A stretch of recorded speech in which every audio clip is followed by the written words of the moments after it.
Welcome to Staples Center in Los Angeles. It's an NBA Tuesday night on ESPN as we get set for tonight's matchup between the LA Clippers and the Utah Jazz. As we get things started, who on the Jazz do you think they need to keep an eye out for here tonight, Jeff? Favors underrated because of where he plays and how he plays. He's not a stretch four. He's a low post, high post player. But what he does exceptionally well is rebound the basketball. He can rebound in traffic, and he can be dominant when the ball's in the air. 4-2. The Jazz coming off a tough loss in their previous game against the Lakers. They struggled with their perimeter defense. So many easy three-pointers. Seriously, Mike, what's up with these guys? They didn't close hard to the three-point line. What is up? That's how they lost. Guard the three every night. Hayward from downtown as the clock winds down. Three-pointer won't go. We're seeing some outstanding defensive work, forcing the offensive team into late shot clock shots, which are very low percentage. Rudy Gobert has the chance to be a Defensive Player of the Year candidate multiple times. He's that impactful. He's got mobility, he's got length, he's got timing, and he's got anticipation. I love Rudy Gobert's ability at that end of the floor.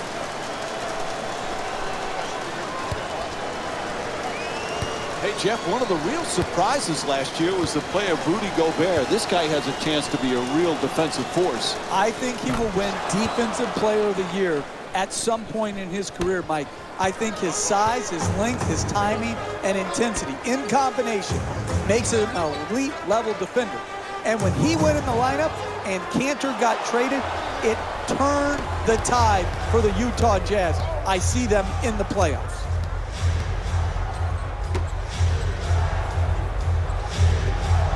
Oh, a nice runner. Derek Favors with a perfect pass. He scored 12 points in their previous game against the LA Lakers. Griffin's looking for position in the paint. Griffin fires for three. Where's the defense? Hayward the rebound.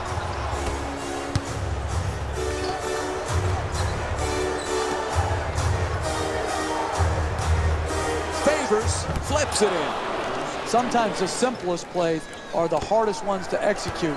Good layup.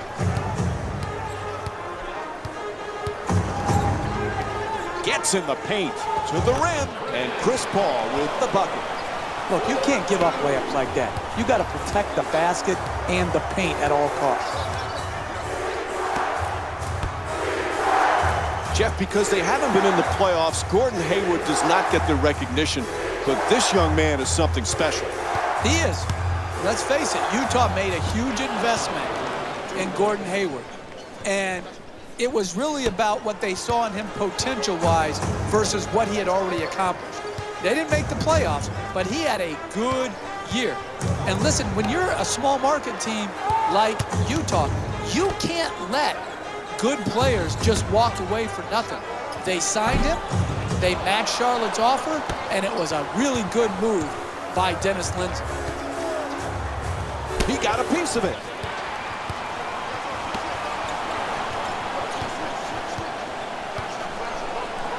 Nice adjustment. And Gordon Hayward with a rebound.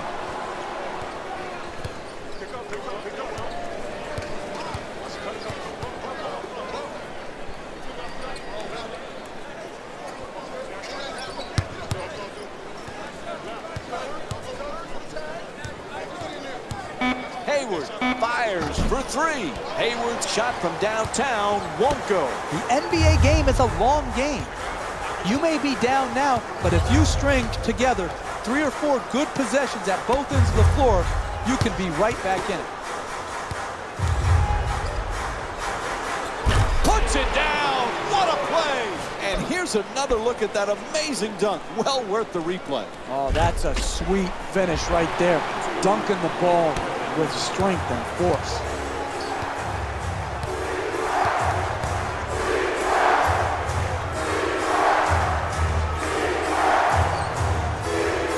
Here's the screen.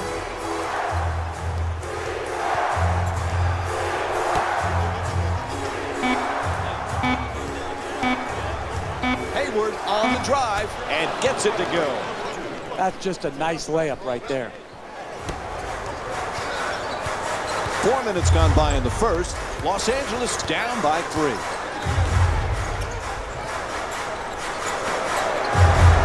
Paul.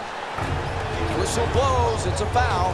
And Chris Paul will go to the line with under 3 minutes to go in the first. It's hard to score in this league, but you have a better chance if you're a great free throw shooter to do it at the free throw line. This is good basketball right here. Be aggressive, take the contact, and get to the free throw line. We talk so much about DeAndre Jordan's defense and his shot blocking. This guy, though, Jeff, he's a solid, efficient scorer. Because he knows what shots he can make. He's going to score on dunks, on layups, and within 3 feet of the basket. He's a great pick-and-roll player, rolling to the rim, catching the lob. I like it when people know who they are and are not constantly trying to reinvent themselves where their strength now becomes a weakness. In the paint, knocks it down. That's a two-pointer. I love watching the attackers in our league be able to adjust, adapt, and then ultimately finish at the basket.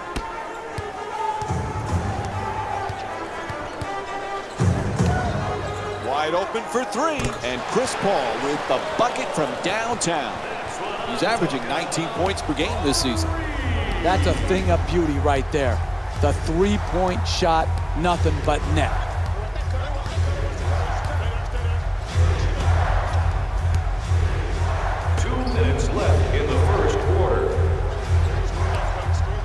Puts it up for 2. Pierce the rebound.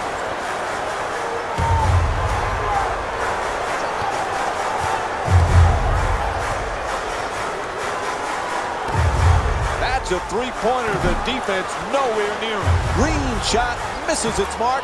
His first shot of the night. 2 points. A minute and a half remaining in the first. LA's up by 2.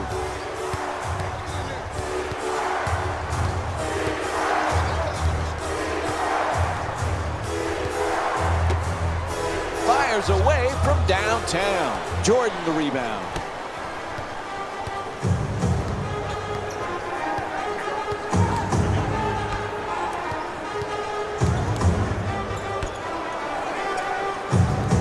Gets it up for 2. Good finishing. 2 points. The assist from number 3, Chris Paul.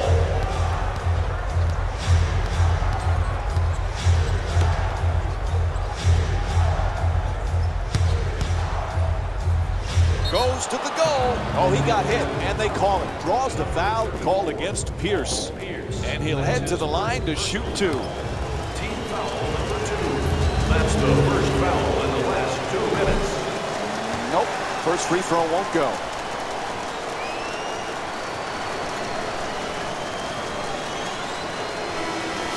Into the game for Utah, number 15, Derek Favors.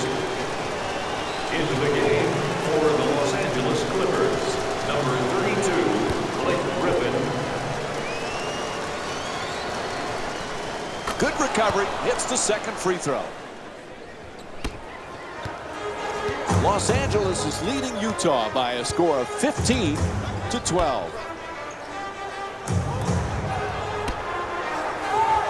Paul looking to duke the defense, draws the double team to the rim, and a foul called against the Jazz. Second team foul, and Chris Paul will go to the line.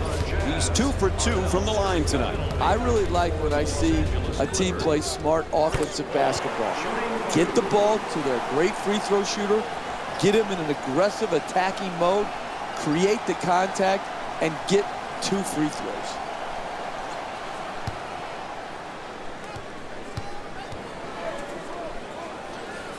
And Chris Paul with 9 points. Half a minute to go here in the first. 5-point game. Neto against Paul.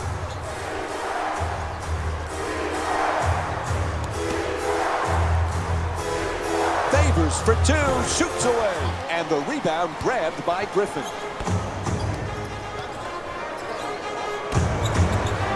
to the basket.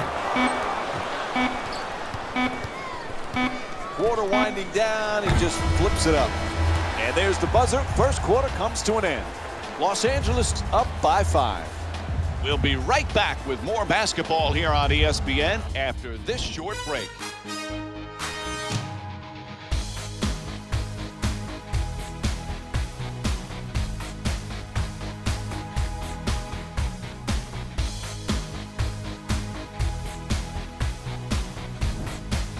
Second quarter set to begin. This one a close one. This is exactly what we expected, two evenly matched teams. This has just been a well-played first quarter. I just really like what I'm seeing by both teams.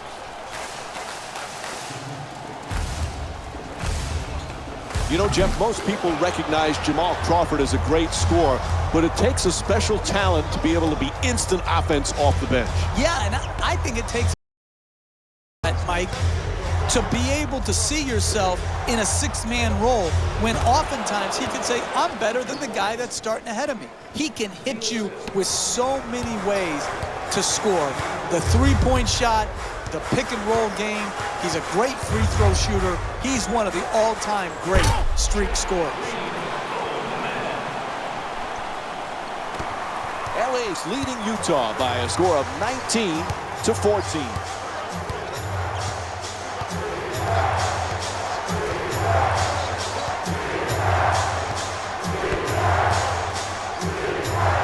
Neto jump shot. Misfires.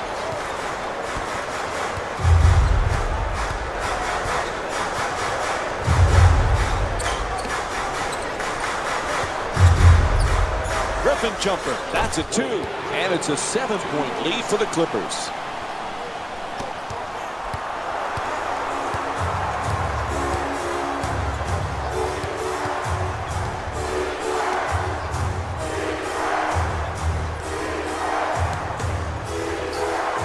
For the layup, gets it to go. Derek Favors is 2 for 3 from the field. Hey, sometimes good offense beats good defense. There's nothing to be ashamed with on that possession. That was a well-defended, well-contested shot. Crawford against Neto. Crawford fires away for 2. And Jamal Crawford with a nice look, sinks it. He's averaging 14 points per game this season.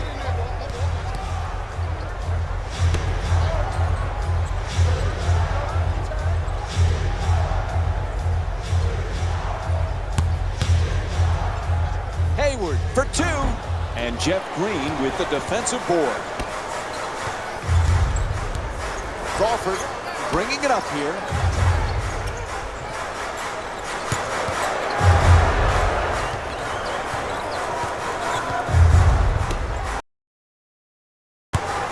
Griffin.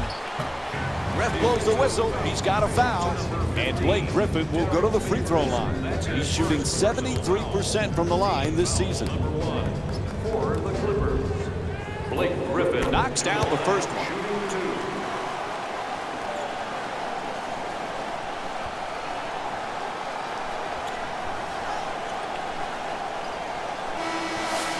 Subbing in for the Los Angeles Clippers. The Clippers not only good, but so entertaining. It's a highlight package every night. Absolutely. And again, those highlights get special significance when it comes to they're in winning times now.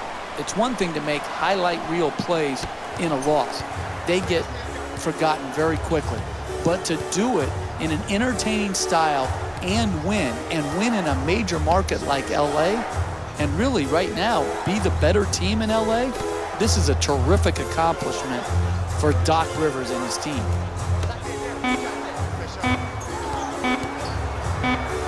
Burks fires for 3 with 1 on the clock.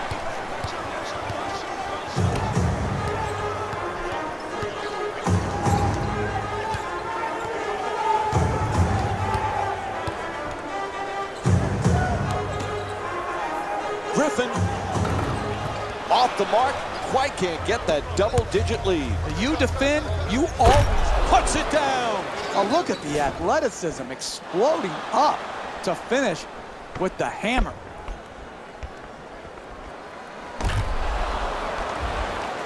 3.5 gone by in the second. The Clippers up by 7.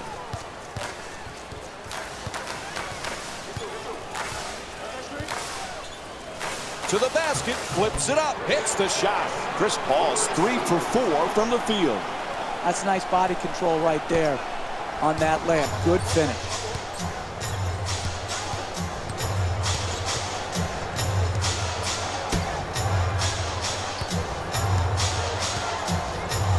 Hayward on the drive, and he draws the foul. And Gordon Hayward will go to the line with under 3 minutes to go in the second. That's good, sound, solid basketball right there. You go strong to the basket, you get fouled, and now you have a great free throw shooter shooting free throws.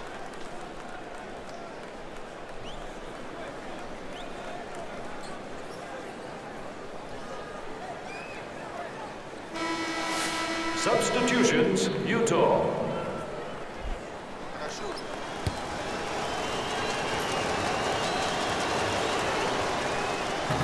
Second one off the mark. He goes 1 for 2.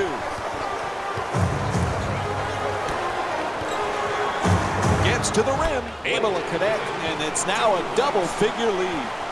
You want to keep attacking the basket and get layups around the rim. That's how you score consistently. Neto against Paul.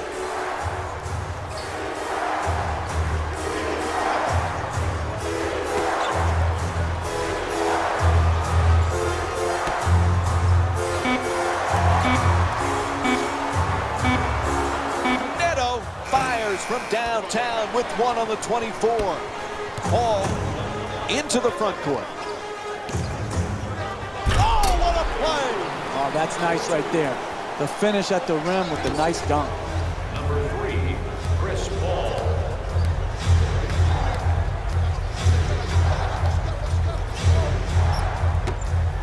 Plenty of time. That's a three-pointer. Shot from way outside. No good.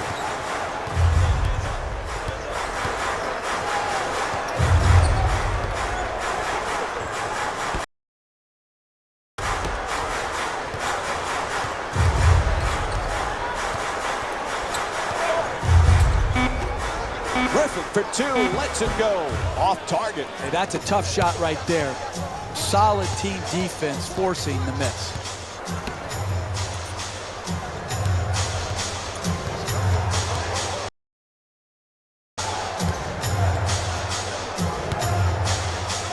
Out of bounds. Ref says it'll be Jazz ball.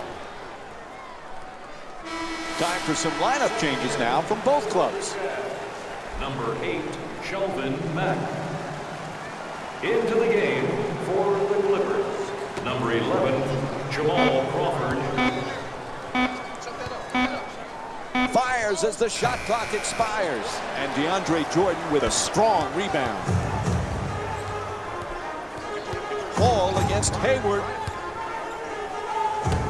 Finds his space and takes the wide open 3. Misfires from long distance. It's a first half lead. You have to set the tone defensively, and all they're doing is hoping the other team misses. Looking to dominate down low. Unable to flip it in. And they got the ball right at the basket and just missed.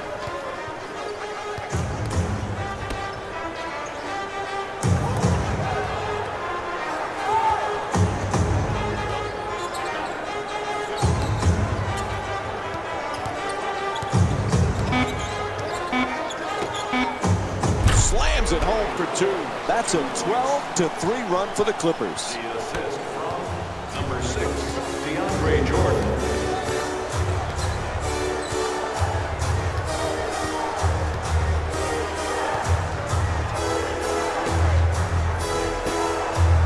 Puts it up, and a foul. And Rudy Gobert will go to the line with seconds to go here in the first half. Team foul number 2.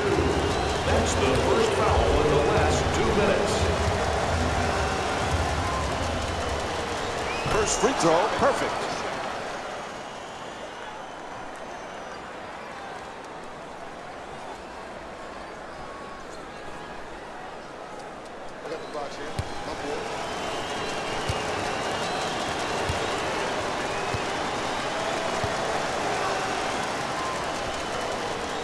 goes 2 for 2 at the line.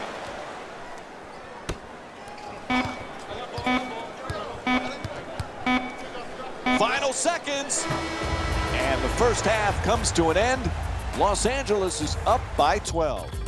All right, let's give it over to Jalen Rose right now. Welcome back to the Staples Center in Los Angeles for the second half, which is just about underway. Along with Jeff Van Gundy, Mike Breen on hand. Los Angeles has got to be very happy with what took place in that first half, Jeff. But for the coaching staff, what are the keys in the second half? Well, that coaching staff has to be very proud of that first half effort. Outstanding basketball. And really at halftime, all you say is, we have no adjustments to make. They have to adjust to us. We're playing great basketball. Just keep working the game. Ball into the front court. Gets the wide open look for three. Chris Paul with a nice dish. J.J. Redick with 5 points. They've played well the entire night at the offensive end of the floor. They've moved the ball well, and they continue to generate quality shots. Griffin the rebound.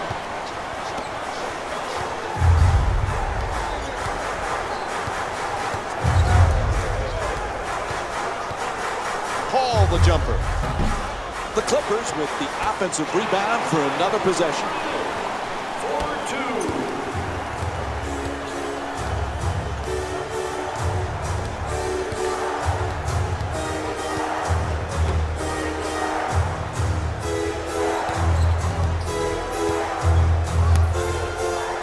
Inside. Flips it up. Won't go. They've been strong defensively tonight, but not right there. Right there, they were lucky when they missed at the rim.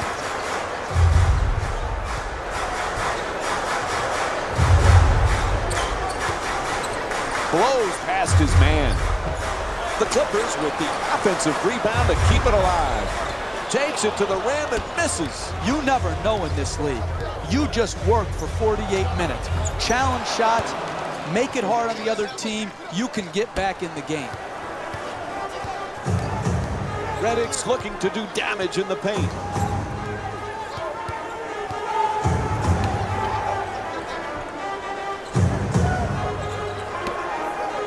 Puts it up from downtown. Misses from beyond the arc.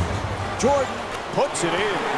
Sometimes the simplest plays are the hardest ones to execute. Good layup.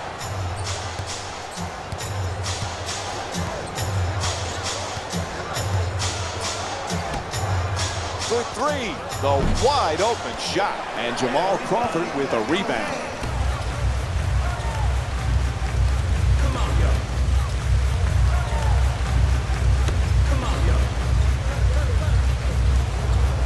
Griffin against Favors. Griffin for two, puts it up, gets it to go. And Blake Griffin with 8 points. Screen set nicely. Favors draws the double. Clearly a foul call against the Clippers. Their first team foul. Utah's shooting 62% from the line in tonight's game. And he hits the first free throw.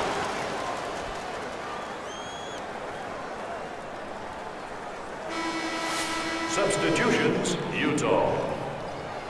Entering the game for the Los Angeles Clippers, number 12, Luke Mamute.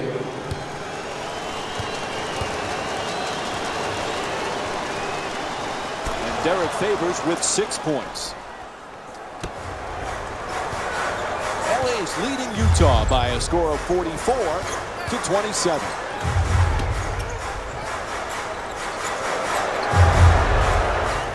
Paul has the double team converge. 4-2. The assist from number 11, Jamal Crawford.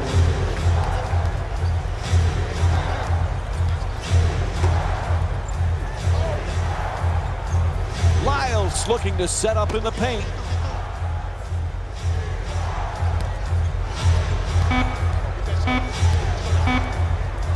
Just gets it off in time. Mamute the rebound.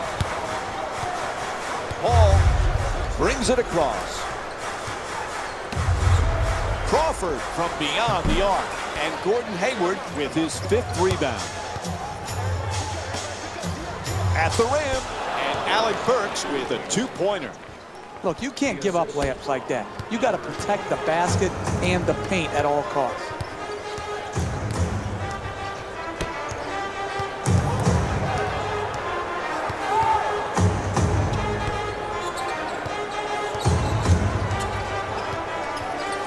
Paul on the drive.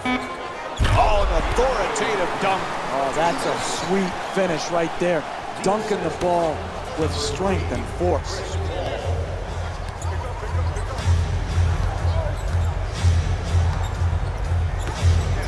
Burks from downtown, unable to hit the 3. Paul the jumper. The Clippers with control on the rebound. Puts it in, a 2-pointer. 21-point lead for the Clippers. Ref blows the whistle. We'll have a timeout. The Jazz down by 21. I don't understand the timeout management here. You need to try to keep the game within striking distance. Instead, they allow them to go on this big run to run up this huge lead, and now they take their timeout.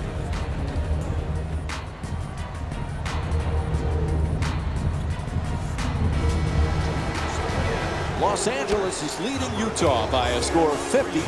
Stepping in for the Utah Jazz. Neto against Paul.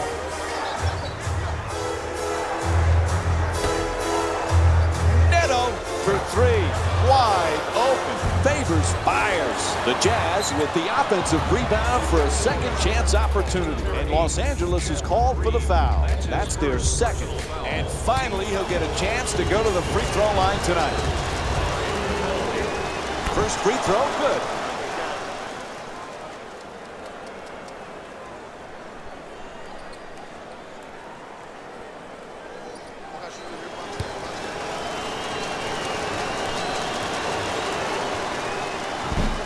So he hits the first and misses the second. Nice touch at the basket. Trey Lyles with 7 points.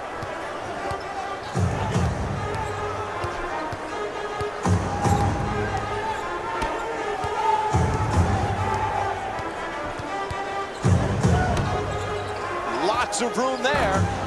Misfires from 3-point range. Chris Paul's 1 for 5 from long range. This defense is an absolute joke. But what's worse is the defensive effort and the defensive care factor. There's no passion, no intensity, no care factor. Paul bringing it up.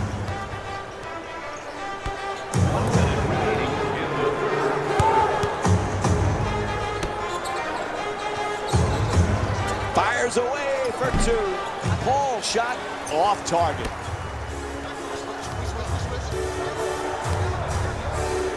Los Angeles leading Utah by a counted and the foul. Blocking called against Jordan. And now it's 1 free throw to finish off a 3-point play. That's great body control right there. Finishes the shot and now goes to the free throw line. And he does it. A 3-point play.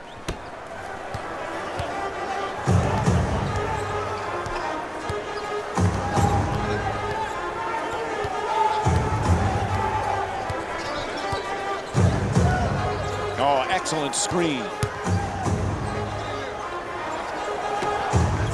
Paul the jumper. Can't hit the 2. It's all about making your teammates better. And the way you make them better is to give up a good shot to try to create a great shot. The Jazz with the offensive rebound for a new 24.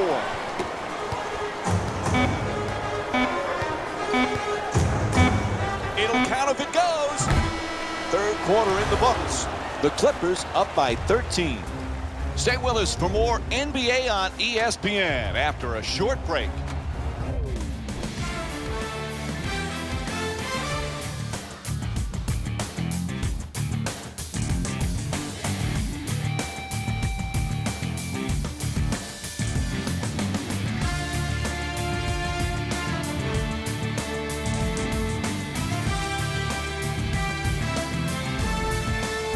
This would be one of the most impressive road performances of the season, but it's not going to be easy. They're trailing now. Well, there's no real pressure here on the road team. They're down big, and we'll see what they're made of. Are they a team that just mails it in the rest of the way, or do they fight to try to get back into the game?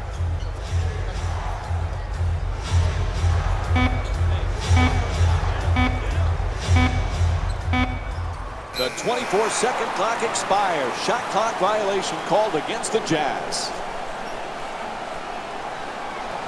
LA's leading Utah by a score of 50-37.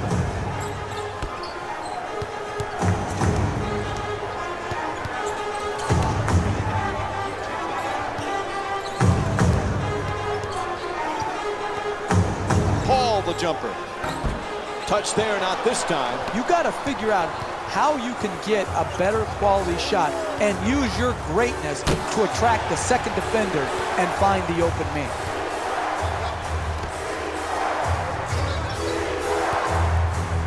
To the rim. Unable to bring it home. No paint game, no winning. You've got to get the ball at the basket, and then you've got to finish when you get it there. There's the pick.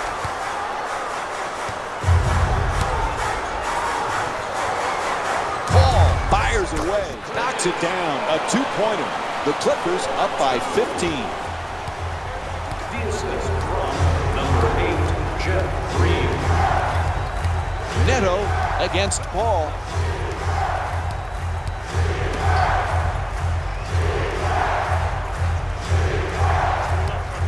Jerks the jumper. Pierce the rebound.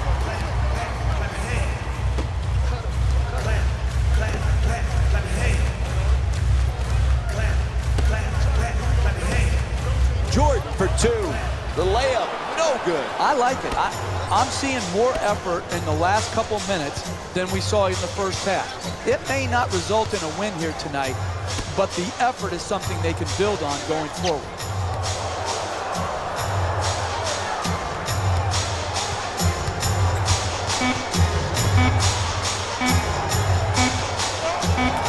To the rim. Misses on the adjusted shot. Burks. Hey, you got to finish strong on those shots. You're right at the basket. You got to put the ball in the hole. Nice job drawing the foul. It's called against Jordan. That's smart, sound, solid basketball, putting a bad free throw shooter to the free throw line instead of allowing him an easy attempt. And he connects on the first free throw.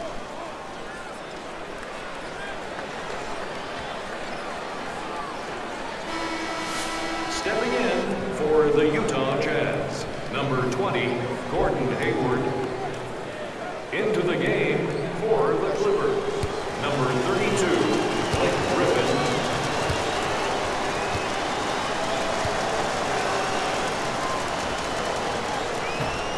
And that's his 9th rebound of the game.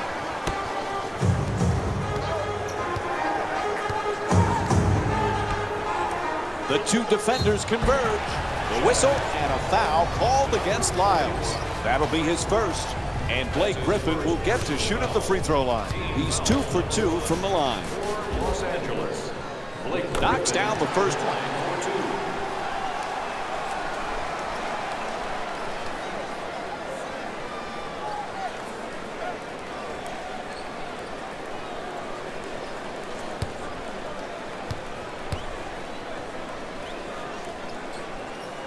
Good free throw shooting, knocks down a pair. Los Angeles is leading Utah by a score of 54-38.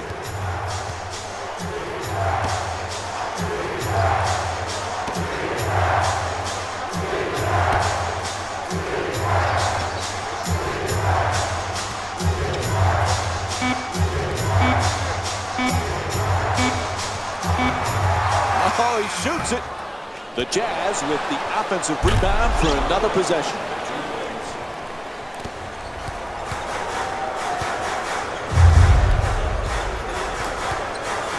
Pierce is trying to establish some low post position.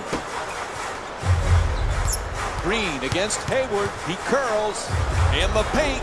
Green shot misses the two. You defend, you always have a chance to come back and win a game.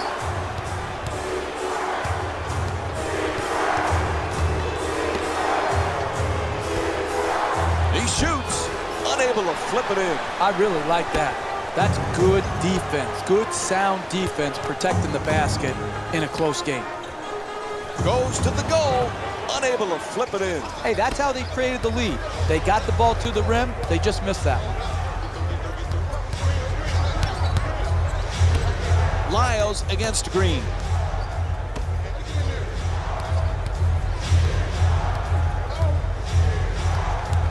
Hayward for two, shoots away. And Blake Griffin with the rebound. It's a double-double tonight. And he throws it down. Oh, look at the athleticism exploding up to finish with the hammer.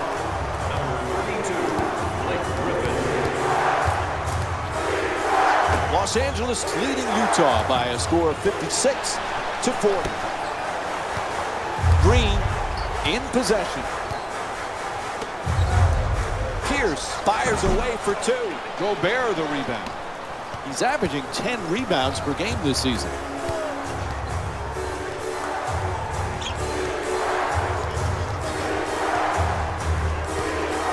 And he curls in, gets a piece of it, out of bounds, turnover. They're going to make some changes with personnel on the floor. Into the game for Utah, number 15, Derek Favors.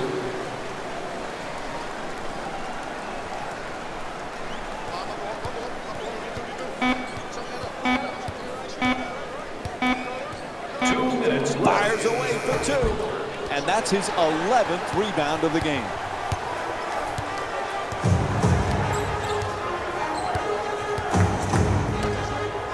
Paul from downtown, no one near him. And Chris Paul with the nice play, sinking the three. He's averaging 19 points per game this season.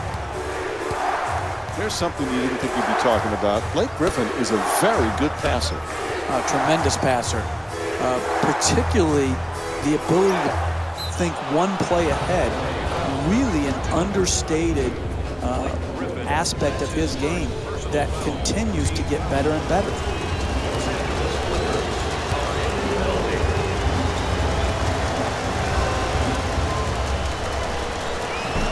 Oops, missed the first one.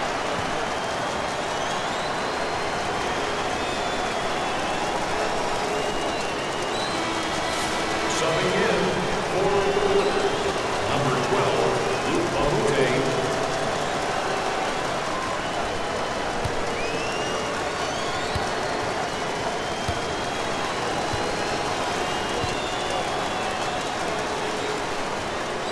And Rudy Gobert with 7 points. LA's leading Utah by a score of 59-41.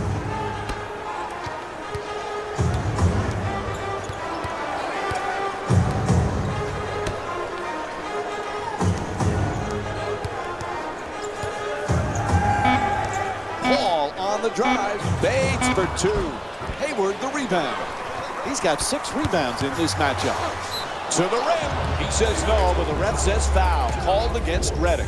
And he'll get to shoot free throws for the first time in the game. First free throw, perfect.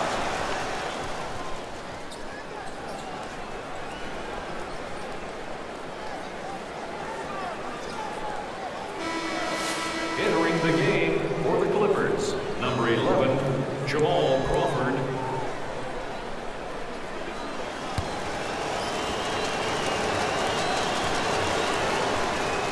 Able to convert on both free throws. Los Angeles is leading Utah by a score of 59-43.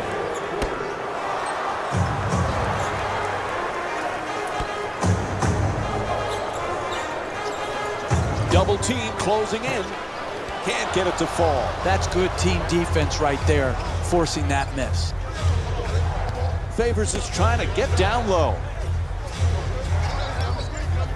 From three-point land and puts it in. Utah's 1 for 13 from the perimeter. Hey, sometimes good offense beats good defense. There's nothing to be ashamed with on that possession. That was a well-defended, well-contested shot.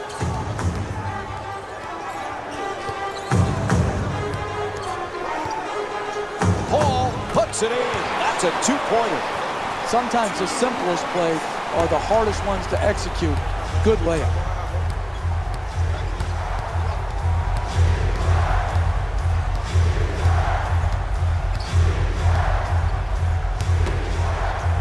Hayward jump shot. Griffin the rebound. And there's the horn. That's the game. The final score is 61-46. For Jeff Van Gundy and our entire EA Sports crew, this is Mike Breen saying thanks for watching.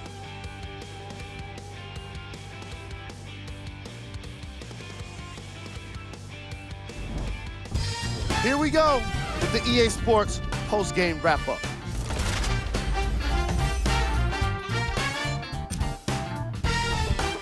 The Clippers came away with the victory in this one. They were able to rely on scoring efficiency that wasn't necessarily outstanding, but it was definitely great. Well, great enough to add a W to their win column. What you see here is how the majority of the points were scored for the Los Angeles Clippers. The Jazz didn't get the victory they wanted here today. And even though some of them smiled and shook hands with the other guys after the game, you could tell by the way they headed to the tunnels how disappointed they were about this loss. What you see here is how the majority of the points were scored for the Utah Jazz. Game trap. Blocks. The Utah Jazz gave up a lot of blocks in this matchup. However, they did win in the forced shots category, which is how I think a lot of those swats were even made possible. Player of the game. Chris Paul wins the award, and his all-around offense helped get the win. In other words, when he wasn't scoring points himself, he was putting teammates in a position to score. He put on quite a show. Let's check out his stats.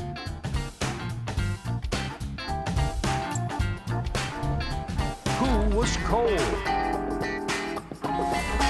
What can you say about a guy like this? Except that he fits the title of this segment. He was definitely cold in this game. Here are the top plays from the game. Number 3. Number 2.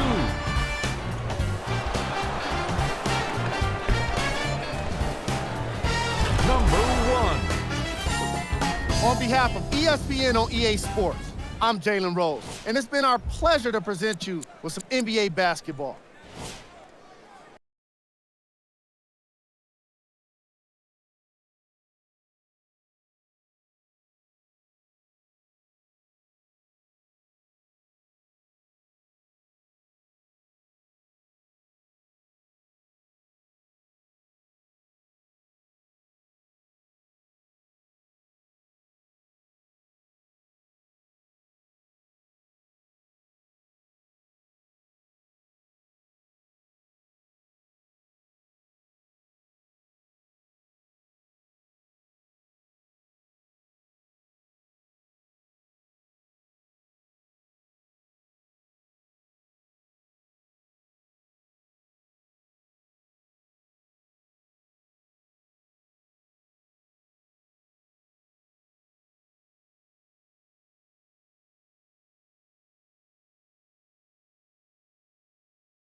Welcome to the Toyota Center in Houston, Texas. It's an NBA Tuesday night brought to you by ESPN on EA Sports as we get set for a Southwest Division matchup between the Houston Rockets and the Memphis Grizzlies.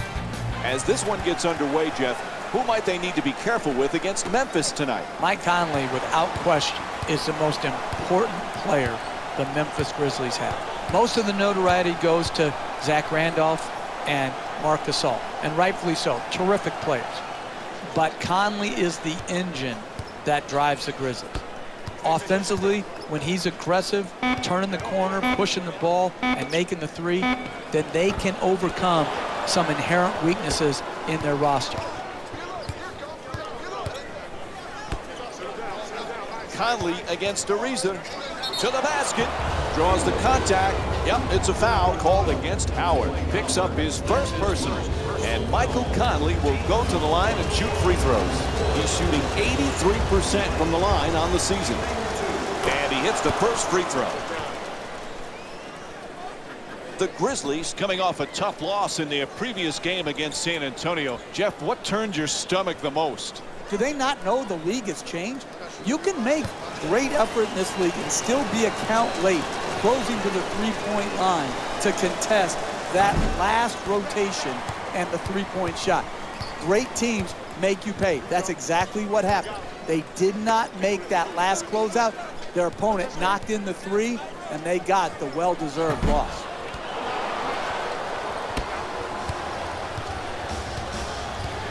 You know, Randolph has always been a good player with the Portland Trailblazers, with the Knicks, with the Clippers, but he really became a star 2 times to the All-Star team with the Grizzlies. He found a home there. He found a fan base that appreciated his style. That grit and grind style that has typified Zach Randolph's individual game has fit perfectly into the Memphis Grizzlies culture.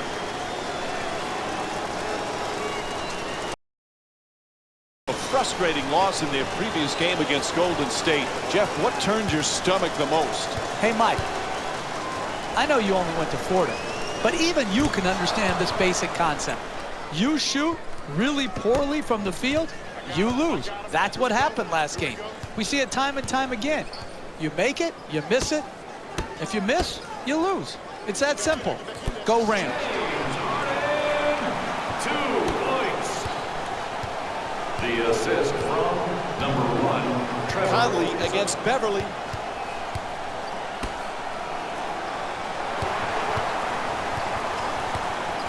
Harden. The Rockets with the offensive rebound to keep it alive.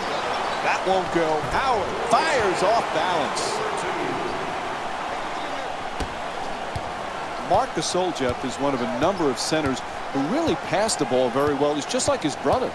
Yeah, whatever they were taught back in Spain on passing ability should be passed along to all of our American-born players, because these two guys have great vision and pass the ball as well out of the low post as they do out of the high post. And Marc Gasol takes a backseat to no one when it comes to the great passing big men that we have in our game.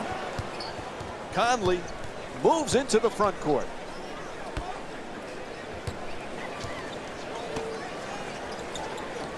Sloppy pass.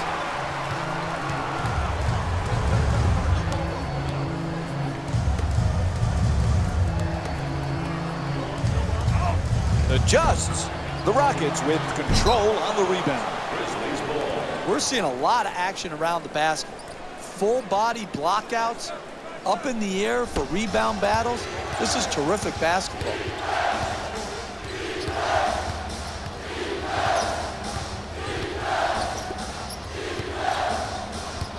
For 2.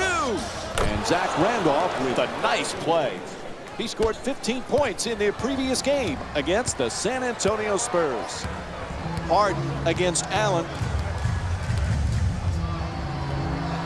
Jeff, remember when James Harden was this great 6-man with OKC? Now he's one of the premier players in the league. Did you see this coming?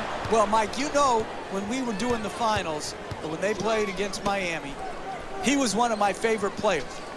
But it would be reckless for me to think that he could go from being such a great 6-man to clearly one of the top 5 players in this league. He has made a huge jump. This guy is one of the very, very best to play this game. And James Harden will go to the line and shoot 2. James Harden. One of the things about Harden, it's hard to read him because he doesn't display a lot of emotion out on the floor. Well, when you have that big a beard, it's hard to read his face. I mean, how are you going to do that? Yeah, like, listen, that beard is such a weapon. I just wonder how he eats with that beard. Does he pick the food out of his beard, Mike? How does that work? Stop now. No, I don't understand how it works.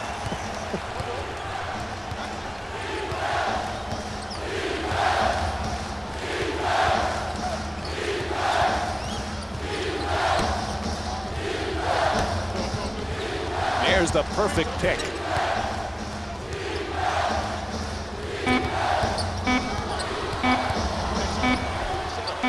Conley fires as the shot clock expires and misses his first shot tonight. That's a tough shot right there. Solid team defense forcing the miss. And Zach Randolph will go to the line. He's 1 for 2 from the free throw line. First free throw, good.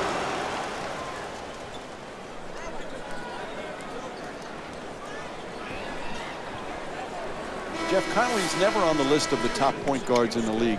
He really is a terrific two-way player. He is, Mike. To be known at the best position in basketball as a starting point guard on a playoff team, you've got to be a special player. Mike Conley is. I always refer back to his level of incremental improvement from his first season until now. It's been slow and steady, but this guy changes games at both ends of the floor. Harden jump shot. Gasol the rebound. He's averaging 6 boards per game this season. You got to learn to win in different ways. Sometimes all your shots are going in, and he puts it down. Memphis is leading Houston by a score of 8-5.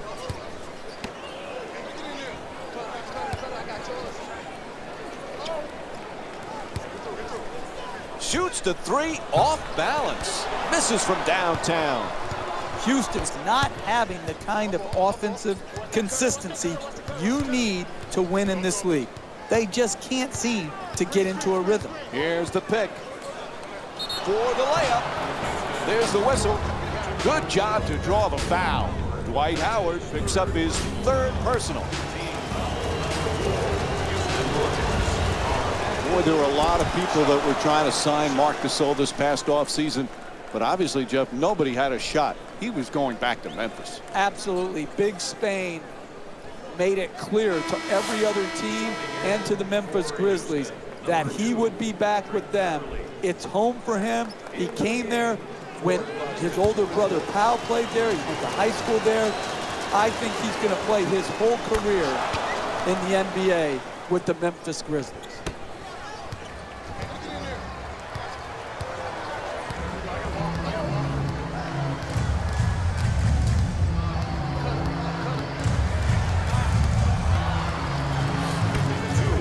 Ariza fires for 3. Ariza's long-range jumper won't go. Stevenson walks it across. Carter's trying. Randolph, the jump shot. Not able to hit. And that's not his shot. He should know better than that. A minute and a half remaining in the first. The Rockets down by 5. To the basket, flips it up. Ariza the rebound. Beverly coming across.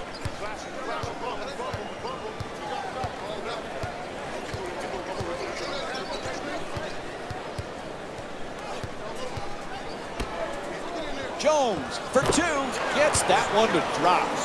You need guys who can make shots under duress and pressure. That was a well-defended possession, but that man stuck it even against the best defense.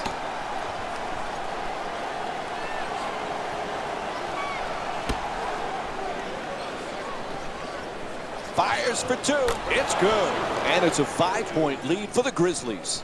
The assist from number 1, Lance. They have a great opportunity right here to go 2 for 1 and get 2 quality shots to end the quarter.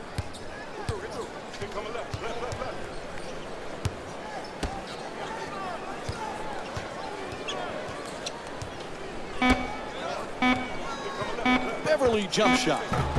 Won't go, the 2-pointer. Stevenson against Beverly.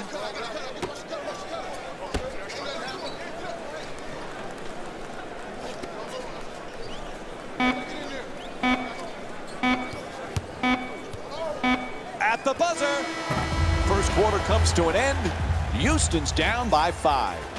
We'll be right back with more NBA basketball here on ESPN after the break.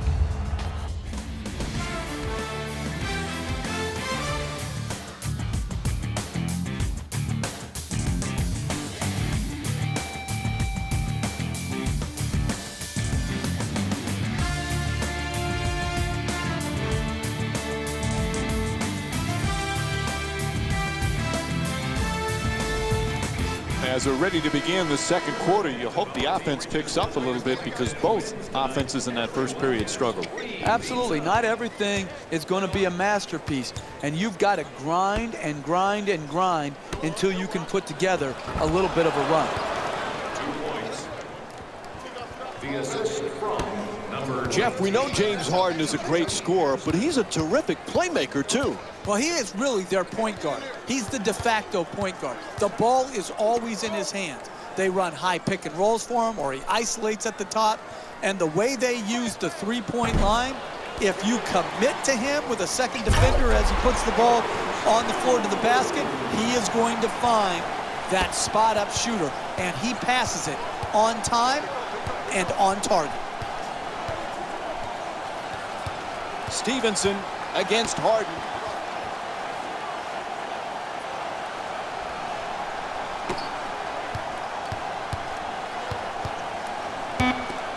Has to force it. Shot clock running down. Carter's shot misses the mark.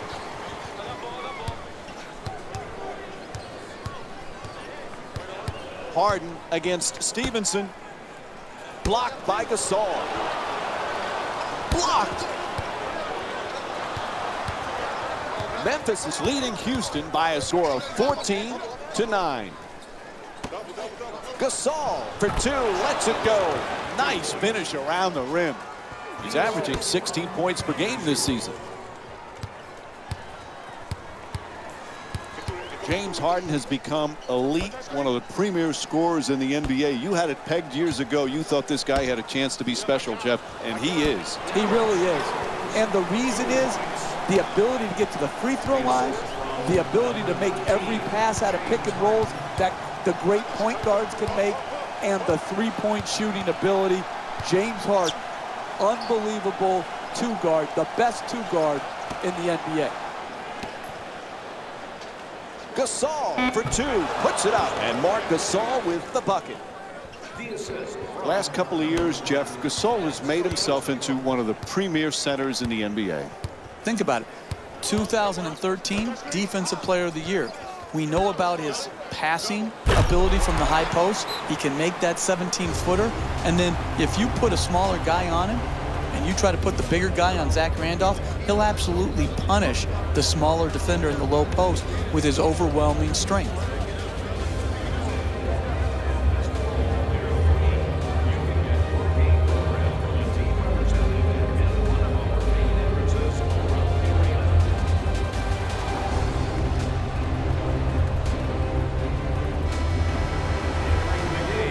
Memphis is leading Houston by a score of 18-13.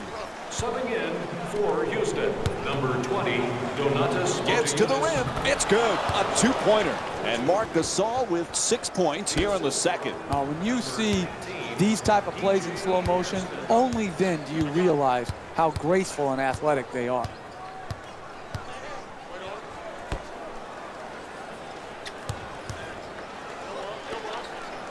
Harden finds an opening. Harden's attempt won't go. This isn't the way he envisioned starting this game by missing so many shots, but don't underestimate his ability to bounce back. Nice up and under move. Jones the rebound.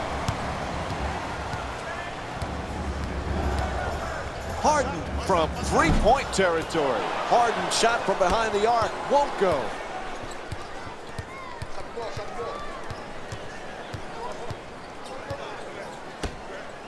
Allen knocks it down for 2. 9-point lead for the Grizzlies. They haven't wasted any time in establishing an offense based around ball movement and player movement, and the results speak for themselves. Harden against Stevenson. Hooks it up. It's good. And one. And he'll head to the line with a chance to complete a three-point play. That's great body control right there. Finishes the shot and now goes to the free throw line. Line shooting one.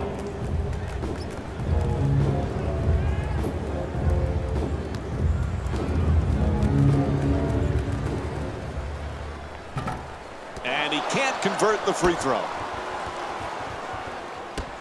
Inside, knocks down the shot. Tony Allen's 2 for 2 from the field. That's just a nice layup right there. Harden set to bring it up. The screen is set. Harden fires away from downtown. Puts it in. James Harden with 6 points. Hey, sometimes good offense beats good defense. There's nothing to be ashamed with on that possession. That was a well-defended, well-contested shot. Allen against Terry, looking to curl in. Here's the Euro step. Oh, that's a beauty.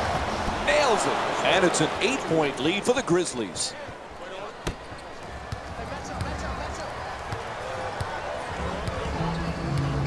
Harden against Stevenson.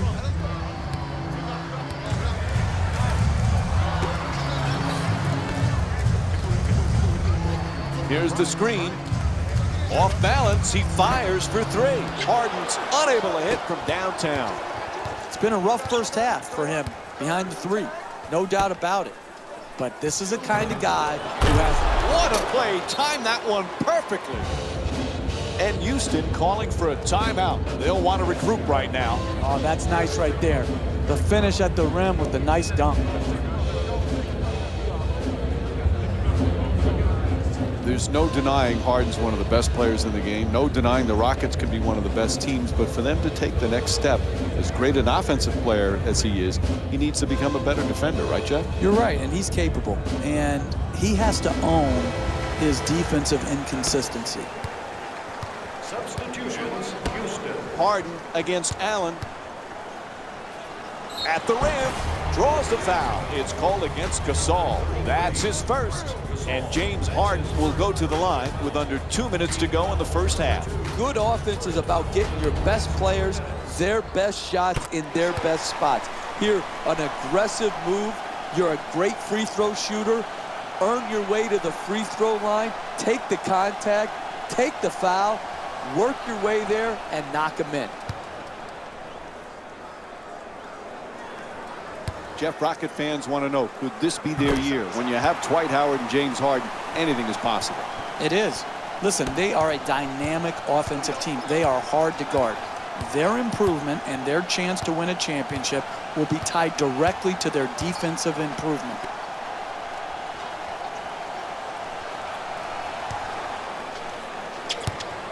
To the rim.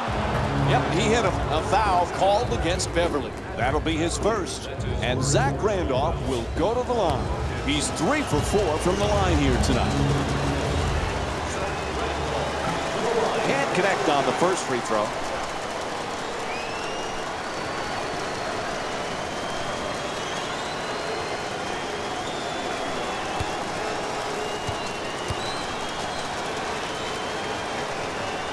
Good bounce back, hitting the second free throw. He's 1 for 2.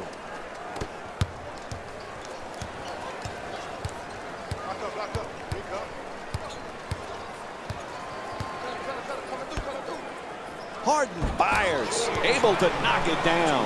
And James Harden with 7 points in the second quarter. Hey, you can only control what you can control. The defense there was great. It was just a better shot. To the rim, the Grizzlies with the offensive rebound for a second chance opportunity.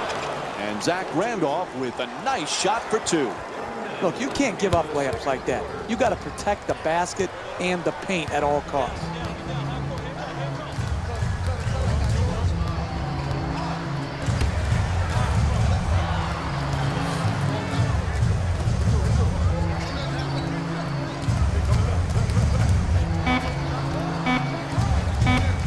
Ariza from downtown with 2 remaining on the clock.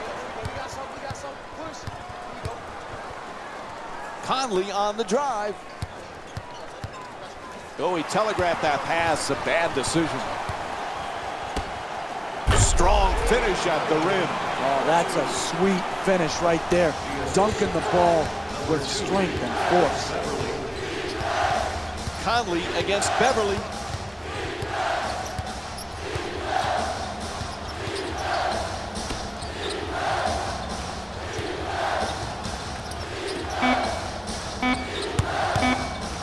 Goes to the reverse. The Grizzlies with the offensive rebound for a new 24.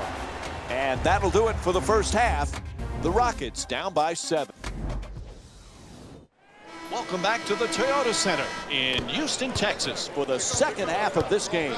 If you're just joining us, along with me is Jeff Van Gundy. I'm Mike Breen. Houston's trailing here at halftime. They've been behind the whole game. What's the key in the second half? Well, there's not just one key. You got to play better at both ends of the floor, and then your bench play has to step forward. Howard's looking to operate from down low. Harden against Allen.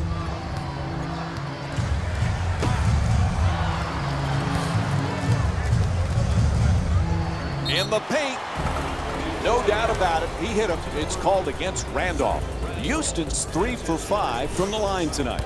No easy baskets, particularly for bad free throw shooters. That's a good foul, smart foul.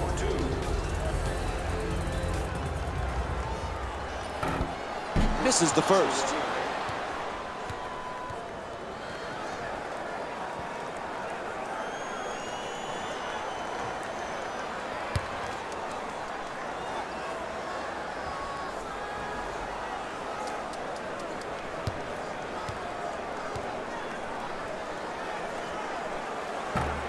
Rebound handled by Randolph. He's averaging 7 rebounds per game this season.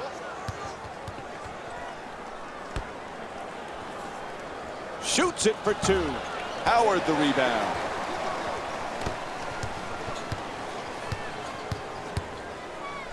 Memphis is leading Houston by a score of 33-24.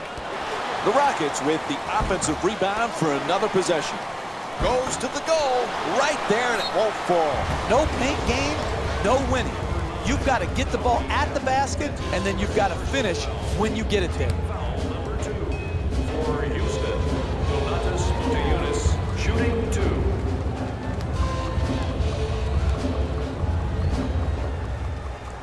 And he connects on the first free throw.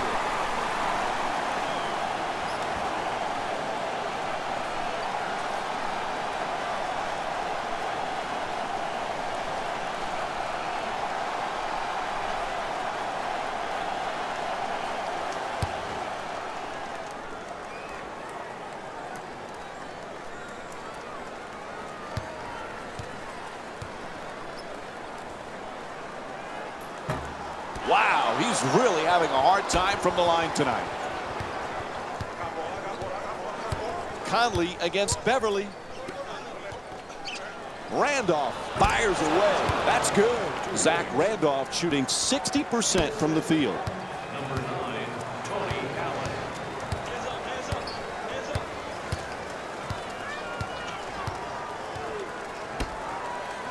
To the rim. And a foul is called. Houston's shooting 44% from the line here tonight. I really like when I see a team play smart offensive basketball. Get the ball to their great free throw shooter, get him in an aggressive attacking mode, create the contact, and get 2 free throws.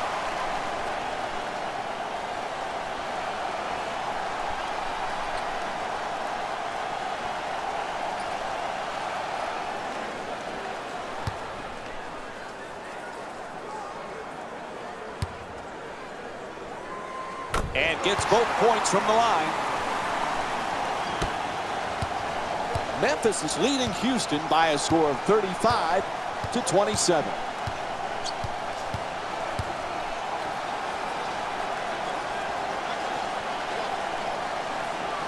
Jeff, we have a league full of terrific point guards. Sometimes Mike Conley doesn't get the credit he deserves. He would be an all-star point guard in the Eastern Conference, Mike. You could make the case Conley is the Grizzlies' MVP because he sets a tone offensively with unselfishness and defense with intensity. Conley against Beverly.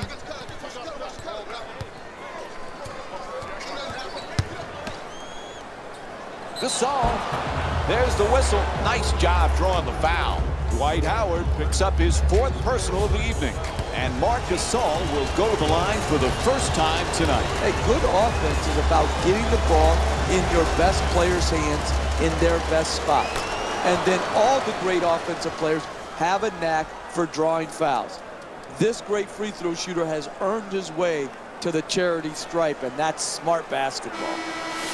Stepping in for the Rockets, number 6, Terrence Jones.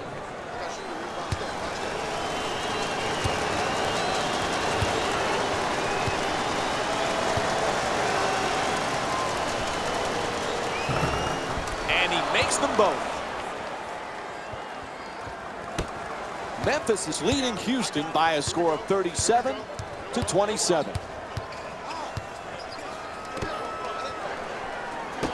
On the reverse. Nails it. That's a 2-pointer. Sometimes the simplest plays are the hardest ones to execute. Good layup.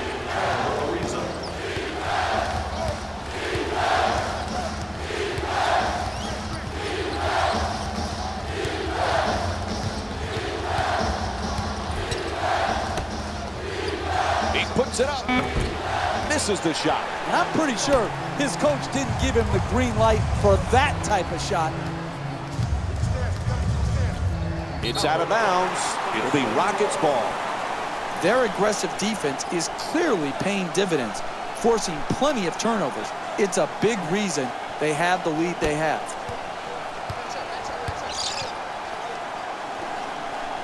Ariza for 3.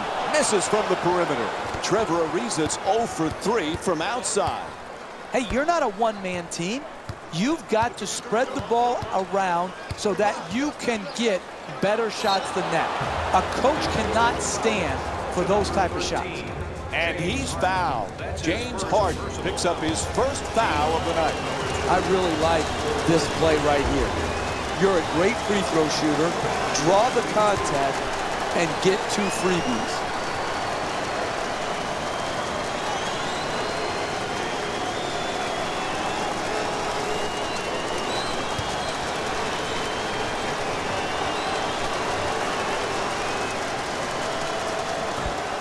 Another missed free throw.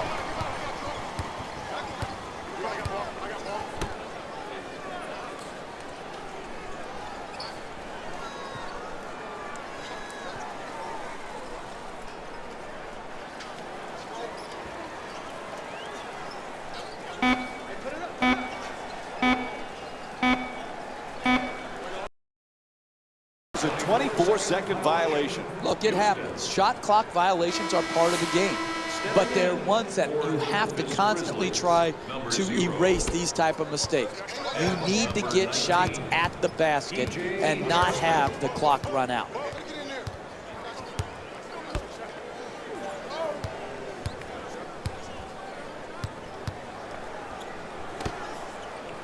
Conley against Ariza.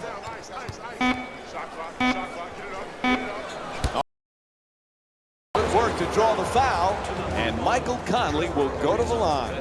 He's 1 for 4 from the line.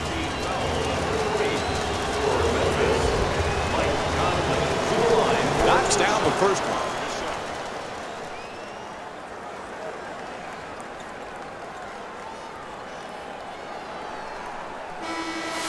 Into the game for Houston, number 31, Jason Terry.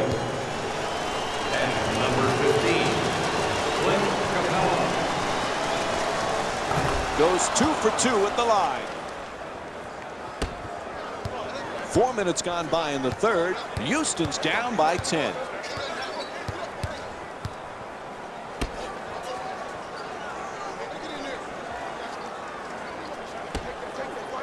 Wide open for 3. Bang! Nice follow through on that shot. Gets the 3 to drop. Number 31, Barry. Conley against Beverly. To the basket. He's fouled. And Zach Randolph will go to the line with under 2.5 minutes to go here in the third. Team foul number 4, Houston Rockets. The first free throw, perfect.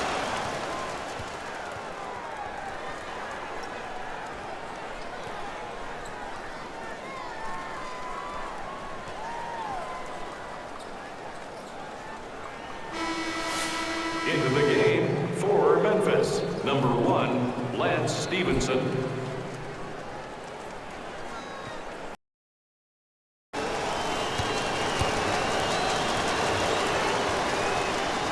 Good free throw shooting, knocks down a pair.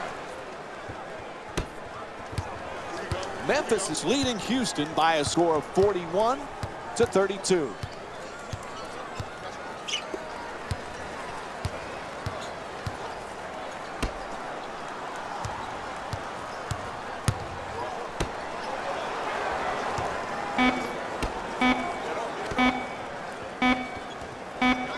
Beverly from downtown with just 1 left on the shot clock. 2 minutes remaining in the third quarter.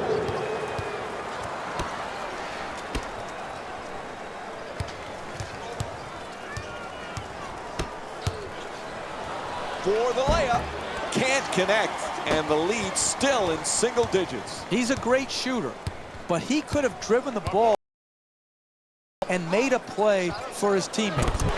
Knocks down the jumper. 3 3-pointers for the Rockets. Excellent balance, beautiful release, knocked it in. Conley on the drive. It's blocked. There's the whistle. Jason Terry picks up his first personal of the night. And Michael Conley will get to the free throw line to shoot. He's 3 for 6 from the free throw line. And he hits the first free throw.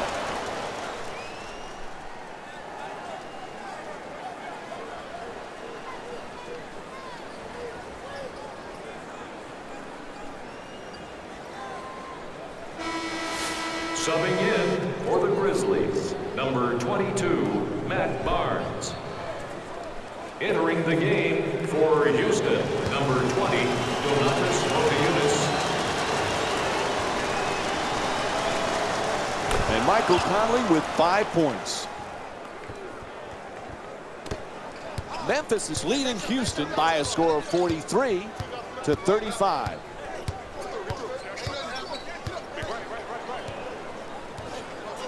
Beverly for 2. And that's his 7th rebound of the game.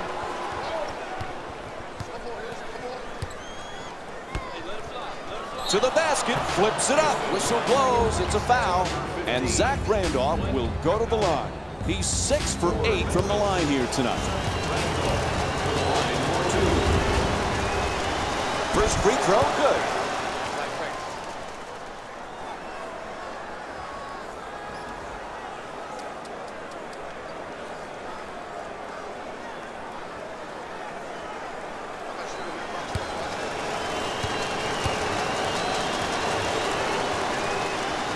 Able to convert on both free throws. 1 minute remaining in the third. Beverly bringing it up here.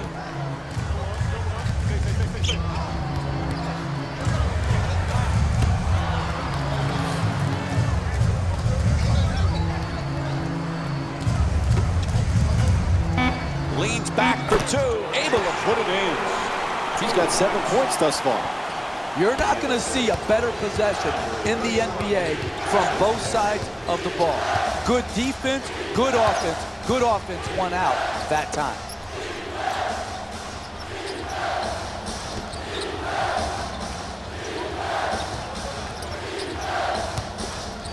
Swats that away.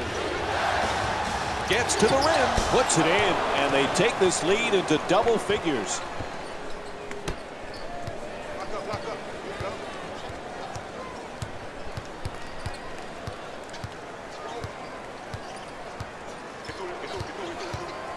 Puts it up, and Patrick Beverly with a nice look, sinks it. Conley against Beverly. It'll count if it goes. 3 quarters complete. The Rockets down by 8. Stay with us for more NBA on ESPN after this short break.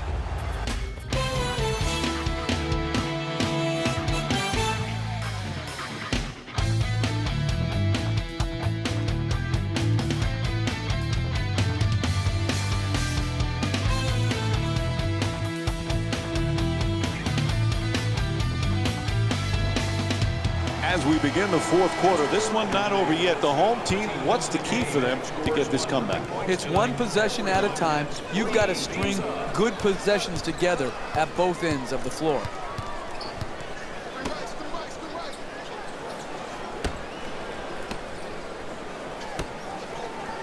Inside. Gasol the rebound. He's averaging 6 boards per game this season. Conley against Beverly.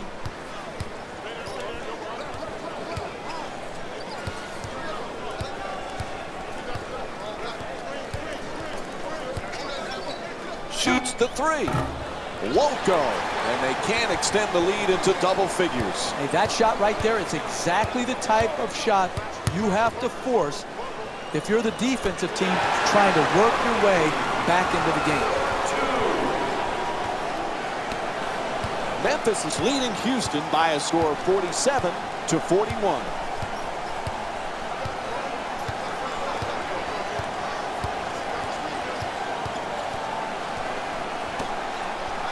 At the rim. No good. The Grizzlies with the offensive rebound to keep it alive. You got to figure out how you can get a better quality shot and use your greatness to attract the second defender and find the open man. Backing his way down in the post. To the rim. Off the mark from point-blank range. Hey, that's a good look right there. Just couldn't get it in. Gasol for 2 again here. Shot no good.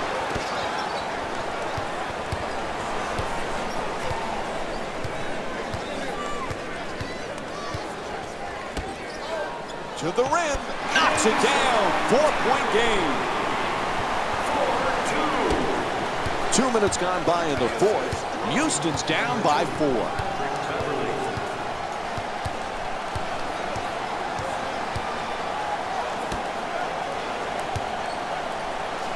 Allen, an easy layup and it won't go. Hey, you got to finish strong on those shots.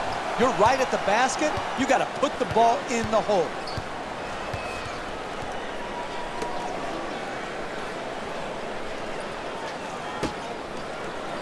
Throws it down. Hey, sometimes good offense beats good defense. There's nothing to be ashamed with on that possession. That was a well-defended, well-contested shot.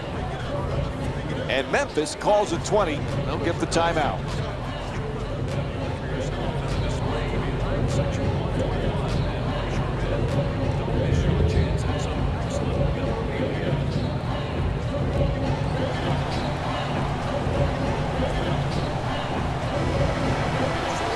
Memphis is leading Houston by a score of 47-45. Stevenson on the drive.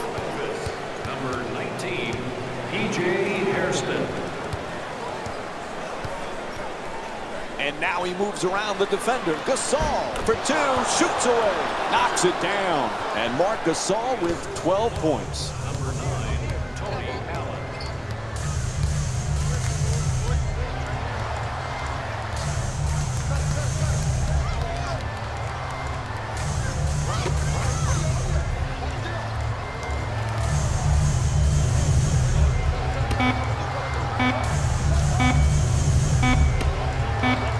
It's good. 2-point game.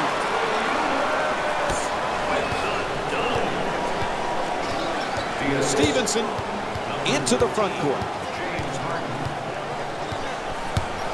In the paint.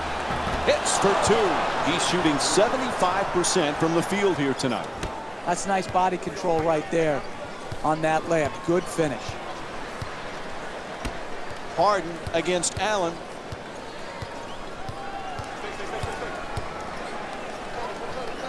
They double him. for two. Ref blows the whistle. He's got a foul.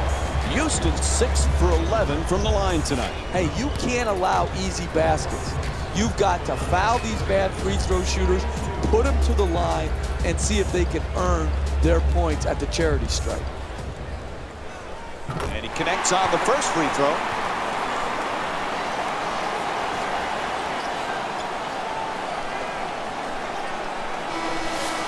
Substitutions, Memphis.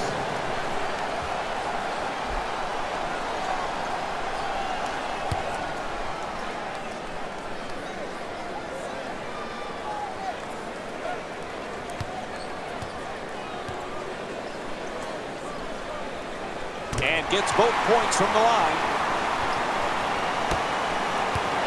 Memphis is leading Houston by a score of 51-49.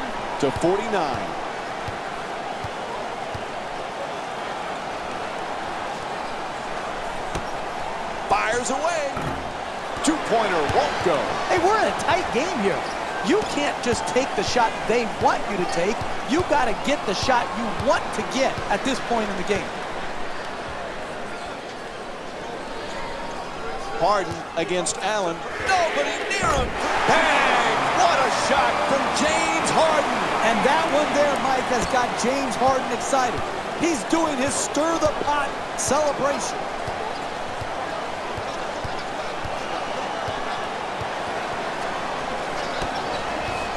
Allen on the drive. Inside. Offensive rebound. On the drive. No doubt about it. Whistle blows a foul called against the Rockets. That's their first team foul. And Zach Randolph will go to the line. He's 8 for 10 from the line. Off the mark on the first free throw.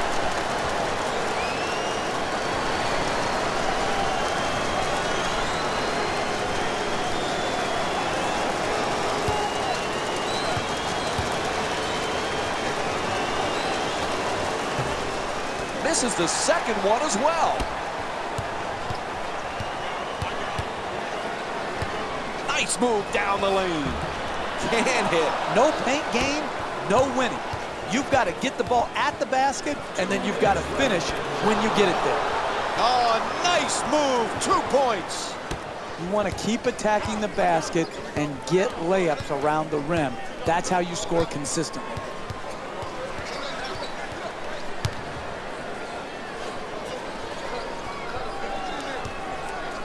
Harden on the drive. Are you kidding me? That's the way to protect the basket. Ball goes out of bounds. It'll be Grizzlies ball.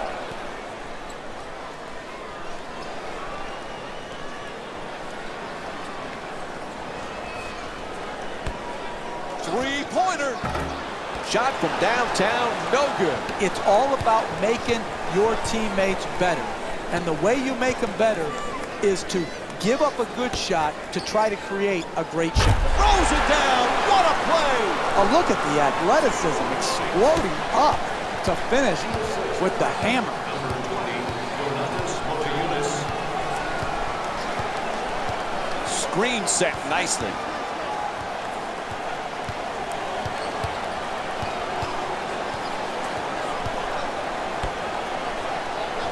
Puts it up. Oh, he knocks it down. This is the type of action we've grown accustomed to in the NBA. This back and forth where the lead change often throughout the game. This is exactly the type of exhilarating basketball that I would pay to see. Inside to the basket. And he draws the foul. Houston's 8 for 13 from the free throw line. No easy baskets, particularly for bad free throw shooters. That's a good foul, smart foul.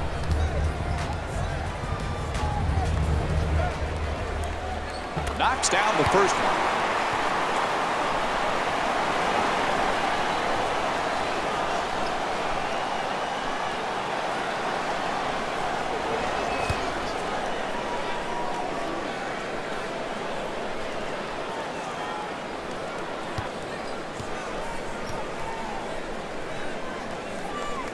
Oh, it connects on both. They're up by one.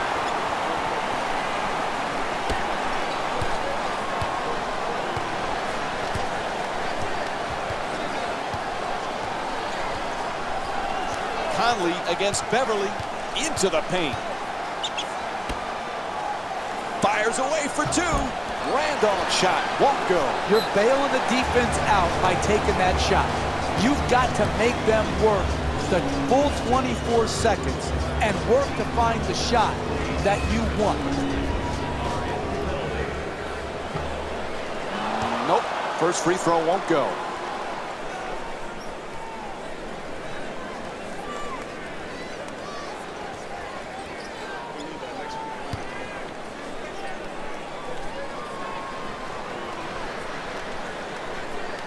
One for two at the line. It's now a 2-point lead. And they call a timeout as we're winding down the fourth here. Outstanding timeout to break the momentum. This run has led to a large lead, and the game is now slipping away.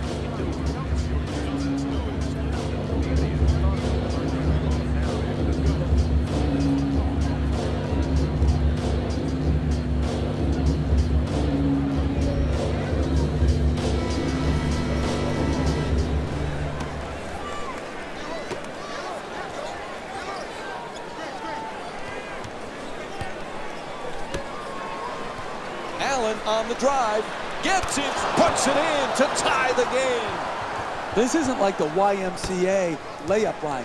This is like real life. As you go in to try to finish, defense is coming over. This is spontaneous. The ability to adjust, contort, and still finish is a special, special gift. Oh, pretty move into the paint. Fires away for the win. And time runs out. The final score is 59-57. For Jeff Van Gundy and our entire EA Sports crew, this is Mike Breen saying thanks for joining us and good night.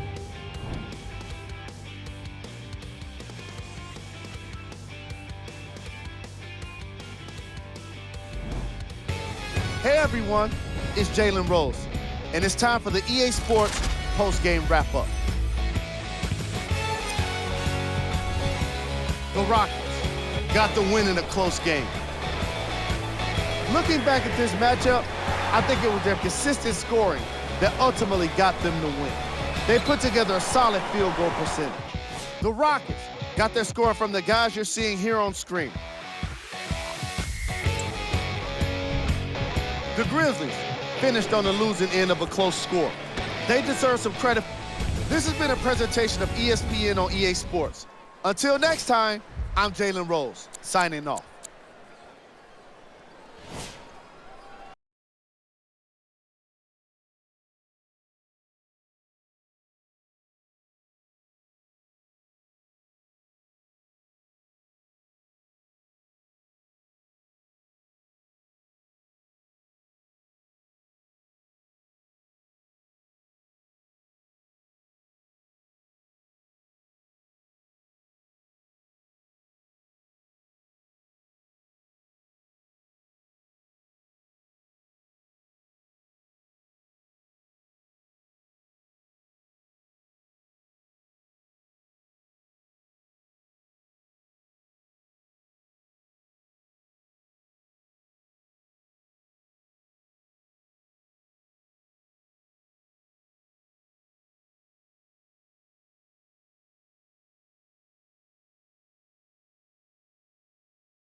Smelling like Reaganomics on 42.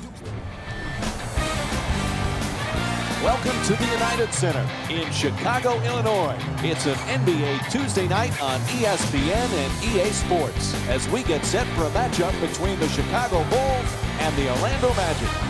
As this one gets underway, what's the game plan here for the Bulls? You better prepare for the linguist. Serge Ibaka knows 5 languages. Mike, how many do you know? Yeah, barely one. But listen, this guy can play basketball. An improved shooter to 17 feet. On the pick and pop, absolutely deadly. Defensively, destructive with his shot blocking and his ability to guard pick and rolls. I love watching the linguist play basketball. And a foul. Nikola Vucevic picks up his first personal tonight. And Robin Lopez will get to shoot 2 free throws from the line. It's hard to score in this league, but you have a better chance if you're a great free throw shooter to do it at the free throw line. This is good basketball right here. Be aggressive, take the contact, and get to the free throw line. Jimmy Butler back with the Bulls. That was the #1 priority in the offseason. He has turned into as good a two-way player as there is on the perimeter. What a year Jimmy Butler had, bouncing back from a subpar year the year before. The NBA's most improved player, and like you said, Mike, he did it at both ends of the floor. A terrific two-way player. Tries for the alley-oop. Goes to the goal, and we have a foul. Calls up his first personal. And Nikola Vucevic will go to the line. He's shooting 75% for the season. First free throw, perfect. Vucevic, without question, one of the best young rebounders in the game. Jeff, he's not flashy. He's just effective. Well, think about it, Mike. He got the most rebounds in one game in Orlando Magic history, 29. That means it's more than Dwight Howard got in any one game or Shaquille O'Neal got in any one game. What a terrific accomplishment by Vucevic.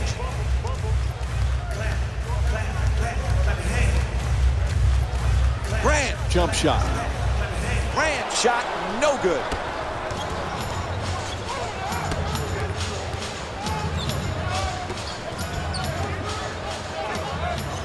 Vucevic is trying for low post position.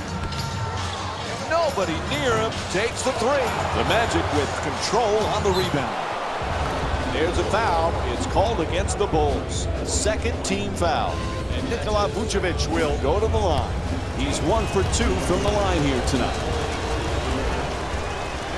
And he hits the first free throw.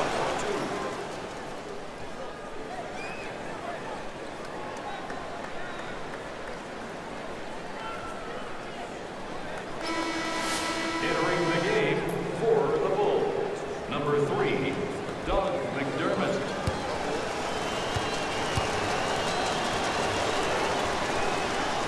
And he makes them both. The Bulls a perfect example of you're going to have your ups and downs night in and night out offensively. But if you play defense with that type of commitment, with that type of passion, you're in every game. Absolutely.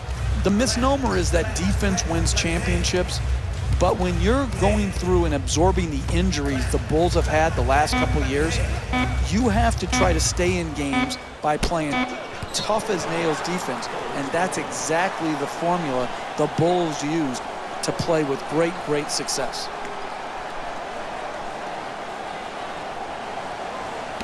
And there's a shot clock violation. That's bad offensive basketball.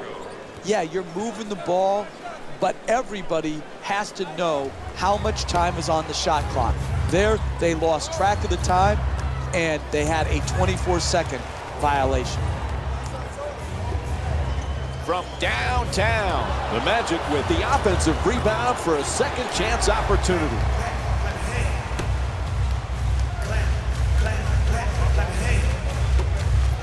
Wide open for three. Won't go. This is his first field goal attempt of the night. And Doug McDermott with a two-pointer.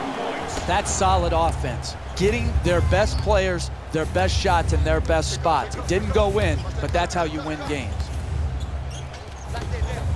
That's a three-pointer. The defense nowhere near him. Won't go from outside the arc. It's a make or miss league. If they're to win this game going forward, they're going to have to make these open shots. McDermott for another attempt. Converts on the inside. He scored 16 points in their previous game against the Philadelphia 76ers.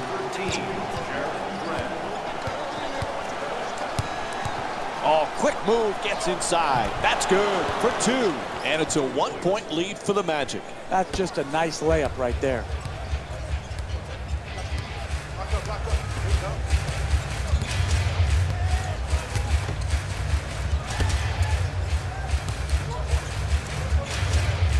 Lets it go, and a nice finish at the basket.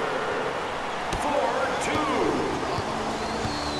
The assist from number 22, Taj Gibson. For two, unable to flip it in. Tremendous job making it difficult to get to the basket. Gibson's looking for position in the paint.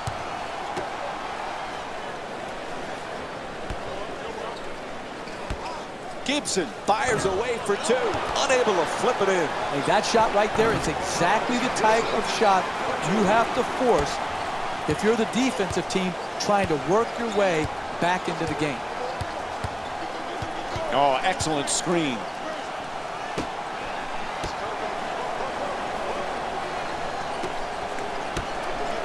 There's the pick.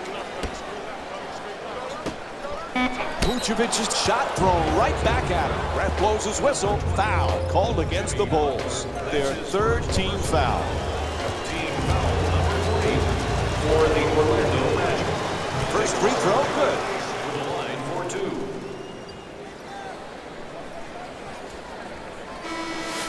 Subbing in for the Bulls, number 25, Spencer Dinwiddie. Stepping in for the Magic, number 00, Aaron Gordon. Goes 2 for 2 at the line. Chicago's leading Orlando by a score of 10-9.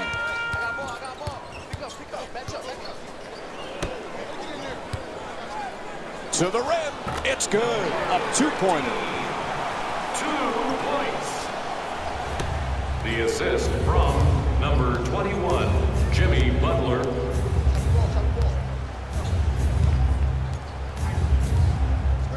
Jennings for two. Jennings a shot, can't get it to go.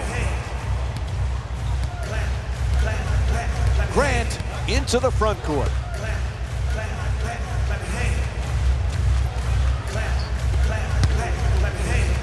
Goes for the three-pointer. Vucevic the rebound.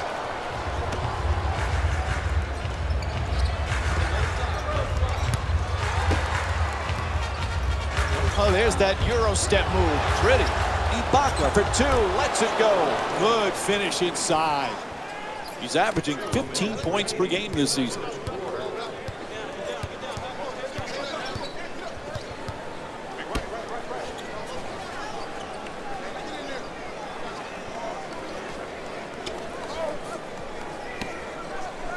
Lopez is backing down in the low post. Lopez forced to shoot, puts it up, unable to flip it in. Really good job clogging the lane right there.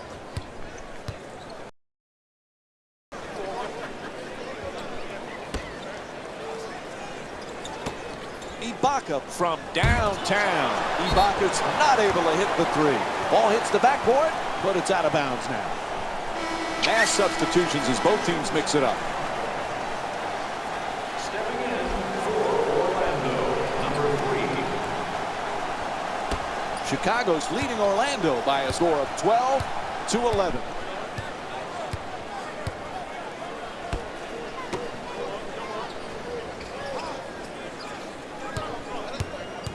Mirotic jump shot.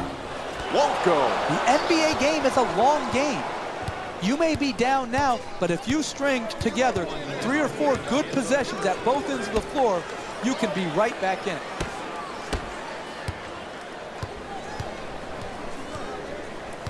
Curling in.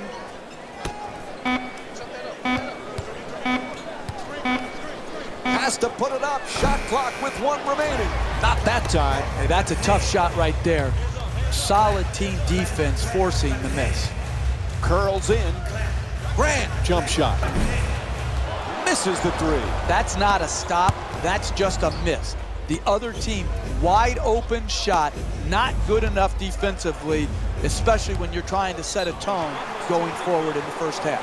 Out of bounds. Whistle sounds. It'll be Bulls ball.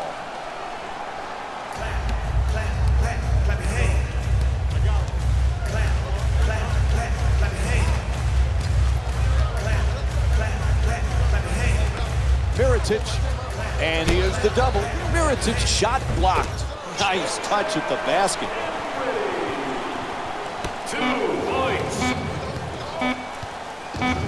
At the buzzer. And that'll do it for the first quarter. Chicago's up by 3. Stay with us for more NBA action after this short break.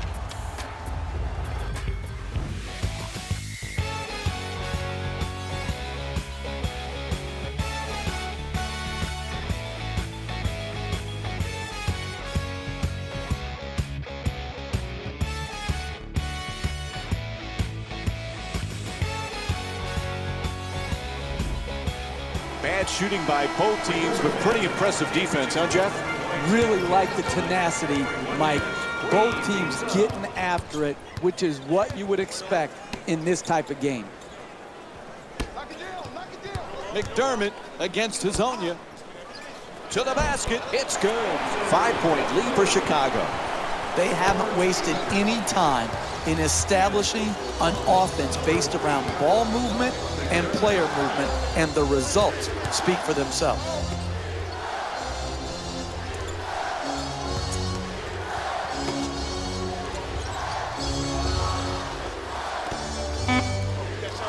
Puts it up.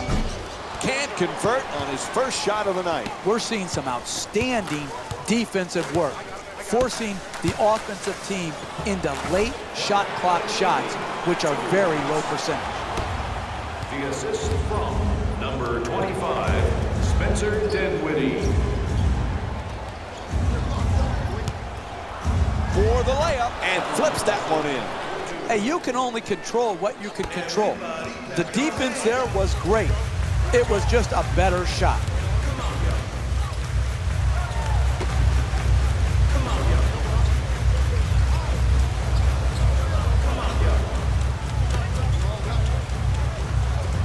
To the basket, flips it up, knocks it down. That's a 2-pointer. 7-point lead for Chicago.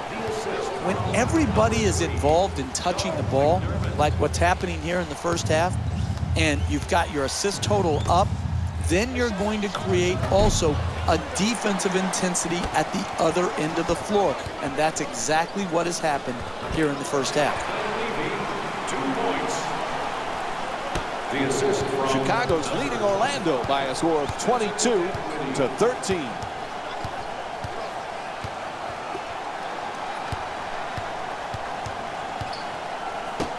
Looking for low post position. Lets it go for 2. Gets that one to drop. Hey, sometimes good offense beats good defense. There's nothing to be ashamed with on that possession. That was a well-defended, well-contested shot.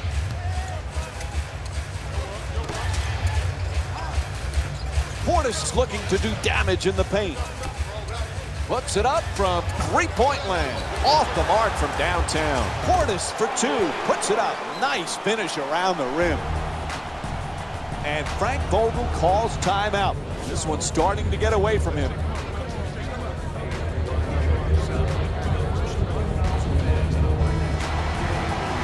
Three-team poster.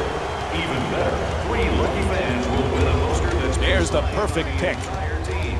Show up early for your chance to Oh, he's off balance. Still fires the 3. Not able to hit from downtown. Orlando's great tone defensively. They're getting absolutely obliterated on that end of the floor. Mirotic has the double team close in.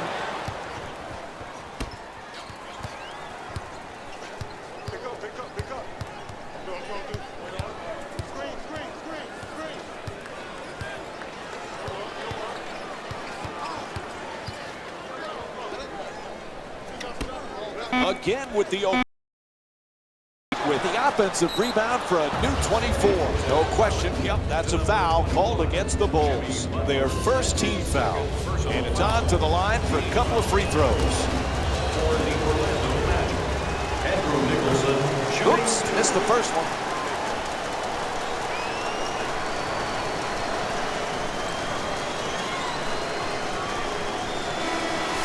Into the game for Orlando, number 9, Nikola Vucevic. And number 4, Elfrid Payton. 0 for 2 from the line.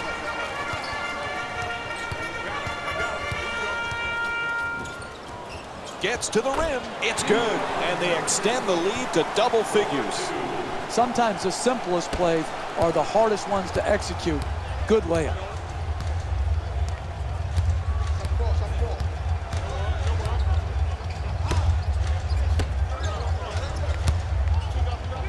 The up and under fools the defense. That's a 2. And Nikola Vucevic with 7 points. This is a low post fundamental. Good balance. Use the fakes that you have at your disposal to create an angle to the rim and then counter back and make the strong finish going to the rim. Puts it up, gets it to go. The Bulls up by 11. Look, you can't give up layups like that. You got to protect the basket and the paint at all costs.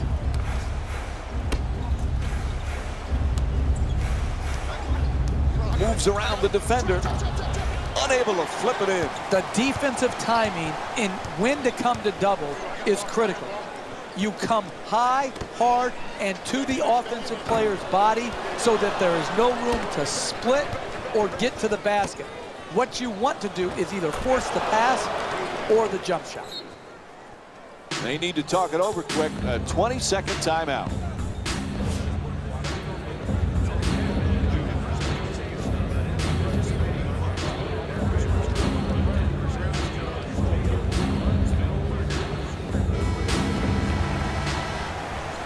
Into the game for the Lopez is looking to set up in the paint.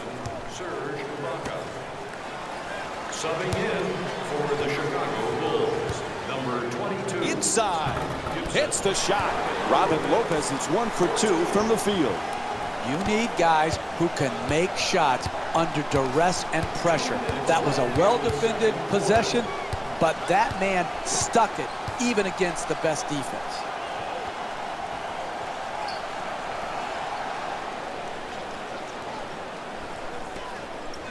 Vucevic fires. Vucevic's attempt won't go.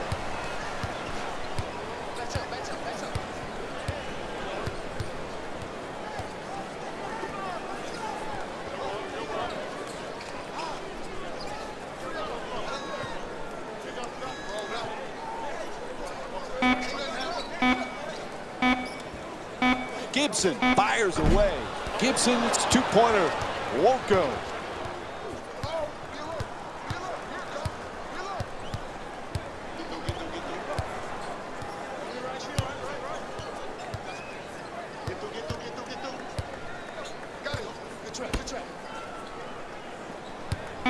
Ibaka from outside, a three-pointer. Ibaka's off the mark from downtown.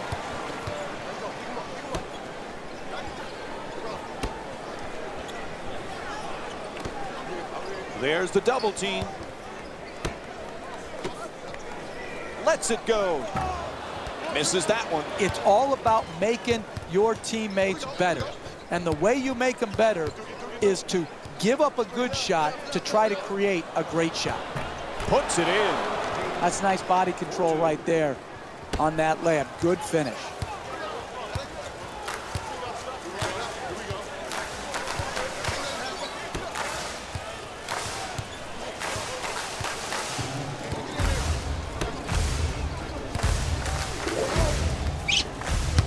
He curls, throws it down. What a play. And here's the replay with another look at that spectacular dunk. What a crowd pleaser.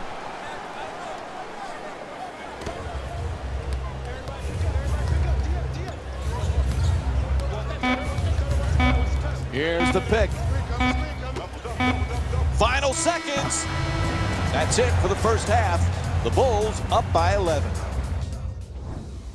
And we're back at the United Center for the second half. Along with Jeff Van Gundy, Mike Breen on hand. Chicago's got to be very happy. Nice, comfortable lead as we get set to start the third quarter, but they better not take it for granted. You can never be content with where you are in an NBA game. Too long a game, too many possessions. That's why you've got to be good defensively every possession. Gordon draws the double team, gets it to go. That's just a nice layup right there.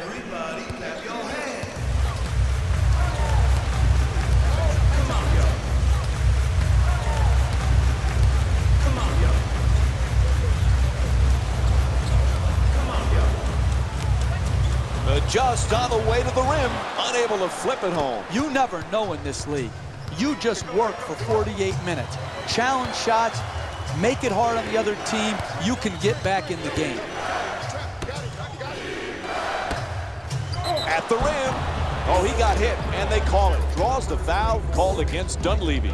That'll be his third. Orlando's shooting 62% from the line tonight. Boy, he's really been shooting lights out from the free throw line tonight.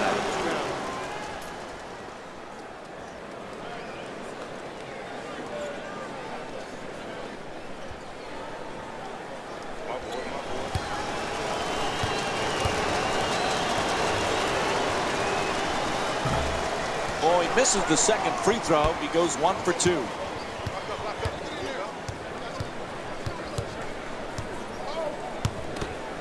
Gibson against Ibaka. To the rim. Puts it in, and they extend the lead to double figures. You want to keep attacking the basket and get layups around the rim. That's how you score consistently. To the reverse. Can't finish. Hey, that's a good look right there. Just couldn't get it in. Chicago's leading Orlando by a score of 34-26.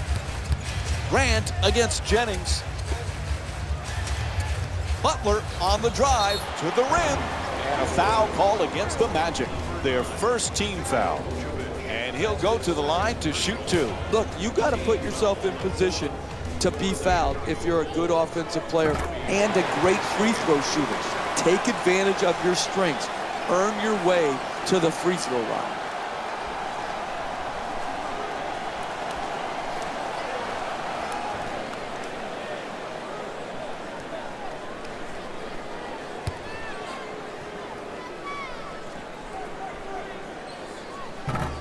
And fails to hit them both.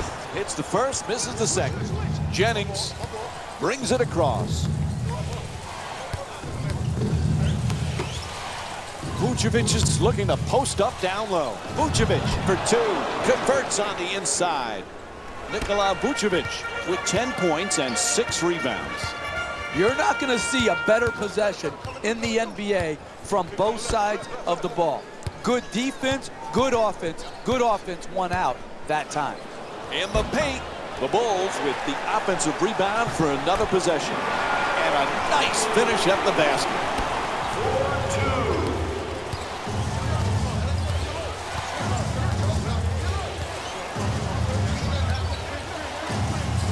4-2. Goes to the goal, puts it in, a 2-pointer. Orlando's shooting 38% from the field in tonight's game.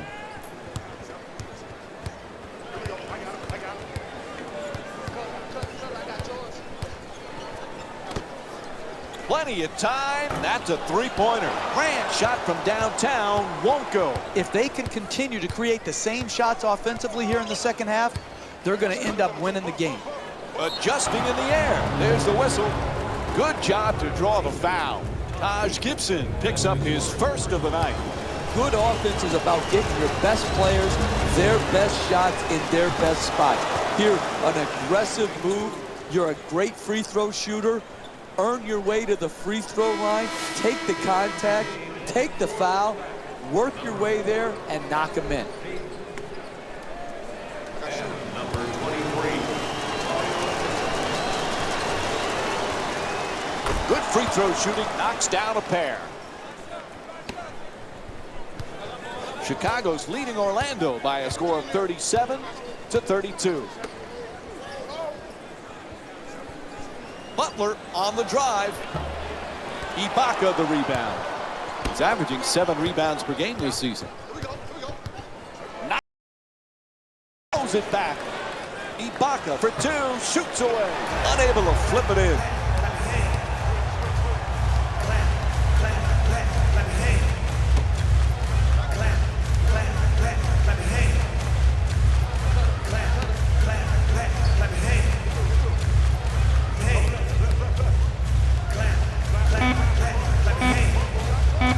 Weaves his way to the basket. Layup won't go. Getting the ball to the rim is so important to winning basketball. Great offense, great look. Just couldn't knock it in.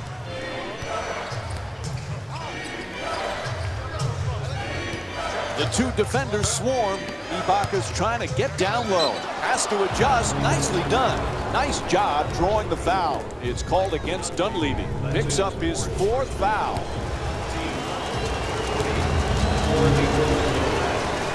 And he connects on the first free throw.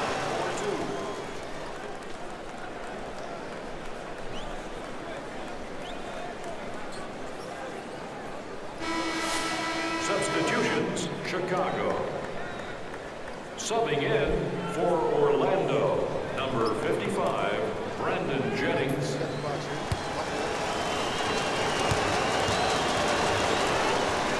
Able to convert on both free throws.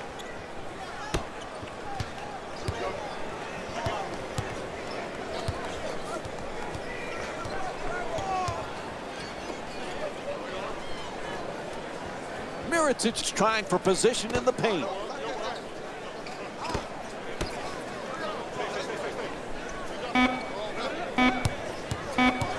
Oh, he beats the defender. To the basket. The whistle and a foul called against Jennings. And with the foul call, he'll get to the free throw line for the first time in the game. I really like when I see a team play smart offensive basketball. Get the ball to the great free throw shooter, get him in an aggressive attacking mode, create the contact, and get 2 free throws. For the Orlando Magic, number 44, Andrew Nicholson.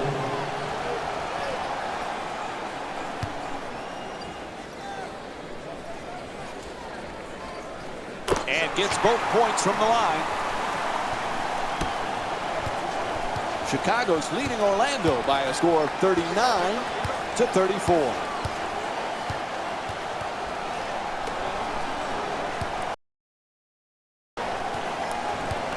And he curls in to the rim. Knocks it down. A 2-pointer. Orlando's shooting 38% from the field.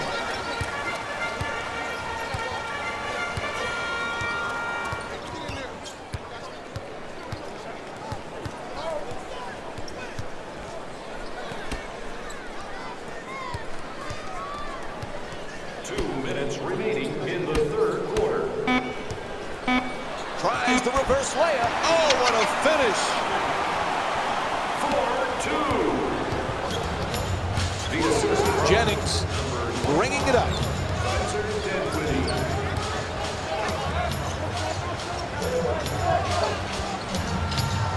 Throws it up from deep in the corner. Can't hit from way outside. Brandon Jennings is 0 for 2 from 3 tonight. Oh, a ferocious dunk. Oh, look at the athleticism exploding up to finish with the hammer. Number 13, Jennings against Grant. Hezonja fires away for 2. It's good. The Magic down by 5. the assist from number 55, Brandon Jennings.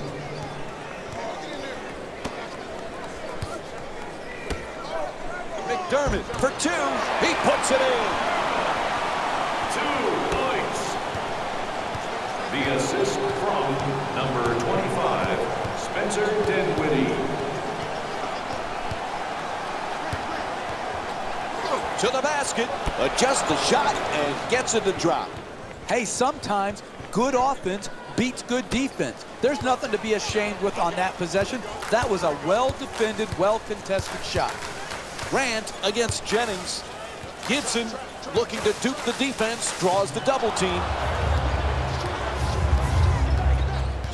Quick move to get inside, and Brandon Jennings with a nice play. Hey, you can only control what you can control. The defense there was great. It was just a better shot.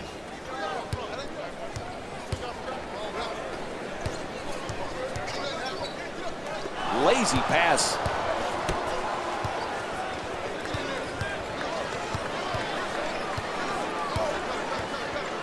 Jennings on the drive, puts it in. That's a 2-pointer.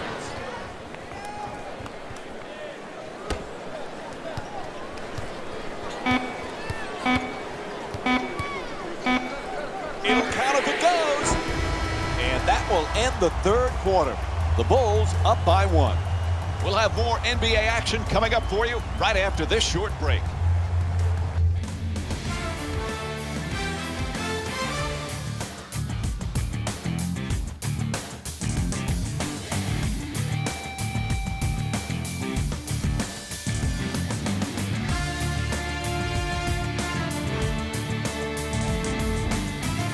Fourth quarter set to begin of another tight game. Neither team has been able to grab any kind of momentum.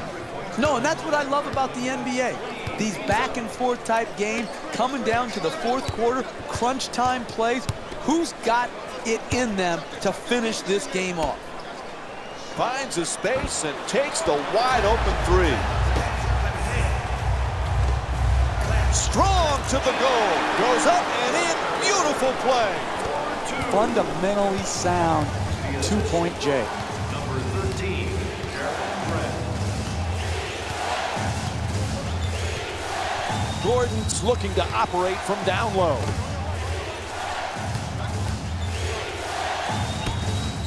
That pass picked off by Butler.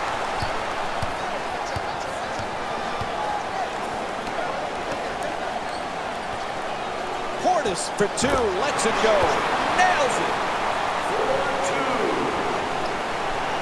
The assist from number 3, Doug McDermott.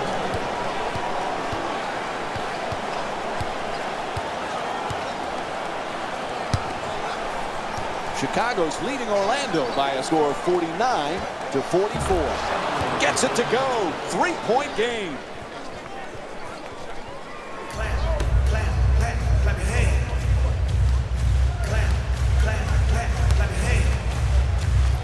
Mirotic draws the double.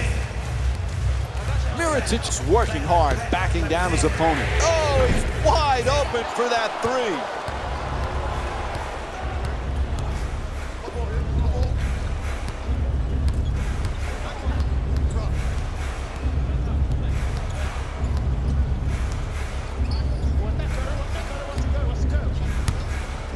Puts it up for two. Knocks down the shot. Orlando's shooting 45% from the field.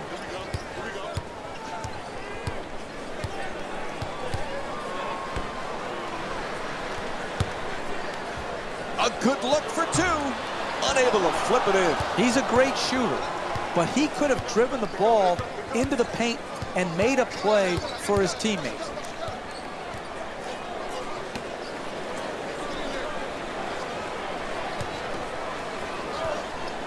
Gets it off. That's a two-pointer. Nails it. 1 point lead for the Magic.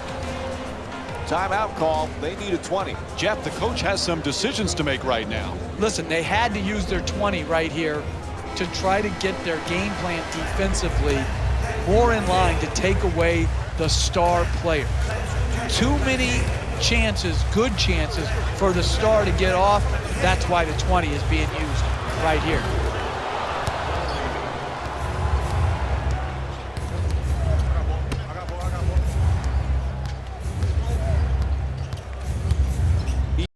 Looking for position in the paint.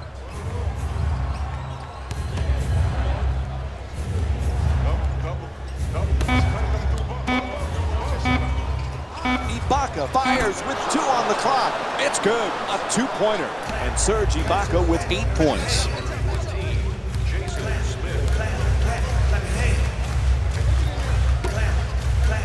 The screen is set.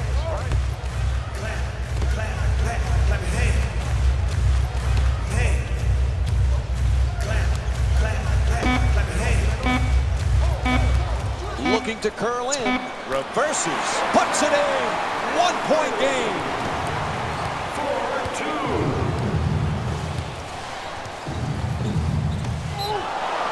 For the layup, and a foul is called.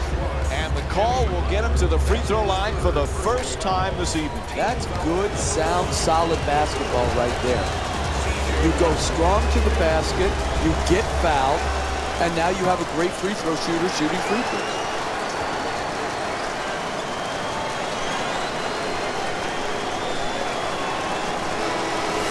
Substitutions, Chicago. Subbing in for the Orlando Magic, number 9, Nikola Vucevic. And misses the second as well. To the basket, flips it up, and Nikola Vucevic with the defensive board. Down into the lane. Gets the wide open look for three. Not able to hit from beyond the line. I'm disappointed. This type of defense is not championship caliber winning defense in the second half of a close game. There's the whistle. Nice job drawing the foul. You want to get easy baskets, but when they foul you, if it's one of your best free throw shooters, that's still good percentage basketball played. Get your better free throw shooters to the line down the stretch of a close game.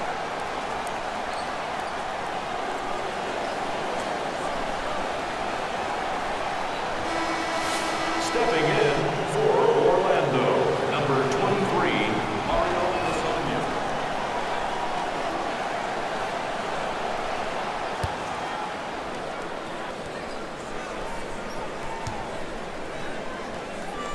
And Mike Dunleavy with 8 points. Chicago's leading Orlando by a score of 53-52.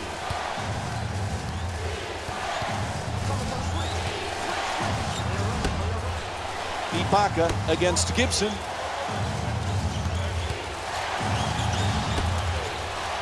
Throws it down. What a great back and forth game we've been watching here today, Mike. It's getting hard to keep count of all the lead changes.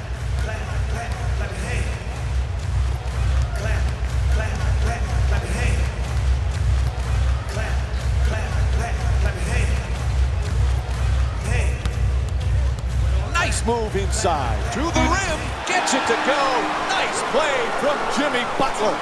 Hey, your first priority as a defense is to force them to shoot jump shots. When there's a drive, there's got to be help, and make them kick the ball out to the perimeter and then close out. Beautiful move. You want to keep attacking the basket and get layups around the rim. That's how you score consistently.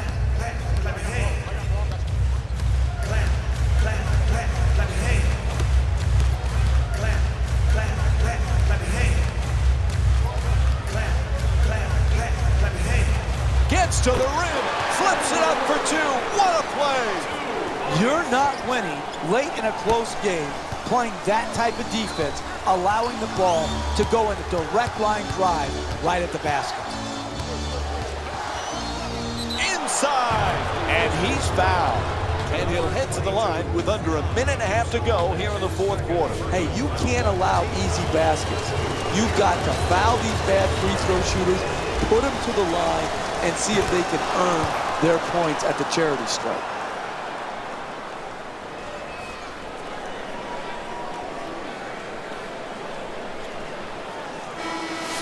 Stepping in for the Orlando Magic, number 00, Aaron Gordon. Into the game for Chicago, number 3, Doug McDermott. And he makes them both.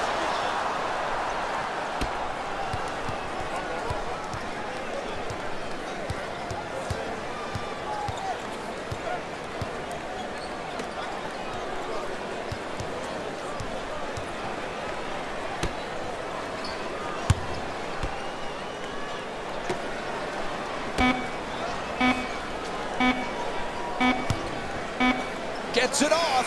It's good. For 2. 1 minute remaining in the fourth quarter.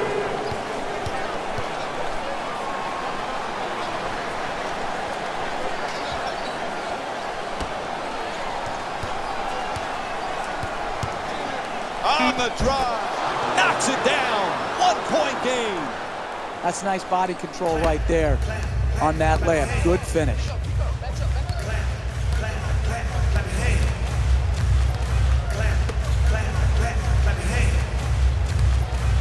Gets a good look. Can't connect. Hey, that's a tough shot, but I'd rather have a good player taking a bad shot than a bad player taking a good shot. That's his first personal foul. Team foul.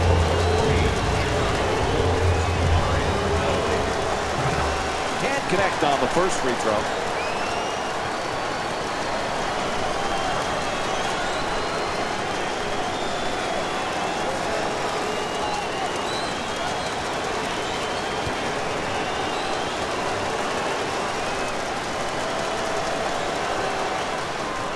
for two at the line. It's now a 2-point lead.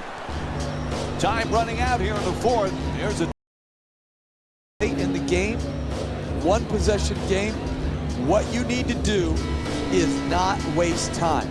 You've got to catch it and attack the basket, and then take the first quality shot you get. inside to the basket. He says no, but the ref says foul. Called against Vucevic. And Rob the free throw line. He's 2 for 2 from the line tonight.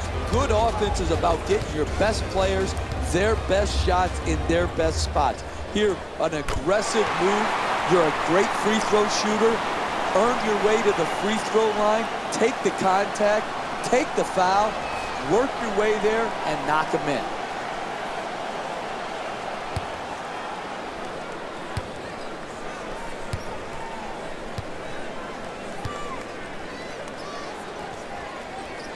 Clutch free throw shooting, and the game is tied.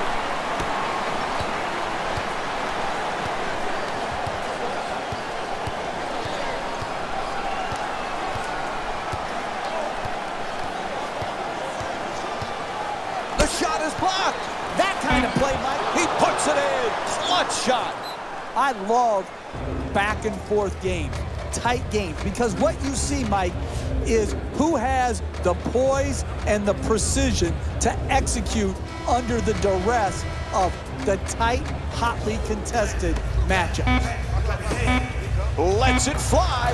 That's good. A two-pointer. And a timeout taken here in the final stages of this game.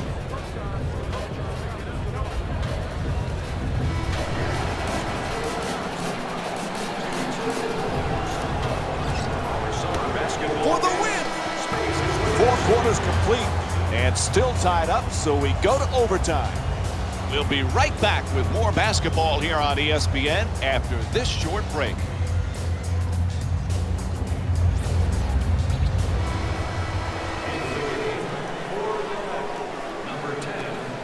Here we go. Nothing better than overtime.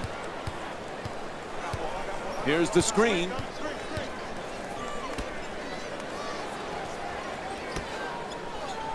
Lets it go. Off the mark.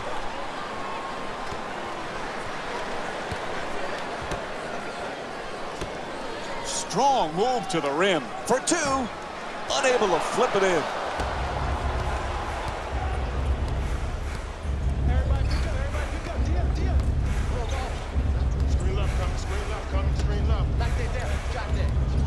Fires away. Misses that one.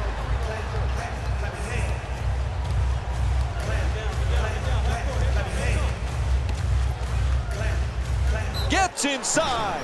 And Orlando's called for the foul. Their first team foul. And Robin Lopez will get to shoot at the free throw line. He's 4 for 4 from the line. Shooting 2. Knocks down the first one.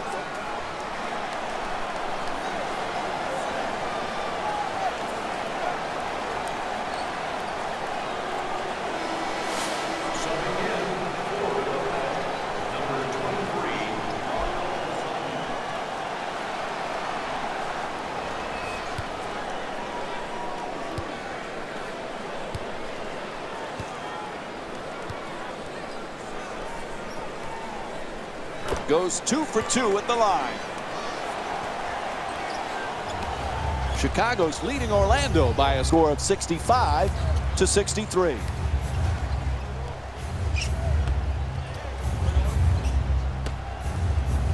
Puts it up, knocks it down, tie game.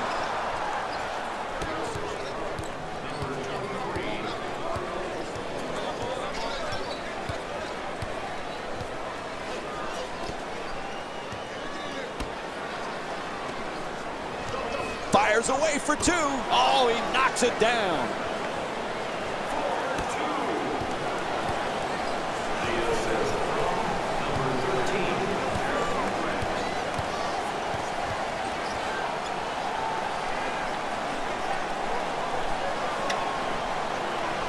Puts it up for two. Nails it.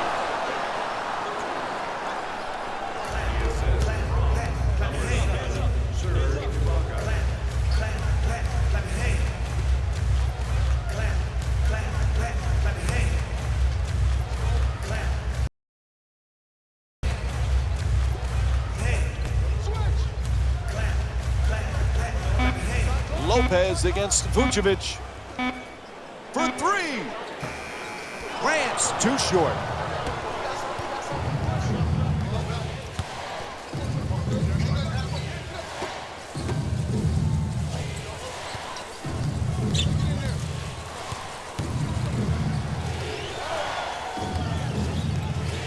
A good look for two. He puts it in. Basketball's a game of runs. This game has been no exception. It's been back and forth, and it's giving the fans the kind of up and down, back and forth action that keeps them interested.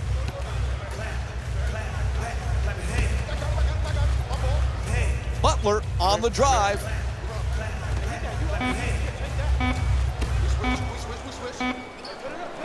Takes the three. Second chance opportunity on the offensive rebound.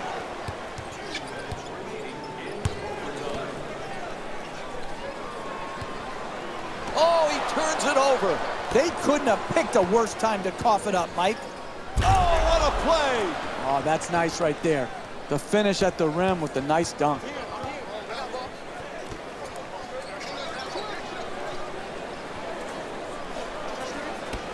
Wide open from downtown. Three-pointer. Won't go. That wasn't good defense. That was luck. Luck won't win out over the course of a long season in close games. Fires for three. It's good. Great play from Serge Ibaka. Sweet stroke on that shot, Mike. It looked good as soon as it left his hand.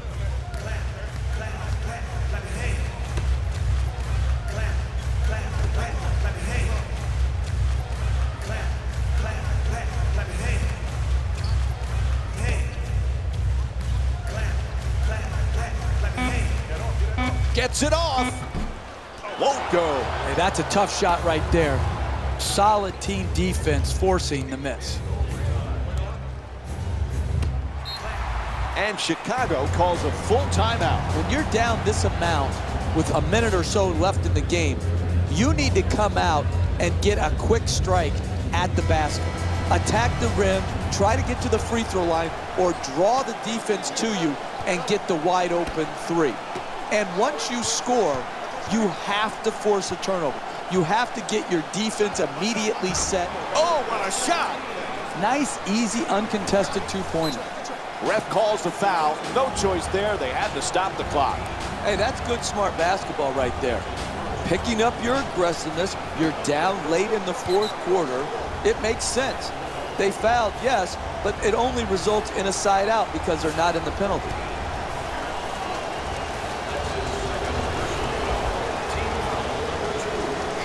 First free throw, perfect.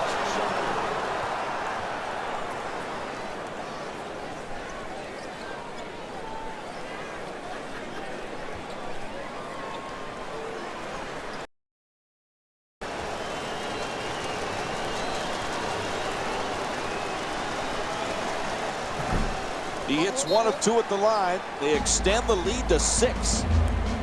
They want to discuss things. Time for a full timeout. When you're in a two-possession game, you don't really need to do anything special to get back in it. All you need to do is execute out of the timeout, get a score, and then have your defense lock in and lock down, get a stop, and then get out on the break.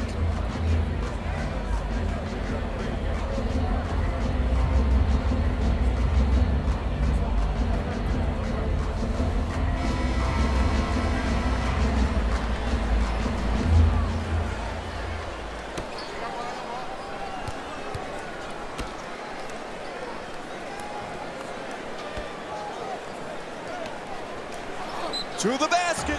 Clearly a foul call against the Magic. Their second team foul. And Robin Lopez will go to the line and shoot free throws. He's 6 for 6 from the free throw line. It's hard to score in this league, but you have a better chance if you're a great free throw shooter to do it at the free throw line. This is good basketball right here.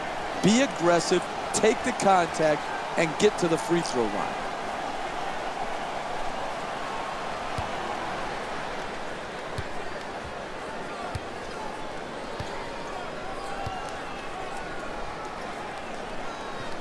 Oh, both free throws perfect. They've now cut it to a 4-point deficit. Had to do it there. They stopped the clock with the foul. That's his third personal foul. Team foul. And he hits the first free throw.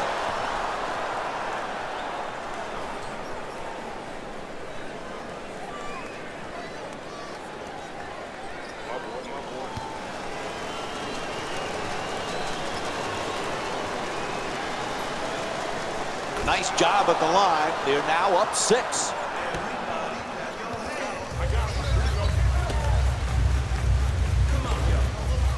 Wide open. That's a 3. Won't go from downtown. Get him for the foul. They had to do it and stop the clock. That's his second personal foul. Team foul number 4. Chicago Bulls are in the penalty.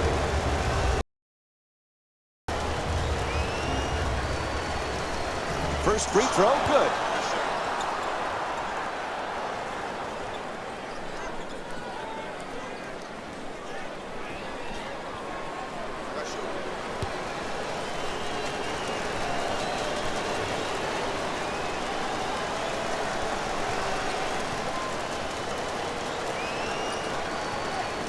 He hit.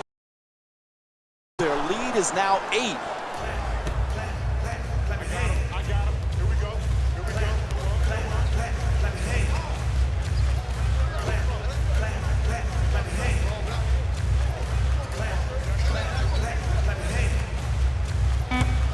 Gets into the paint, lets it fly.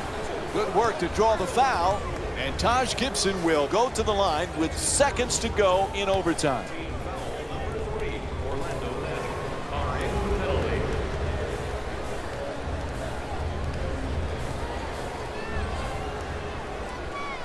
And he connects on the first free throw.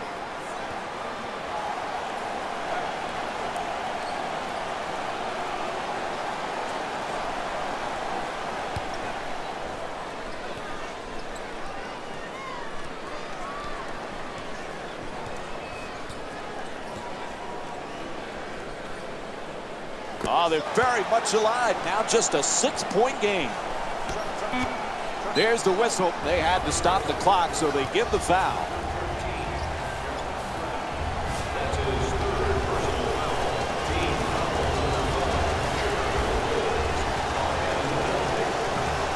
foul. Misses the first.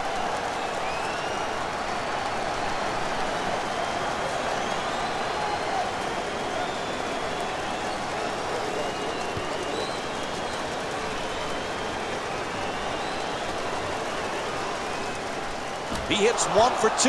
Now a 7-point game. Well, we needed an extra period to decide the outcome of this one. The final score is 80-73. For Jeff Van Gundy and our entire EA Sports crew, this is Mike Breen saying good night.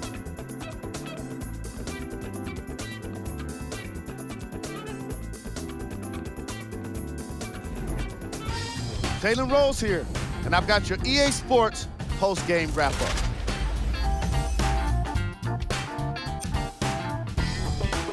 The Magic were successful in overtime, earning a solid win.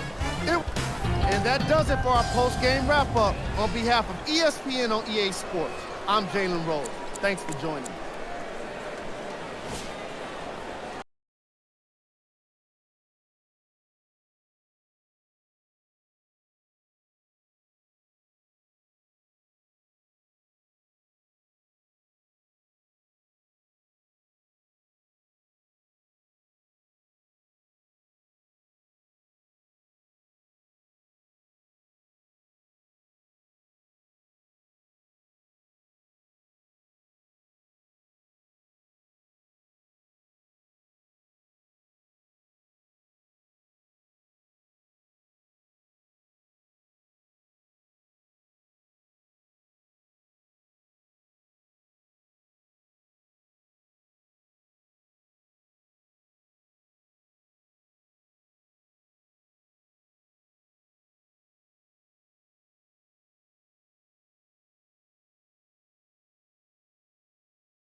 Welcome to the Air Canada Centre in Toronto as we get set for Jonas Valanciunas and the Toronto Raptors taking on J.R. Smith and the Cleveland Cavaliers.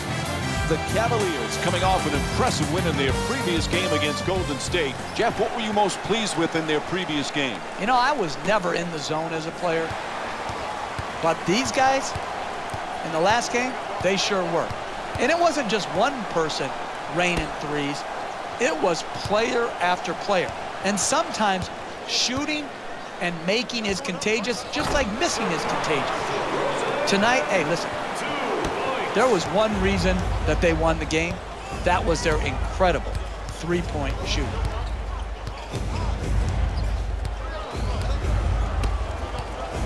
Jeff, I didn't know that Love's middle name, Wesley, was in honor of former NBA star Wes Unseld. He's a family friend. And Unseld, just like Love, a big guy, can rebound and throw great outlet passes. Well, that's what gets overlooked a lot of times with Love, and his shooting and his rebounding sort of dominate the conversation. But those outlet passes that he throws, those pinpoint passes, does remind you a little bit of Wes Unseld, who was by far the best of all time at the outlet pass. He's fouled, and Kevin Love will go to the line. He's shooting 82% this season. I really like when I see a team play smart offensive basketball. Get the ball to the great free throw shooter, get him in an aggressive attacking mode, create the contact, and get 2 free throws.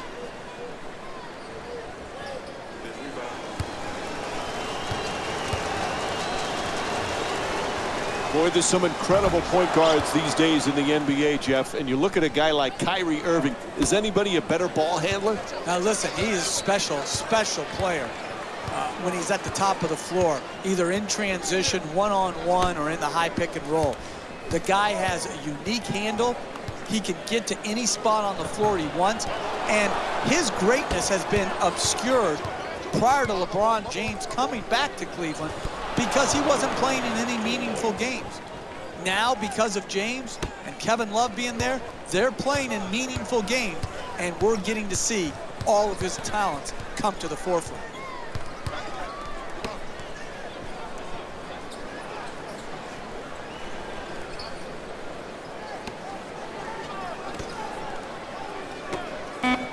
Gets to the rim. There's the whistle. And he'll head to the line to shoot 2. I really like this play right here.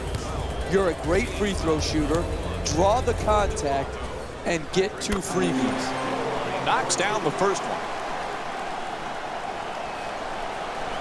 The big new acquisition for the Raptors, Jeff, obviously DeMarre Carroll. What a great year he had for the Hawks last season. He could do a lot of good things for this team. Absolutely. They needed a starting small forward. They went out day one of the free agent period, and they got it done. It was a great get for Dwayne Casey and his team. Love hoping for position in the paint. Drop steps toward the rim for 3. The wide open shot. Lowry the rebound. Lots of room there. Knocks down the jumper for 3. He's averaging 11 points per game this season. 3 ball, corner pocket. Irving against Lowry. Toronto's leading Cleveland by a score of 7-4. Puts it down. Oh, that's a sweet finish right there. Dunking the ball with strength and force. Assist from number 7, Kyle Lowry. Screen set nicely. Cleveland Cavaliers having another great season, Jeff. You know, as long as LeBron James is on that roster, they have a chance at a title. Absolutely. You saw it last year. Even without Kyrie Irving and Kevin Love, they took the Golden State Warriors to 6 games. He didn't play efficiently, but he played unbelievably well in that final series. And with him, his team will always be a favorite to win a championship. Jeff, I know you're a big movie guy. This past offseason, LeBron James acted in some movies. Is he a better actor than a player? Well, his opponents would say he acts on the floor with some of his fluff, but he's got another profession he's going to be good at, Mike. And doesn't it somewhat make you sick to your stomach that one guy is so good at so many different things? Lowry in possession, wide open for three. Can't connect from long range. It's a first-half lead. You have to set the tone defensively, and all they're doing is hoping the other team misses. Love draws the contact. Yep, it's a foul called against Patterson. That's his first. And Kevin Love will go to the line. He's 2 for 2 from the line here tonight. Look, you got to put yourself in position to be fouled if you're a good offensive player and a great free throw shooter. Take advantage of your strengths. Earn your way to the free throw line.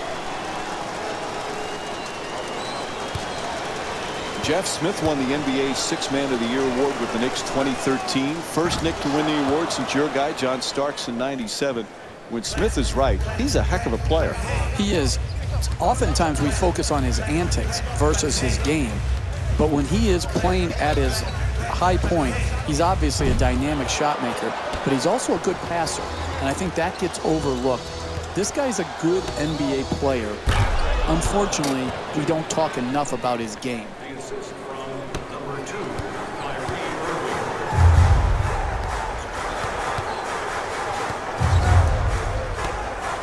Nobody near him. Takes the three. The long-range jumper is off the mark.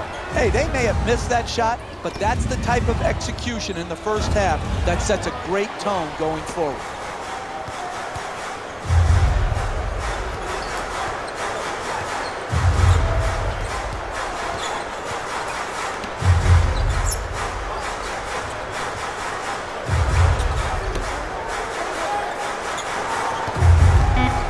Lowry for 2. Puts it up. Lowry's off target. Hey, that shot right there is exactly the type of shot you have to force if you're the defensive team trying to work your way back into the game. Love's jump shot won't go. One of the strengths of Lowry, Jeff, is a word that Clyde Frazier likes to use, the great Hall of Famer. Pugnacious. He has that attitude on the court. That's a nice word by Clyde, and it's very descriptive of Kyle Lowry's whole approach to the game. He's not afraid of confrontation. He goes right to the rim, takes on and absorbs a great amount of contact, and then at the other end, he's not afraid to put his body in the fray for loose balls, for rebounds, taking charges. I really love his demeanor on the floor. Knocks it down for 2. And it's a 1-point lead for Toronto. And Cleveland calls a 20-second timeout here.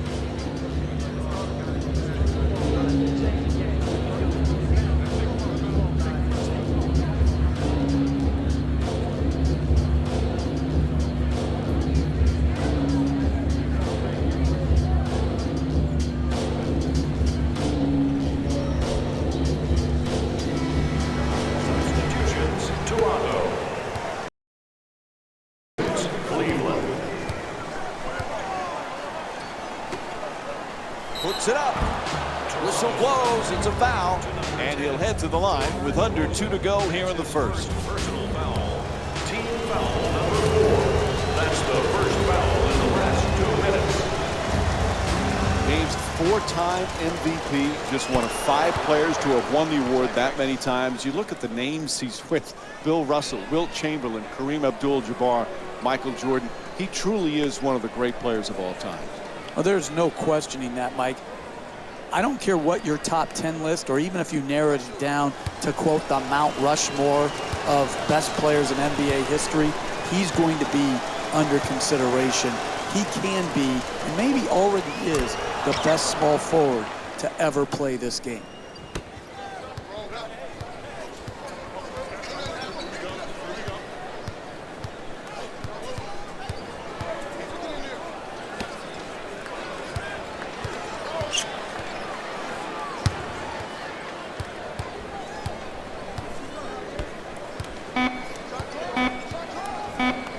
side. His first field goal off the mark. Hey, that's a tough shot right there. Solid team defense forcing the miss.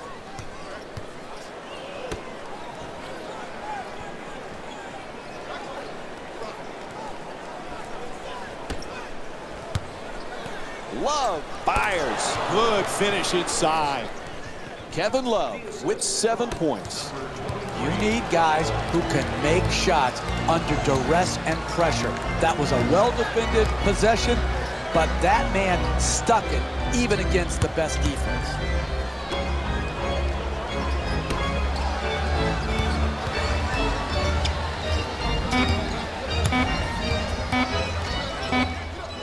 Puts it up for 2, and that won't go. We're seeing some outstanding defensive work, forcing the offensive team into late shot clock shots, which are very low percentage.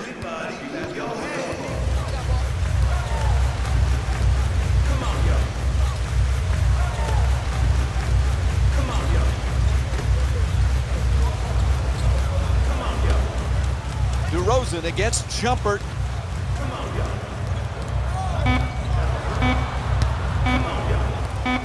Fires for 3 from the corner. With one swipe, he comes up with a steal. And as we wind down the quarter, he just fires it up. And the first quarter complete.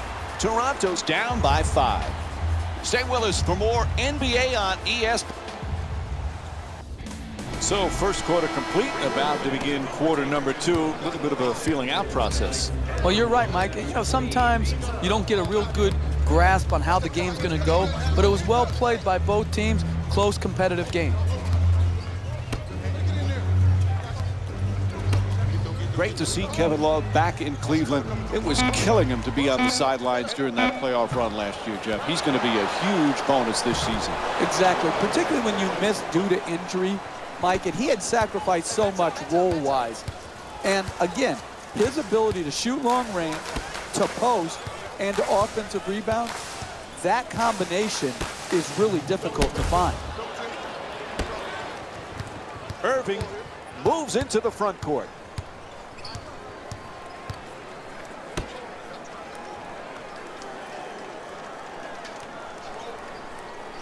Love's looking to do damage in the paint. The two defenders converge. Able to knock it down. And Kevin Love with 11 points. And there's a timeout call. The Raptors down by 9.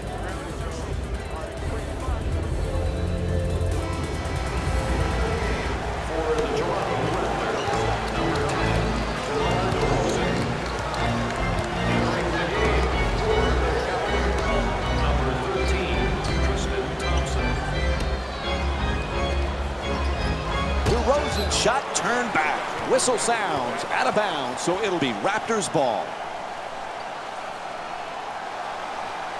Jeff, you always talk about leadership in an organization. General Manager Masai Ujiri, head coach Dwayne Casey, they really have done a good job gaining some stability for this organization.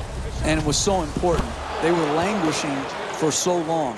To build and solidify a roster that can win, they've done that. They've got cornerstone-type players in DeMar DeRozan. They've really re-energized their fan base. I just love what the Toronto Raptors are doing in the country up north. Ref blows the whistle. He's got a foul. And it's on to the line for a couple of free throws. Smart basketball, preventing an easy score and putting a poor free throw shooter to the free throw line. Off the mark on the first free throw.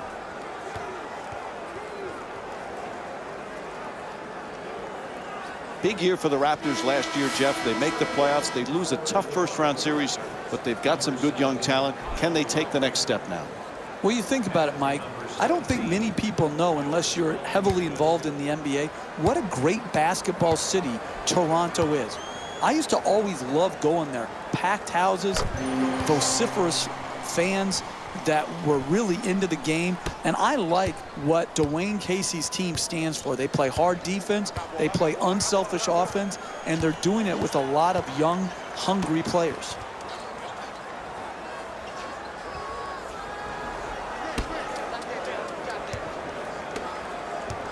And now he moves around the defender. Mozgov fires away. Jump shot won't go. You defend, you always have a chance to come back and win a game. Lowry on the drive, at the rim. Oh, he swats it to the rim, draws the foul. It's called against Smith.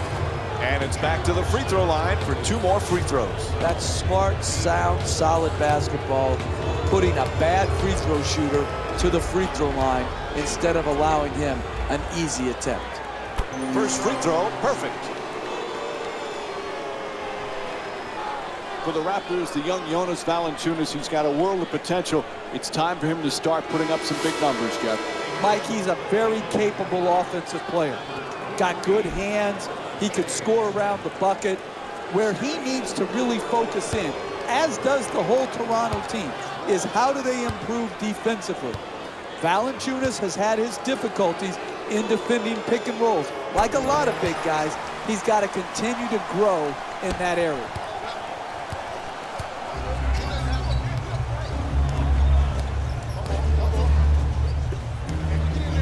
Love fires for 3. Can't get it to go. The lead's still under double figures. Lowry walks it across.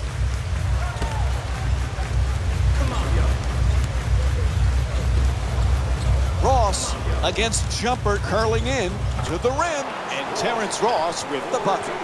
Hey, you can only control what you can control. The defense there was great. It was just a better shot.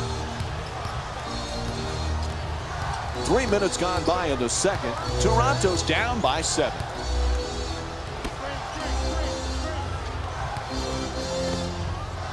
James can't get it to go. Ross coming across.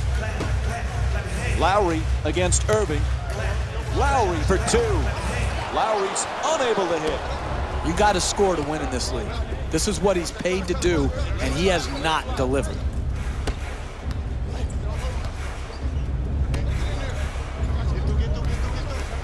Jeff, we've talked so much about LeBron James, the championships, the MVPs, the incredible numbers.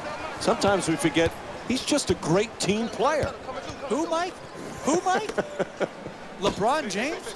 I haven't heard of him. We haven't talked about him very often, have we, over the last decade or so, that we talk about him on every broadcast, whether he's playing or not? Listen, the crux of this guy is this. He's a global brand, but at heart, he's all about the team. James, the jumper. The 2-pointer won't go.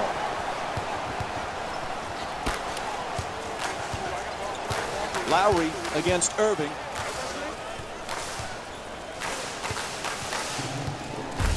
Lowry firing again, off the mark.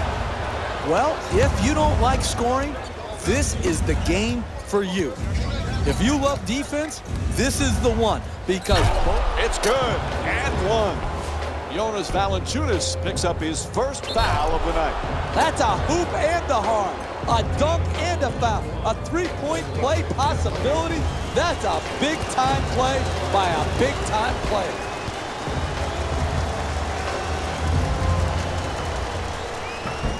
Valanciunas, the rebound.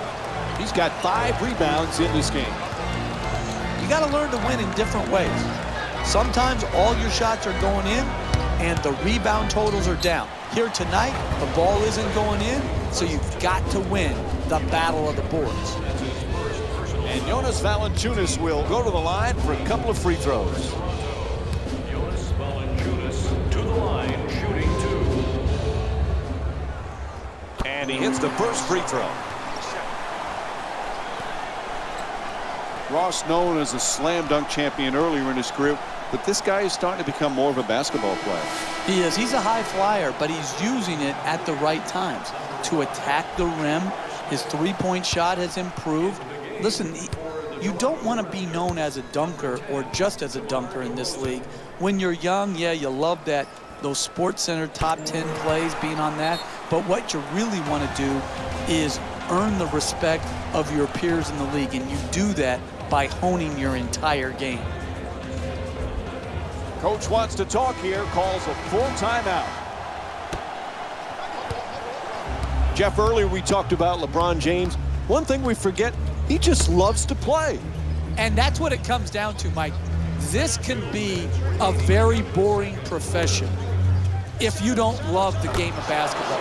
And people out there, fans, say, what do you mean if they don't love it? Listen, not every NBA basketball player loves the process and the lifestyle that comes with being an NBA player. They don't love the game. They love what the game brings them. They don't love the game of basketball itself. James does love it. And that's why, to me, he's been able to maintain such a high standard of play over the course of his career.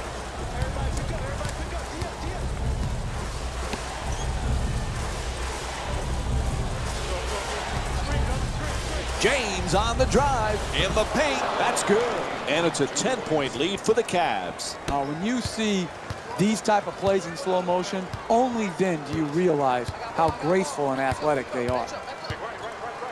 Lowry can't hit the three. I continue to see solid defense. It's the same defense that got him the lead. That type of defense will keep the lead for them. Love from beyond the arc. And Kevin Love with the jumper. Puts it in. He's averaging 16 points per game this season. An 8-0 run for the Cavaliers.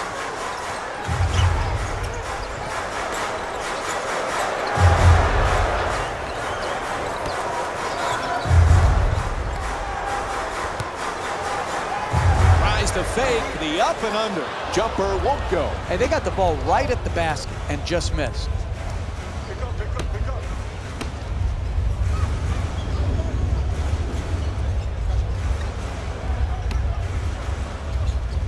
Goes to the goal.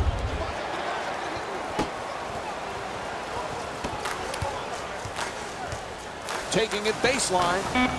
Nails it. That's a two-pointer.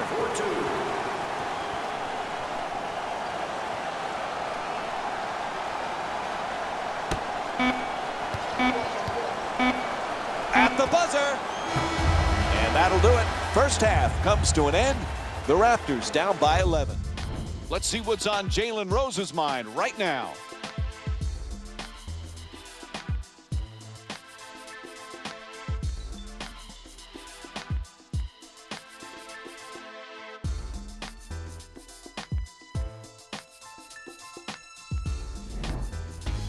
Welcome to the EA Sports Halftime Report, brought to you by yours truly, Jalen Rose.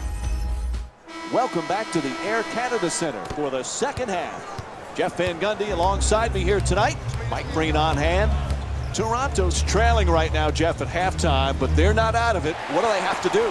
It just starts with playing a little bit better, a little bit more efficiently, with a little higher degree of attention to detail. When you look at that first half, you see little mistakes that compounded themselves into this deficit that they've dug for themselves. They've just got to do a better job of concentrating.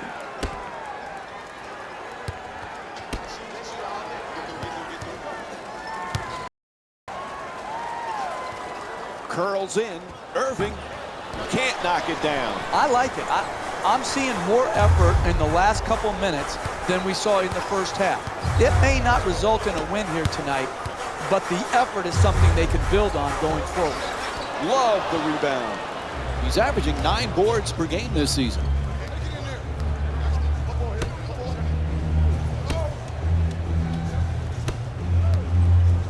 Smith on the drive. No doubt about it, whistle blows a foul called against the Raptors. That's their first team foul. Cleveland's shooting 66% from the line. Smart basketball, preventing an easy score and putting a poor free throw shooter to the free throw line.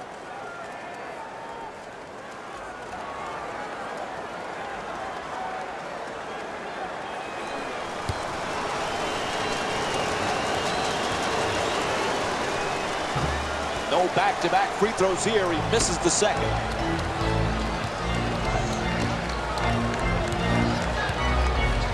To the rim, able to put it in.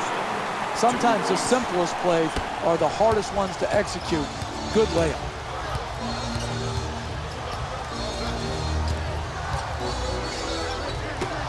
Smith from downtown.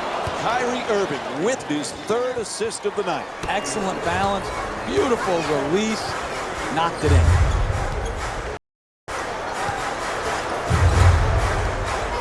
From beyond the arc, bang! Toronto's 2 for 10 from three-point territory. And they've turned things around as a team with the three-point shot. It's starting to drop for them here in the second half with great consistency. Goes to the fadeaway, knocks it down. And Kevin Love with 16 points. Everybody at your head. J.R. Smith. Come on, yo. Come on, yo. To the basket, and DeMar DeRozan with a nice shot for 2. You're not going to see a better possession in the NBA from both sides of the ball. Good defense, good offense won out that time. Irving's three-point shot won't go. You never know in this league. You just work for 48 minutes. Challenge shots, make it hard on the other team. You can get back in the game. The Cleveland Cavaliers. Tristan Thompson to the line for 2. First free throw, good.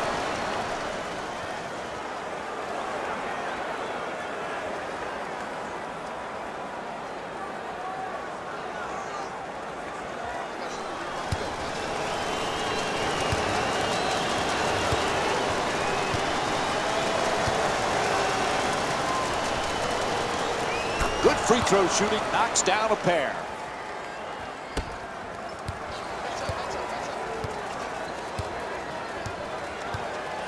Lowry against Irving.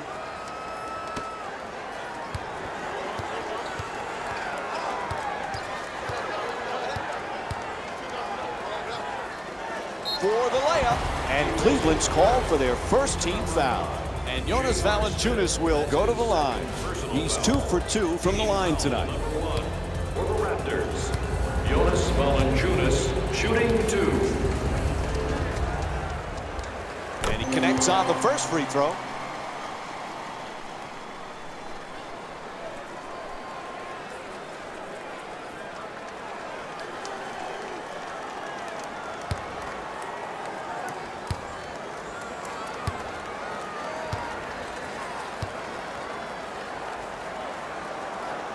Able to convert on both free throws. Cleveland's leading Toronto by a score of 41-31.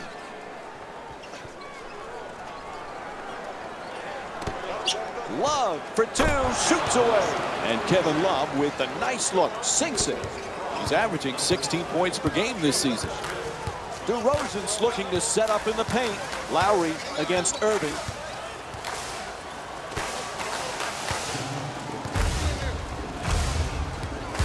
DeRozan on the drive, slams it down. Oh, that's a sweet finish right there. Dunking the ball with strength and force.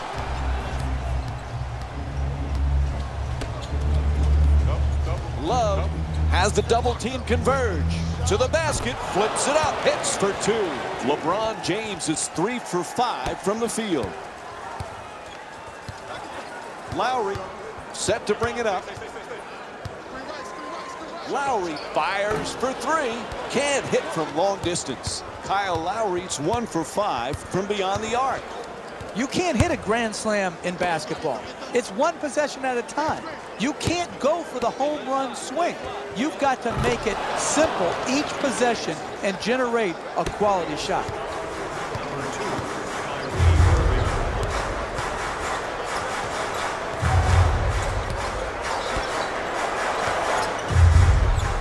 Getting to the basket, a pretty Euro step. Cleveland's leading Toronto by a score of 47-35.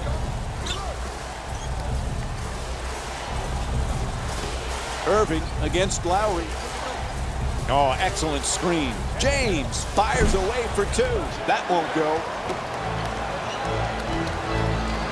Slams it down. Oh, look at the athleticism exploding up to finish with the hammer. Whistle blows, timeout. The Cavaliers up by 10. The winner will receive courtside seats and James bringing it up here. nominations can be submitted on our team website. 2 minutes left in the third quarter. James for 2. Oh, nice rebound by Valanciunas. Gets to the rim. The Raptors with the offensive rebound to keep it alive.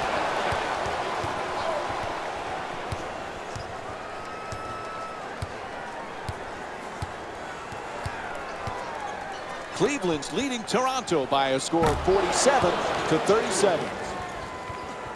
The assist, number 8, Matthew Dellavedova. Lowry into the front court. Gets past the defense. Nice. That's good for 2. And Kyle Lowry with 9 points. Beautiful dribble drive and layup.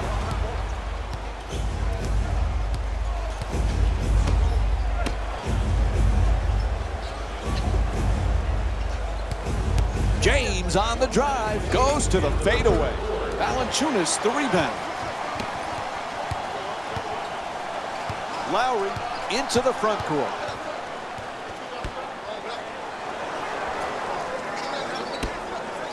Scola against James. Moves around the defender. It's good. A 2-pointer. And Luis Scola with his first field goal of the night.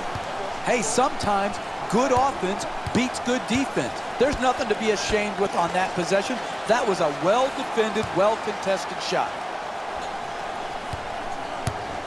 James fires another shot. Nails it. It's a double-digit lead.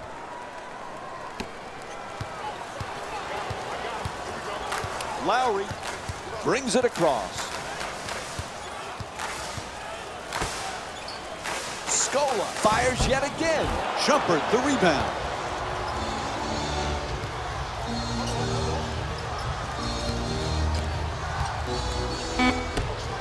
Smith.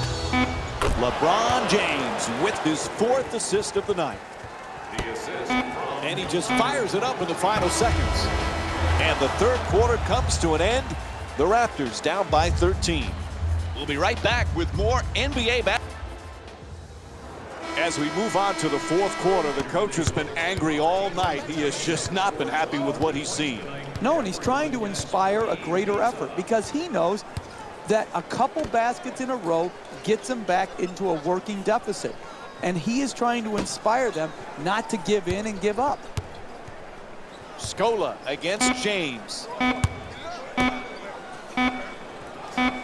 Shot clock down to 1. That's a 3-pointer. Can't hit from beyond the arc. We're seeing some outstanding defensive work, forcing the offensive team into late shot clock shots, which are very low percentage. Wide open for 3. Shumpert's long-range jumper won't go. This is what dug this hole for this team. In the first half, they didn't guard, and they're doing the same thing here in the second half.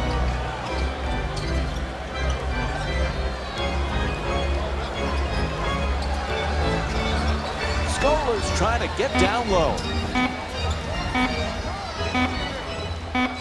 Shot clock says 1. Puts it up from downtown.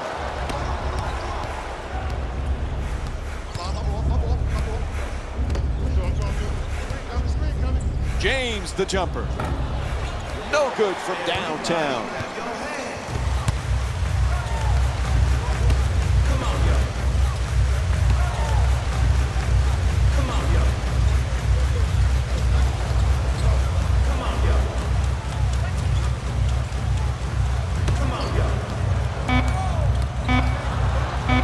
He curls, puts it up, and Terrence Ross with a 2-pointer.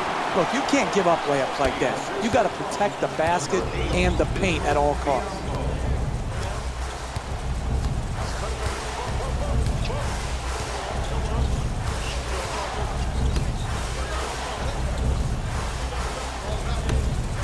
Shoots for 3. That's good. Cleveland 6 for 15 from the outside. Nice quick decision right there. 3 points straight on.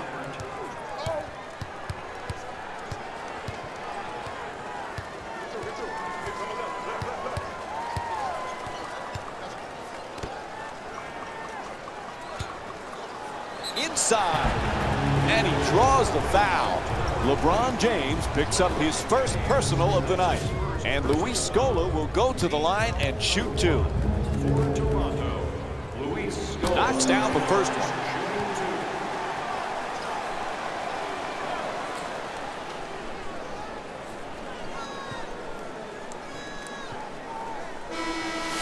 Subbing in the Cleveland Cavaliers, number 13, Tristan Thompson.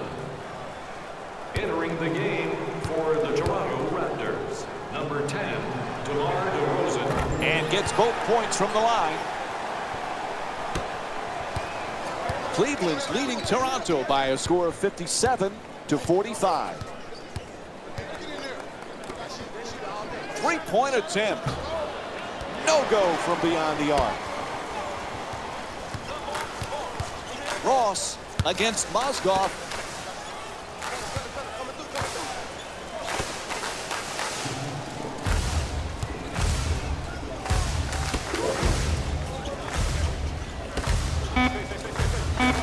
There's the pick. Ross fires for three with one on the clock. Bang! Hits from downtown. Terrence Ross with 7 points and 2 rebounds. He's a special player because he can create something out of nothing late in the shot clock. Here, well defended, jump shot, but he still has the ability to put it in the basket. And Toronto calling for a timeout. They need to figure something out, Brady. Tickets before the end of today's game, and you'll receive an exclusive discount. Sloppy pass intercepted by James. 3.5 gone by in the fourth. Toronto's down by 11. James against Ross.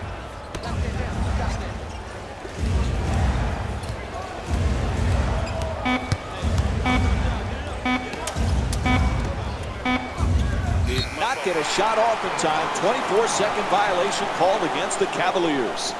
Dwayne Casey's made a few substitutions here.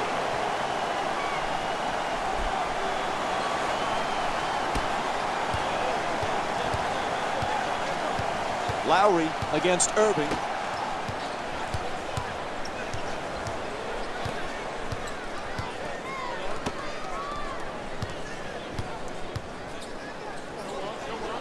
Strong to the goal. Oh, pretty shot from Kyle Lowry. Hey, you can only control what you can control. The defense there was great. It was just a better shot.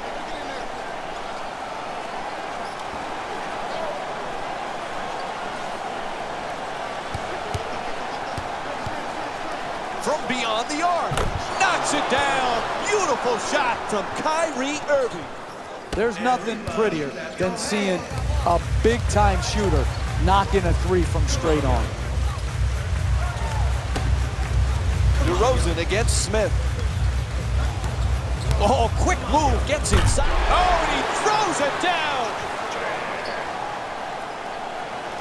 Cleveland's leading Toronto by a score of 62-52. 2 minutes remaining in the fourth quarter.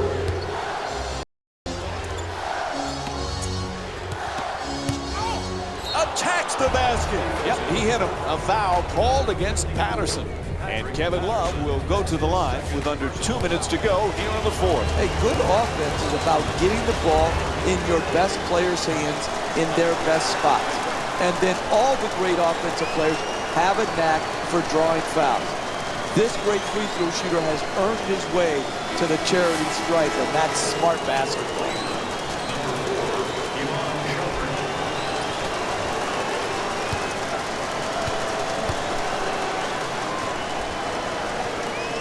And Kevin Love with 21 points.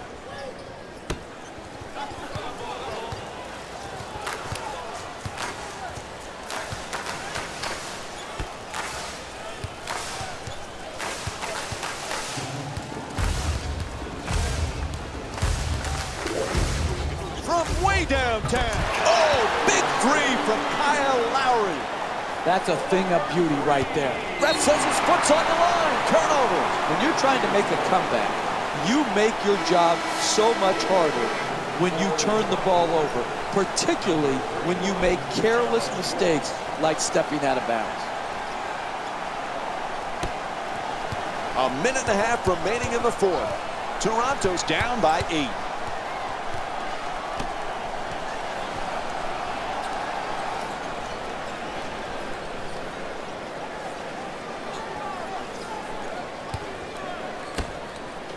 Puts it down. What a play. Oh, that's nice right there. The finish at the rim with the nice dunk.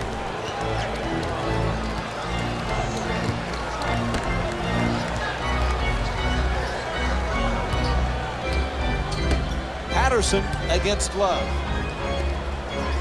From downtown. Lowry's unable to hit from beyond the three-point arc.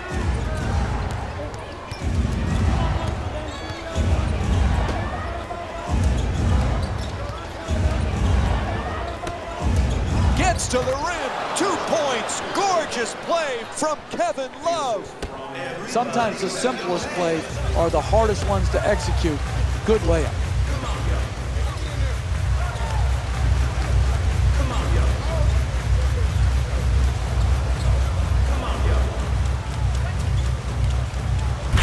Puts it down.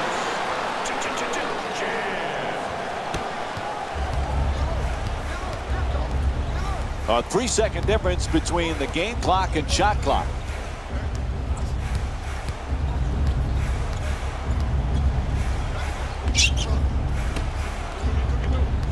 And he curls in. Thrown away. Oh, great hustle as he looks for the save. Goes out of bounds, so it'll be Cavaliers ball. J.R. Smith's returning to the floor here in the late stages of the fourth. J.R. Smith.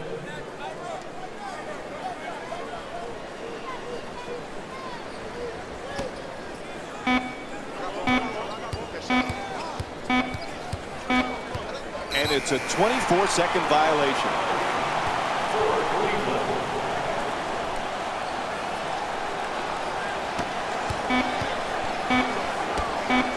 Gets a good look. And this one is in the books. The final score, 67-59. For Jeff Van Gundy and our entire EA Sports crew, this is Mike Breen saying thanks for watching and good night.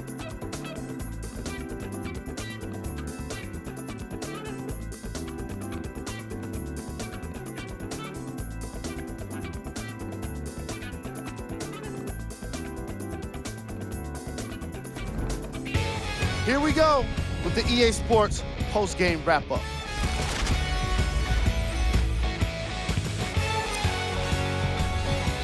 The Cavaliers finished with a narrow victory on the scoreboard. The statistic that seems to stand out in 3D is their assists. So many of their points were made possible by their team chemistry, and it was great to see. On behalf of ESPN on EA Sports, I'm Jalen Rose. We look forward to seeing you again next time.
Boston, Massachusetts. It's Tuesday night basketball here on ESPN as we get set for tonight's game between the Boston Celtics and the Charlotte Hornets. The Hornets coming off a frustrating loss in their previous game against Miami. Jeff, it's pretty simple. You don't shoot well, you're really not going to have a chance to win. And boy, were they awful shooting the basketball. Mike, you've heard me say this ad nauseum. It's a make or miss league. If both teams create quality shots, who's going to make more of the quality opportunities? They didn't in the last game, and they lost. But you don't get down about that. You have to look inwardly and say, did we get the shots we wanted? If you did, you just move on to the next game and hope you shoot the ball a little bit better.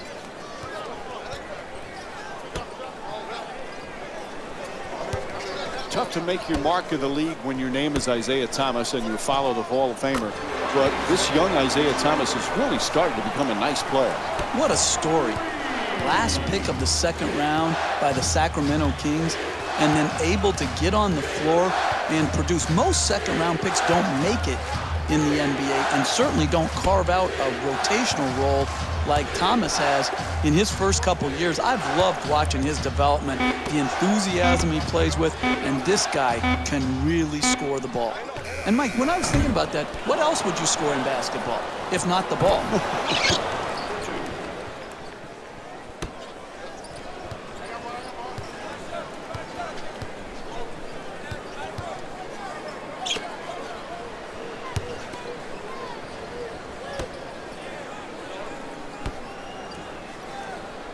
Backing his man down. No doubt about it. He hit him. It's called against Lee. That'll be his first. And Evan Turner will get to the free throw line to shoot. He's shooting 83% on the season. First free throw, perfect.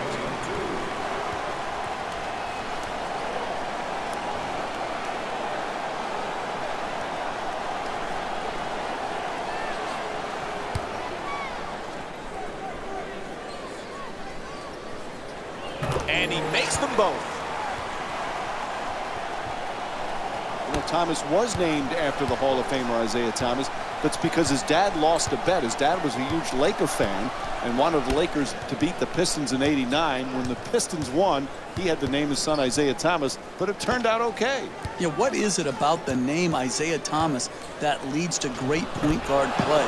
I mean, I never want to compare guys, but the dynamic way that this young man scores the ball is reminiscent of Zeke.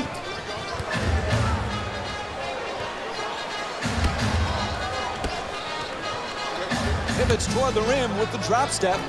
Not able to score. No paint game, no winning.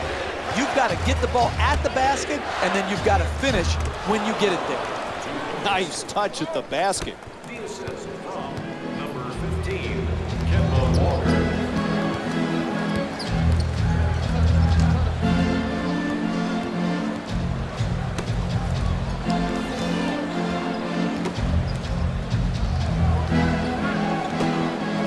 Johnson. Oh, can't get it to drop. Getting the ball to the rim is so important to winning basketball. Great offense, great look, just couldn't knock it in. You know, Jeff, Kemba Walker had that spectacular college career, but it didn't come easy for him in the NBA at first. No, again, when you're a lottery pick, oftentimes you're going to a bad team who has bad habits and isn't talented enough. And so that's what happened to Walker in Charlotte. They weren't good. And so he wasn't good enough to carry a team, to lead a team early on. He has learned, he has grown, and now we're seeing a fine point guard in Kemba Walker.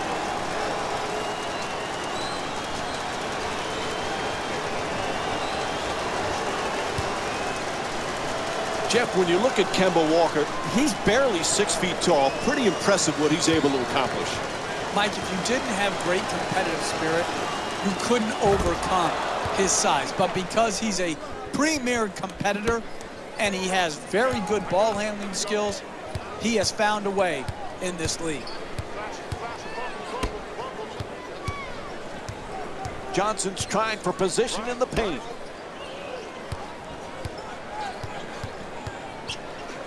Looking to curl in at the rim. The Celtics with control on the rebound. Gets that one to drop. 2 points. 3.5 gone by in the first, and this game is tied.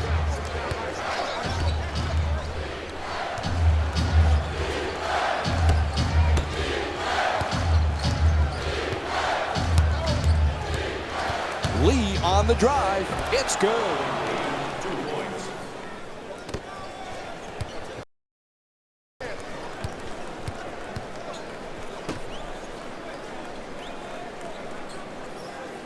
Crowder against Zeller. Johnson's looking to operate from down low. Nails it from downtown. He scored 15 points in their previous game against the Atlanta Hawks. The assist from number 90, Amir Johnson. Jeff, Steve Clifford, your former assistant coach, has to be happy with some of his off-season acquisitions. Nick Batum is a real nice pickup for this team. Yeah, Batum had a bad year last year, Mike. I think some things got in the way of his focus just on basketball. This guy is a very good all-around player, and I think will have an exceptional year for the Hornets.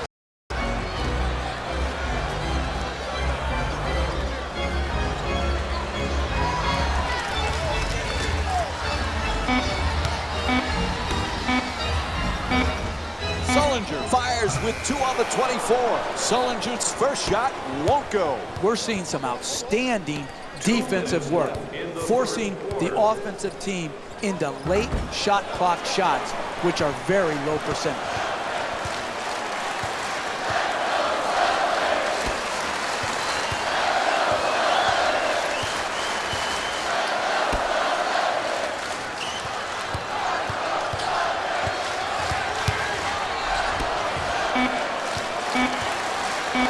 Turner from downtown with 3 on the clock. You know, Jeff Kemba Walker had that fantastic college career. He's been a good NBA player. Can he get to the next level in such a tough league for point guard? Well, Mike, the thing I like most about Walker is his competitive spirit. What he has to do is become a more efficient shooter. And without people to stretch the floor, it becomes difficult for smaller guards like Walker. And that's why I think Batum's addition was critical for their success.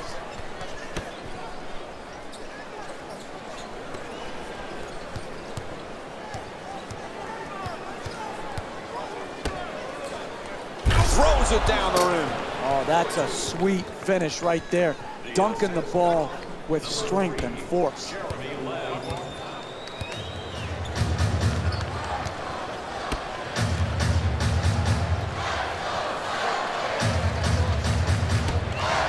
To the rim. Knocks it down. Gorgeous feed. 4-2. Boston's leading Charlotte by a score of 12-11. Kelly Olynyk.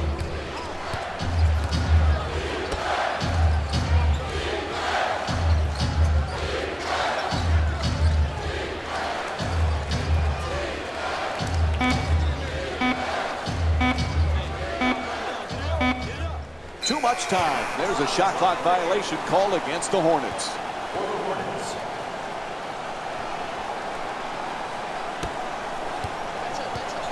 Bradley bringing it up.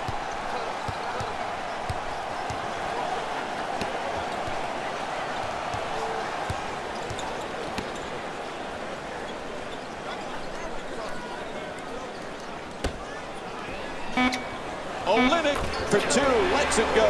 Avery Bradley with a nice look. The assist from number 0. So the first quarter comes to an end. Boston's up by 3. Stay with us for more NBA on ESPN after this short break.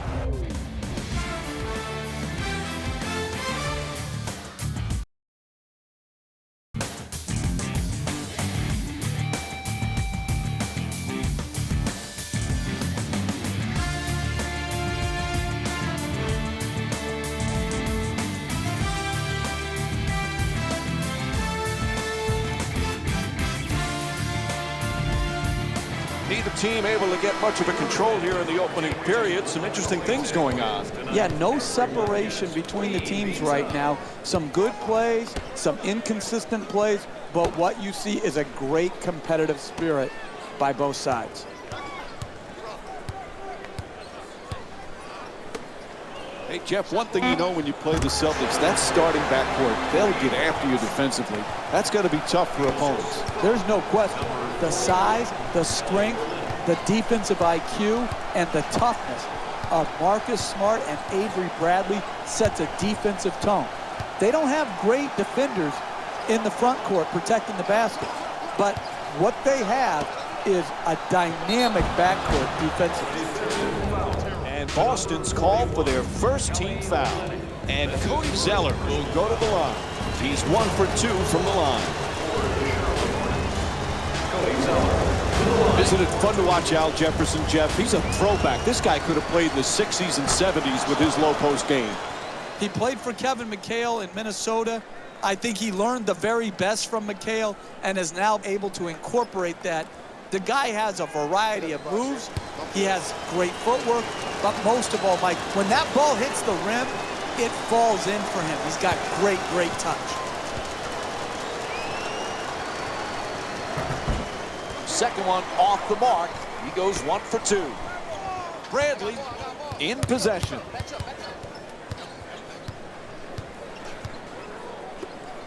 That's a three-pointer. The defense nowhere near him. Misfires from beyond the arc. It's a first-half lead. You have to set the tone defensively, and all they're doing is hoping the other team misses. Plenty of time. That's a three-pointer. Can't connect from way downtown. It's a make-or-miss league. If they're to win this game going forward, they're going to have to make these open shots. And Cody Zeller will go to the line. He's 2 for 4 from the free throw line.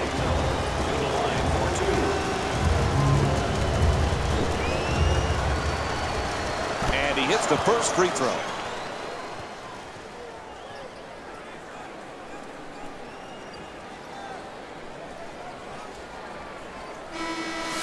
Everybody remembers Linsanity when Jeremy Lin played in New York. Since then, it's been an up-and-down career for him. What do you expect from him in Charlotte, Jeff? Well, I think now the expectations are at the right level for Lin. He's bigger than you expect. I think defensively he has to grow, but Steve Clifford is one of the best coaches in the game and will bring out that defensive intensity from Jeremy Lin.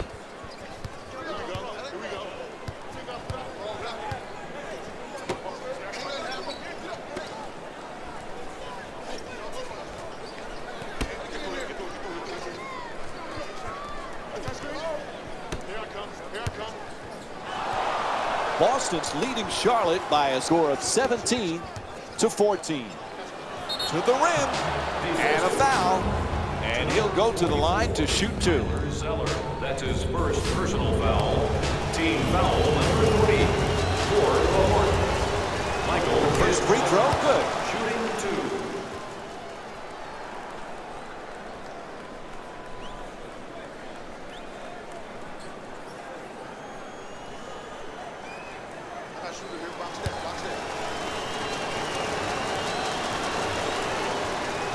Goes 2 for 2 at the line.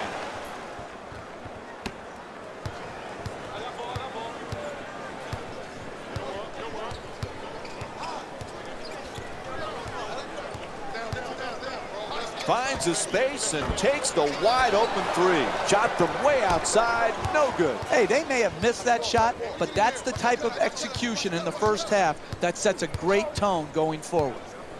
Oh, rejected.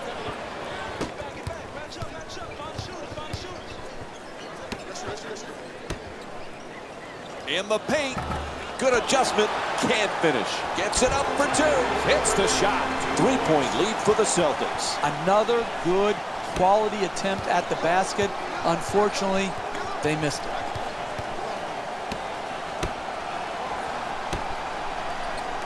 Boston's leading Charlotte by a score of 19-16.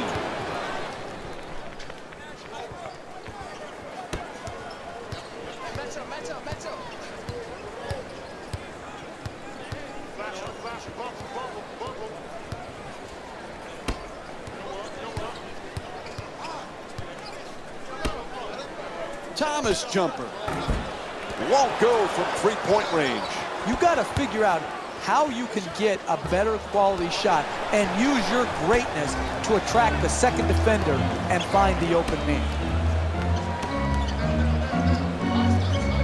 Thomas for three with another shot. Thomas is unable to hit from downtown. The ref says he steps out. It'll be Celtics ball. Hey, listen, you can make whatever excuse you want. That's a bad turnover. You just need to stay in bounds and not make the unforced type of turnovers.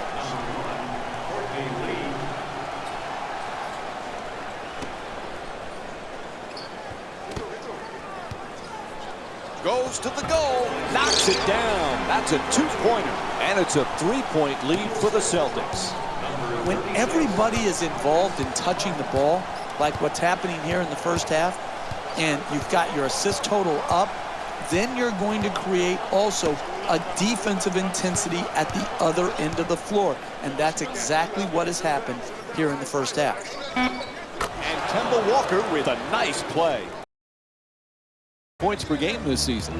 Hey, sometimes good offense beats good defense. There's nothing to be ashamed with on that possession. That was a well-defended, well-contested shot. Johnson's looking for position in the paint.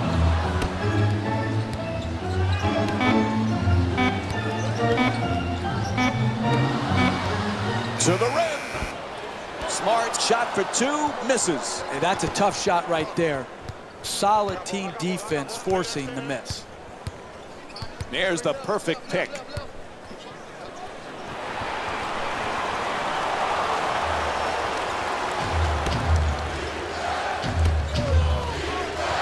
To the basket. And we have a foul called against Johnson.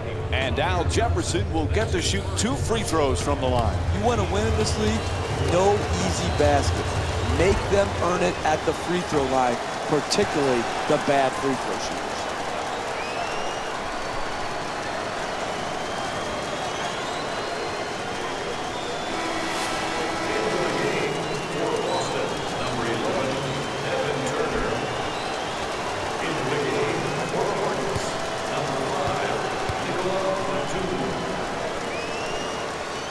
So he goes 1 for 2 from the line after hitting the second.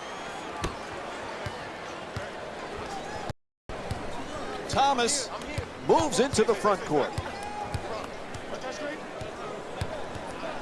For the layup, that's a 2. And Isaiah Thomas with 7 points. This has turned out to be one of the better games of the season, Mike. They're really getting after each other on both sides of the floor.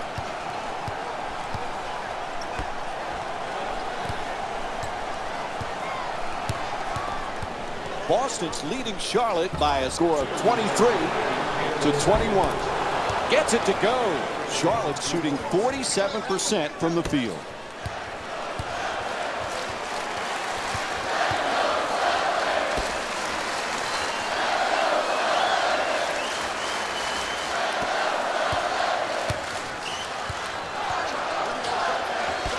For 3, the wide open shot. Misses from beyond the arc. That's outstanding basketball.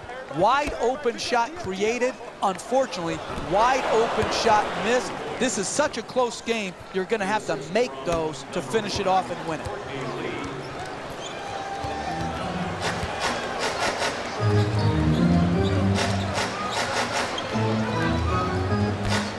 Double team closing in. And Amir Johnson with the bucket. You want to keep attacking the basket and get layups around the rim. That's how you score consistently. 1 minute left in the second quarter. Walker walks it across. Walker for 2, puts it up. Shot won't go.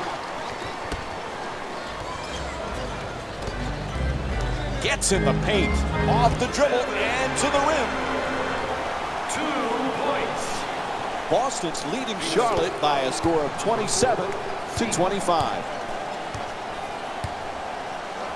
Here's the pick.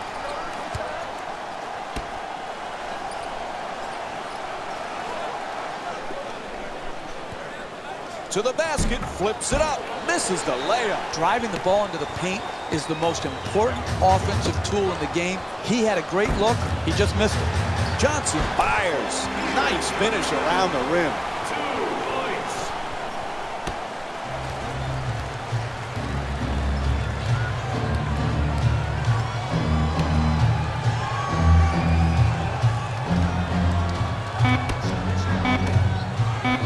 Williams. And time expires here to end the first half. Boston's up by 4. We send it now to Jalen Rose. Welcome back to the TD Garden in Boston, Massachusetts for the second half. Along with me is Jeff Van Gundy, Mike Breen on hand. Boston's up by a narrow margin as we start the third quarter, Jeff. They just got to keep doing what they did in the first half. Why did you steal my line, Mike? That's what I just told you off air. I just said that. That's exactly what they've got to continue to do. Do what they're doing, continue to work the game, and they will be rewarded. Geez.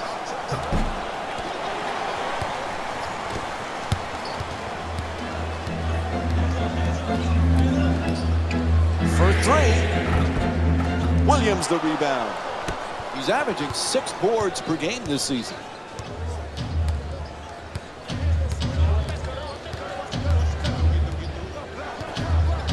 Gets to the rim.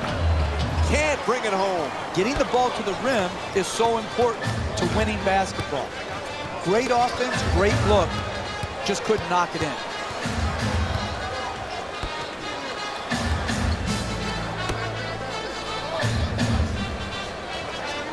Fires away for 2. Puts it in. And Isaiah Thomas with 11 points. They need a timeout here. The Hornets down by 8.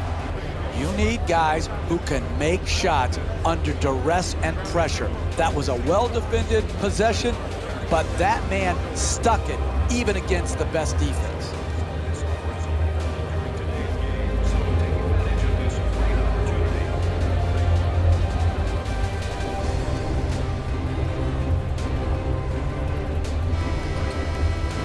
Boston's leading Charlotte by a score of 33-25.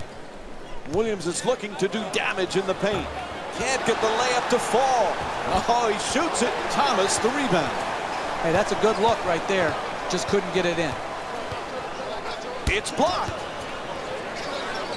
Swatted away by Lee. And Charlotte's called for the foul. Their first team foul. And Amir Johnson will go to the line. Team foul number 1 for Boston. Amir Johnson to the line, shooting 2. And he connects on the first free throw.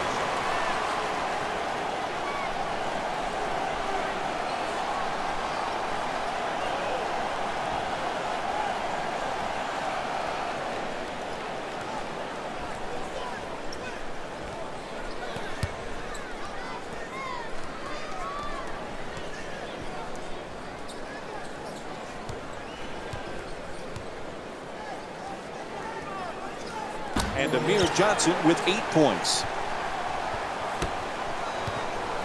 Boston's leading Charlotte by a score of 35-25.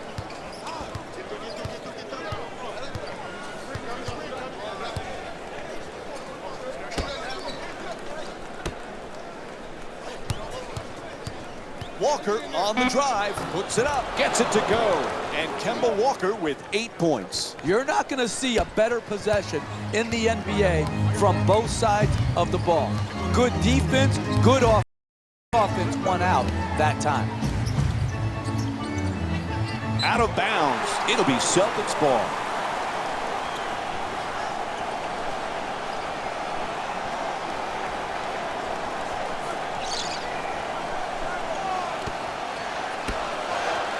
Sullinger fires away, unable to flip it in. That's good team defense right there, forcing that miss. Inside, puts it in, a 2-pointer. He's 5 for 10 from the field. Hey, you can only control what you can control. The defense there was great. It was just a better shot. Gets the wide open look for 3. Bang! From downtown. Boston's 4 for 11 from long range. That's just big-time offensive basketball in the NBA. Searching the open man out, hitting him on time and on target, and then finally capitalizing by making the shot. Walker on the drive. That shot won't go. We're seeing some outstanding defensive work, forcing the offensive team into late shot clock shots, which are very low percentage. Off the mark, quite can't get that double-digit lead. This is what dug this hole for this team. In the first half, they didn't guard, and they're doing the same thing here in the second half.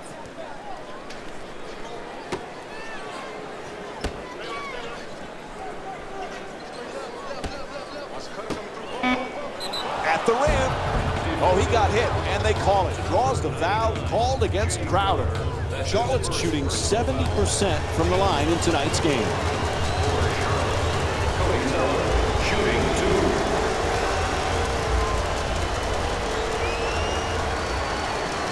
Knocks down the first one.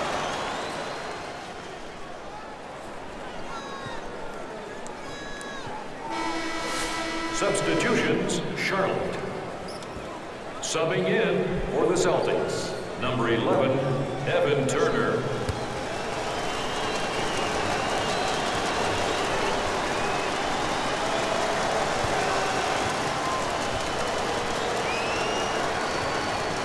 Good free. Knocks down a pair.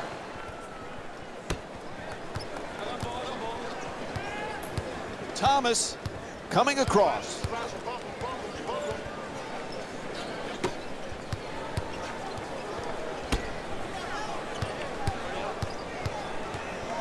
Blows past his man.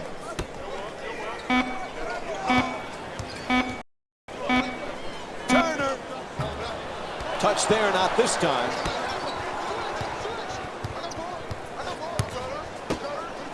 He shoots. Thomas the rebound.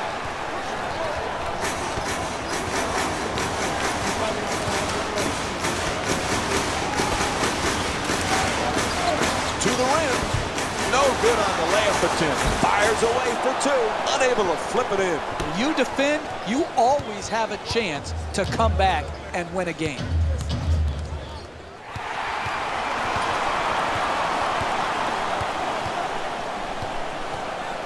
Sullinger's looking to set up in the paint.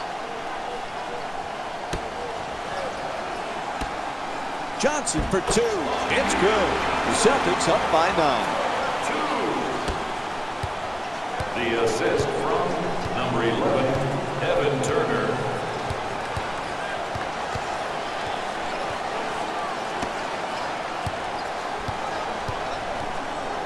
And now he moves around the defender. He stepped on the line.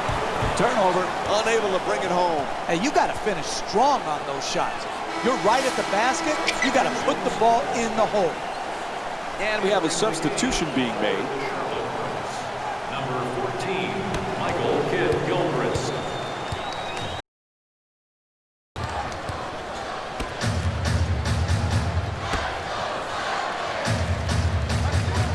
Lots of room there. Drains the three.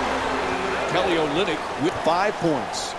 They played well the entire night at the offensive end of the floor. They've moved the ball well, and they continue to generate quality shots. Wide open for three. Batum's shot from behind the arc won't go. That's good offense. Wide open jump shots are what you're trying to create. They created one. Unfortunately, they're missing here tonight, and they missed another wide open look. Batum the rebound. Lynn set to bring it up. Batum against Olynyk. Jefferson's trying to get down low. Can't get the layup to drop. No paint game, no winning. You've got to get the ball at the basket, and then you've got to finish when you get it there. For two, Avery Bradley with a perfect delivery. That's a 10-2 run for the Celtics. Number 0, Avery Bradley.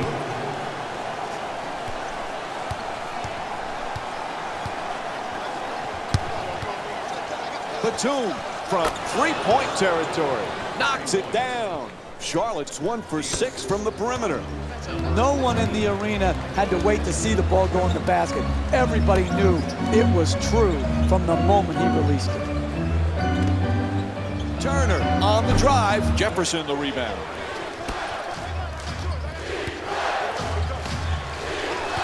Driving baseline. Fires for 2. The Hornets with the offensive rebound for a second chance opportunity.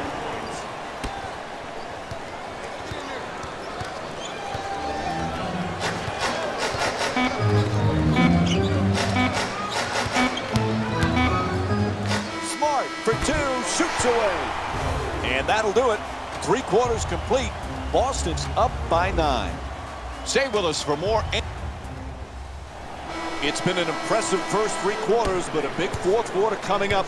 What's the key for them to wrap this up, Jeff? Urgency. It's got to be all about urgency to take care of business right now. Don't waste any possessions. Don't blow any sets. Do your job on every possession.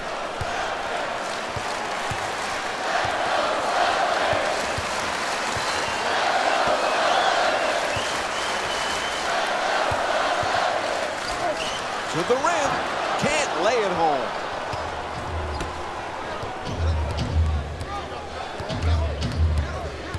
Lee's trying for position in the paint. Gets inside. Lin fires it up again. Lin shot off target.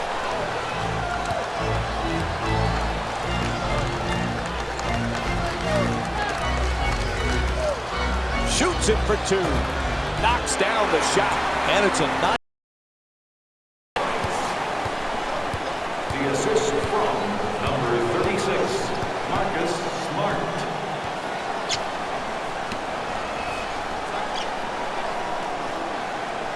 Boston's leading Charlotte by a score of 47 to 38. Oh, what a play! Oh, that's a sweet finish right there. Dunking the ball with strength and force.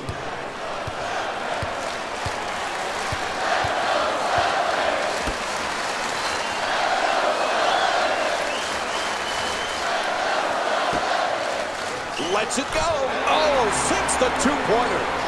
2 points. The assist from number 41, Kelly Olynyk.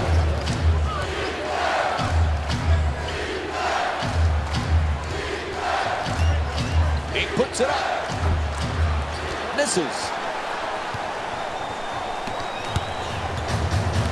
Smart against Lee.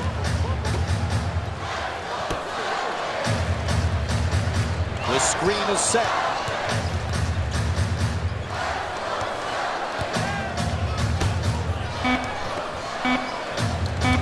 With 3 seconds on the clock. It's good. And they need to talk it over. They call a full timeout.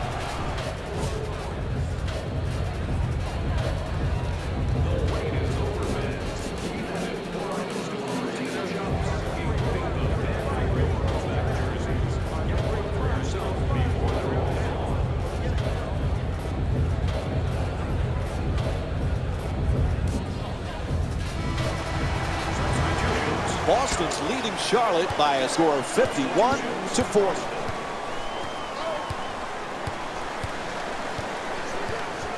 Here's the screen.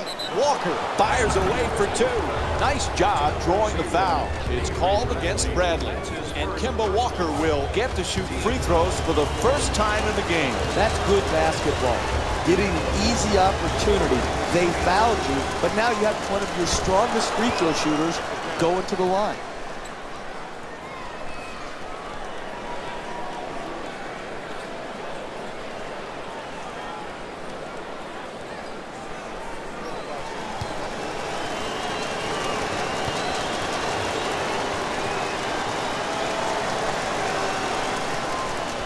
Able to convert on both free throws.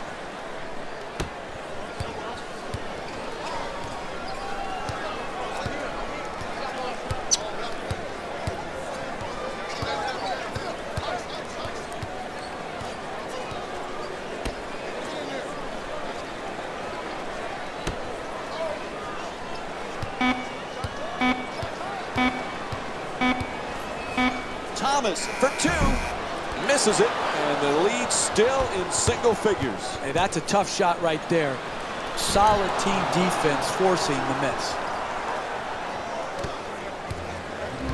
Boston's leading Charlotte by a score of 51-44. Screen set nicely. For two, he puts it in. Beautiful pass. The assist from number 4, Isaiah Thomas. Oh, excellent screen. Zeller for two, lets it go. The assist from number 15, Sullinger's looking to operate from down low. Wide open for three. Can't hit from downtown. Amir Johnson's 0 for 2 from outside. You can't draw it up any better than that. That's a makeable shot that was missed.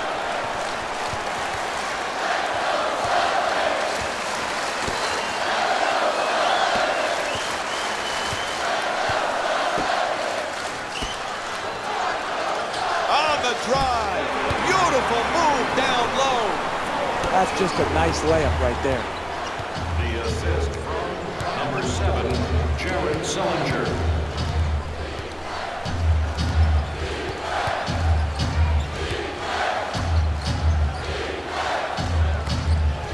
Williams against Johnson. Fires away. Can't hit.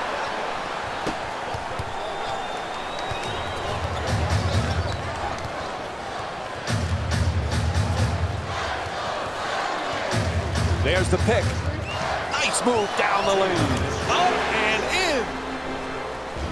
And Charlotte calls a timeout. They need something to go right pretty fast.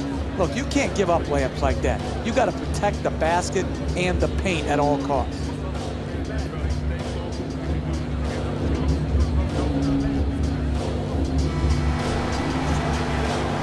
Boston, number 99, Jay Puts it up for three. Walker's off the mark from downtown.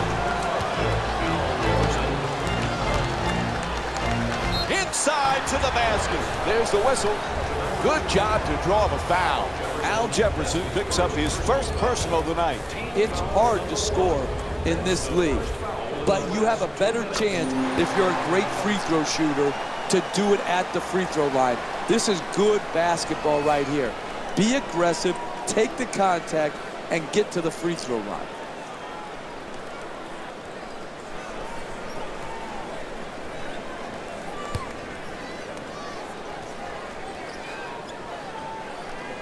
And Evan Turner with 15 points.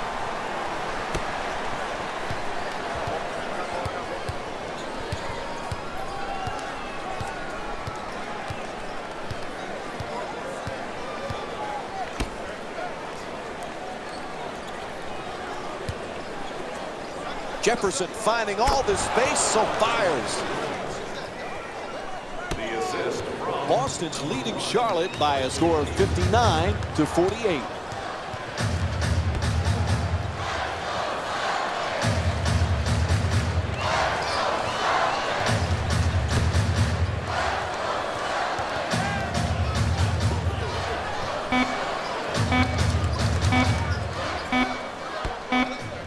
There's the buzzer, shot clock violation, and it'll be Hornets ball.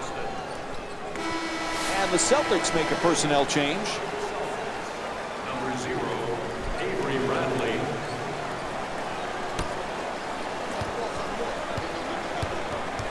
Walker against Thomas. 1 minute. Block!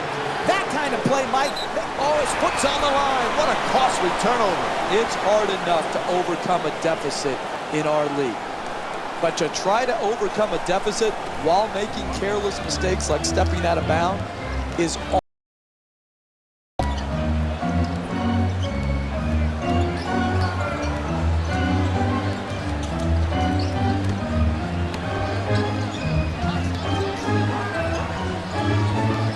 Gets past the defender. Johnson against Williams. Puts it up. knocks it down. A two-pointer. The Celtics up by 13. He's a special player because he can create something out of nothing late in the shot clock. Here, well defended, jump shot, but he still has the ability to put it in the basket. Nobody near him takes the three. The Hornets with the offensive rebound for a new 24. In the paint, Johnson the rebound. And there's the final buzzer. The final score is 61-48. For Jeff Van Gundy and our entire EA Sports crew, this is Mike Breen saying thanks for watching.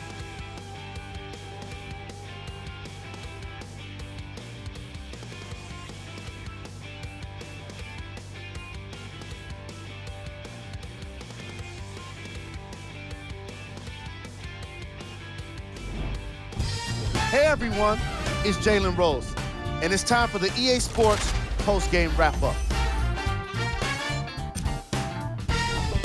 On behalf of ESPN on EA Sports, I'm Jalen Rose, and it's been our pleasure to present you with some NBA basketball.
Welcome to the Verizon Center in Washington, D.C.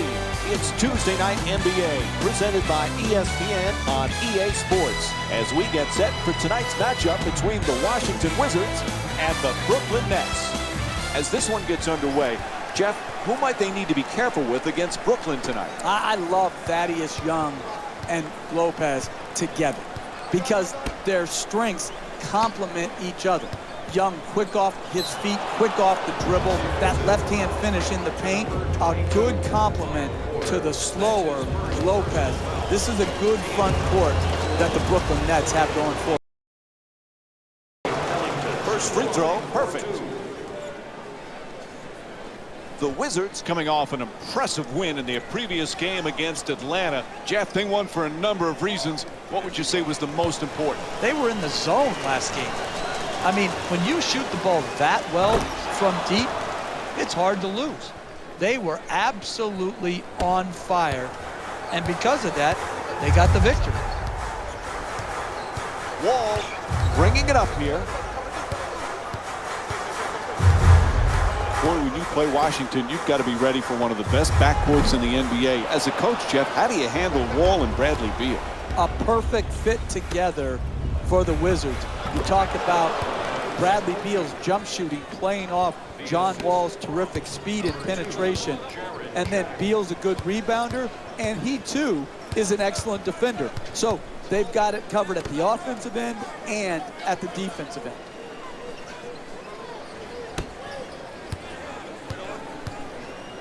The Nets coming off a tough loss in their previous game against Toronto. Jeff, what turned your stomach the most? You know, defense is about doing multiple things. You can't say, hey, we protected the rim and then not close out to the three-point line. You got to do both. You got to get back protect the basket area, and then close out to the three-point line. They didn't do that. They gave up way too many three-pointers, and because of that, they had no opportunity to win the game.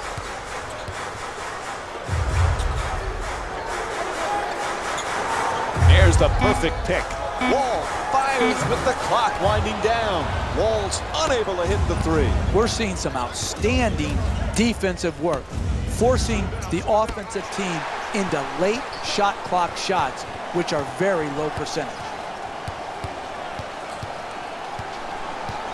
Last couple of years, what's been nice for Washington, John Wall's been healthy. And when he's healthy, he's one of the best, Jeff.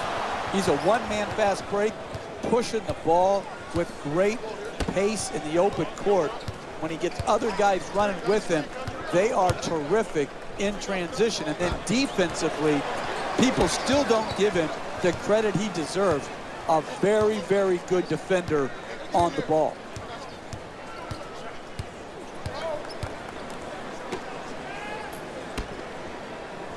Gortat for two, puts it up. There's a foul. It's called against the Nets. Their first team foul. And Marcin Gortat will go to the line for a couple of free throws. Washington Wizards, Marcin Gortat. Well, clearly last year, Jeff, a coming out party for John Wall. You can see the improvement and the confidence in this young man. Well, absolutely. He has improved, and Mike, the biggest improvement is he's helping his team win now. You're never going to be able to display all of your talents and skills in the NBA. You've got to learn to share. And I thought Wall last year did a great job of doing what he does best, but sharing with others. Knocks down the second after he misses the first.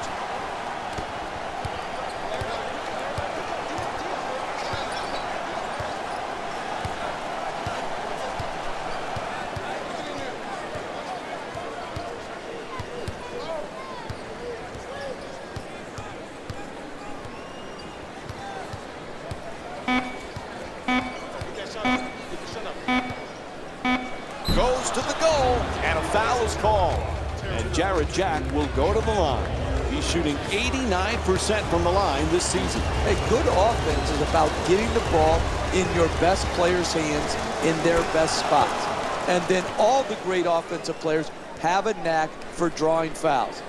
This great free throw shooter has earned his way to the charity stripe, and that's smart basketball. A couple of years ago, the Brooklyn Nets were talking about going far in the East. They've had to readjust a little bit, Jeff. How's this team going to be without the likes of Darren Williams? Well, it's a different team, obviously, Mike. A big priority is to cut the amount of money that they're spending. And so, even though they re-signed Brook Lopez and Thaddeus Young to big contracts, they're not going to be so free in spending over the luxury tax. And so the talent level in Brooklyn is down. Curling in to the rim. The whistle and a foul called against Wall. And Jarrett Jack will go to the free throw line. He's 2 for 2 from the line here tonight. I really like this play right here. You're a great free throw shooter. Draw the contact and get 2 freebies.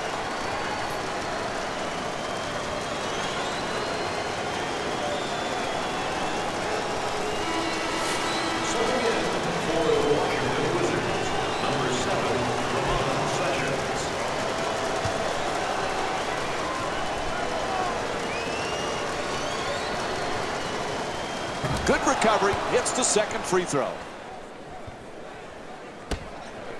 Brooklyn's leading Washington by a score of 7-1. Sessions into the front court.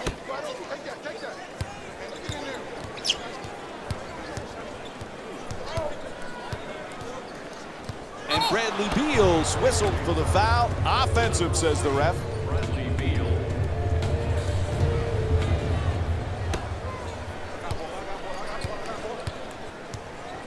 Jack into the front court.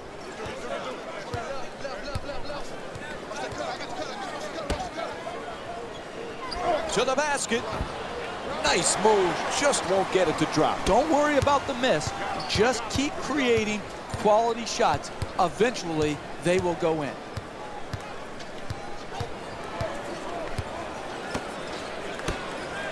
Gortat fires, converts on the inside. 2 points. 4 minutes gone by in the first. Washington's down by 4.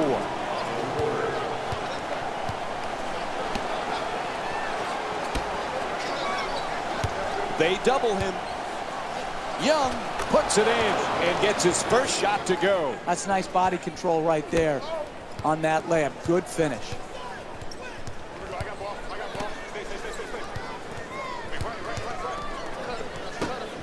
Wide open for 3. Corner shot from downtown won't go. You got to make it hard on a team in the first half. Set a tone. Give no open shots. Nice soft touch at the rim. Sometimes the simplest plays are the hardest ones to execute. Good layup. Sessions against Jack. Curls in. Trying to work it down low. Gortat. There's the whistle. Nice job drawing the foul. Brook Lopez picks up his second. And Marcin Gortat will get to shoot at the free throw line. He's 1 for 2 from the line tonight. Marcin Gortat shooting 2.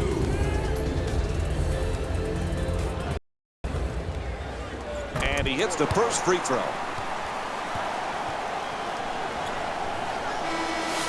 Substitutions, Brooklyn. Substitutions, Washington.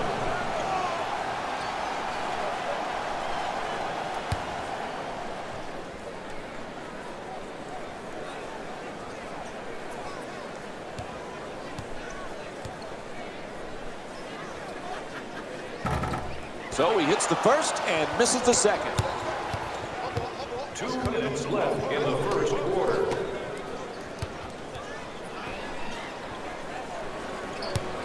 McCullough fires away. And the defense gives up another easy basket. Jeff, they need a timeout, right? Mike, I don't like to second guess, but I'm surprised they haven't called a timeout right here. I know some coaches like to let their players play through the swings of the game, but right here, a timeout is warranted. And he's fouled. And Jared Dudley will go to the line and shoot 2. That's his first personal foul. Team foul number 3. First foul in the last 2 minutes. First free throw, good.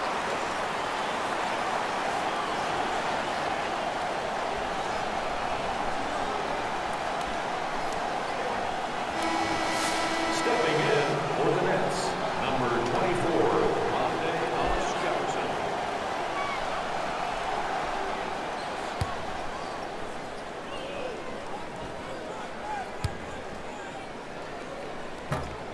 Oh, he misses the second free throw. He goes 1 for 2.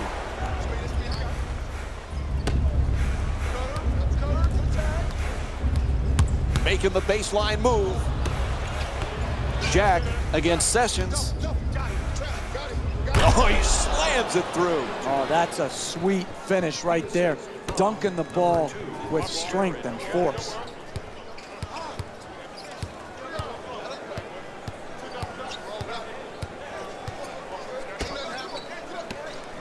And he throws it down. Oh, look at the athleticism exploding up to finish with the hammer. 17, Garrett Temple. 1 minute left in the first quarter.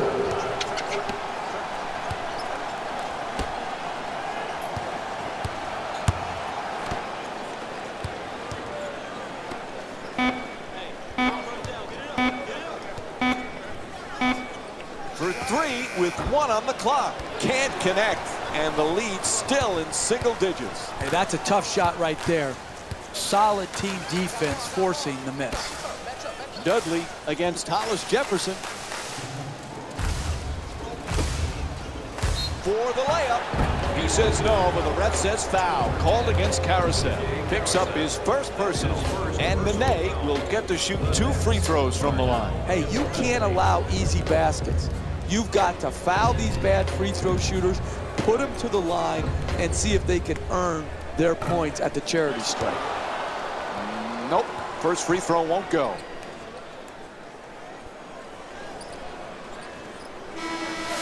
Stepping in for the Wizards, number 6, Allen Anderson.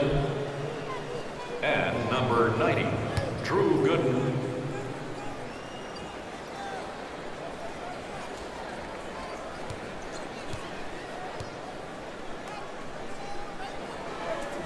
He's able to hit the second after missing that first one.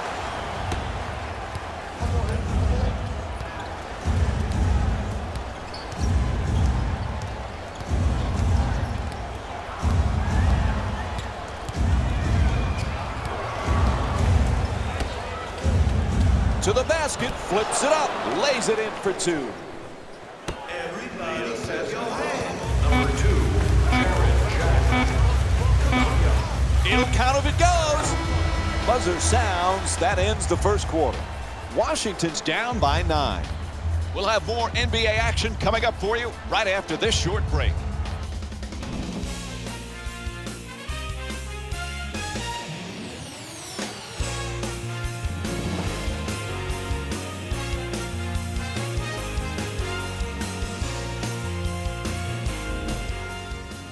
Not the way they wanted to begin this one, already in a big hole, Jeff. Yeah, they got to work their way back from the hole they dug for themselves. This is what happens, Mike. You play a bad first quarter, you get what you deserve. They got it. They've got a hole to dig out from under, and now we'll see what they're made of. Look at that hook shot. Won't go.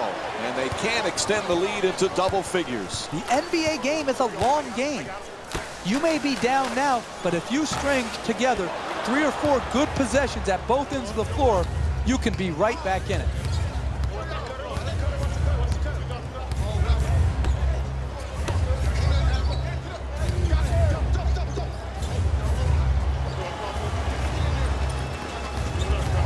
Moves around the defender, gets to the rim, able to connect, and it's now a double-figure lead. You want to keep attacking the basket and get layups around the rim. That's how you score consistently. Jeff, John Wall always had the talent, but now he's a pro and a leader with Washington. He really is. Listen, it was not easy for John Wall. He came into a horrifically bad team, and he persevered through some tough times. And those tough times have made him stronger as a player and as a leader. Lopez puts it in. That's a two-pointer. The Nets up by 13. When everybody is involved in touching the ball, like what's happening here in the first half, and you've got your assist total up, then you're going to create also a defensive intensity at the other end of the floor. And that's exactly what has happened here in the first half.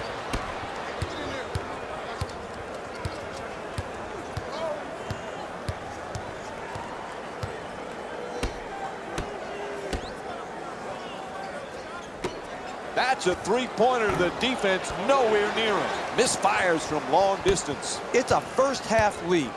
You have to set the tone defensively, and all they're doing is hoping the other team misses.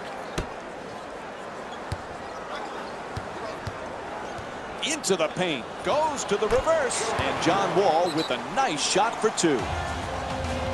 That's going to be a quick 20-second timeout. Jeff, there's some decisions to be made right now. When you're using your 20-second timeout, it can be done for different reasons.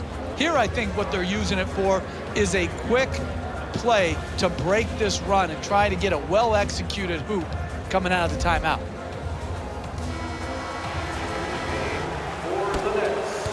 We were talking about John Wall earlier, Jeff, and how he's handled his critics. Now, he deserved some of that criticism earlier in his career, but it also motivated him.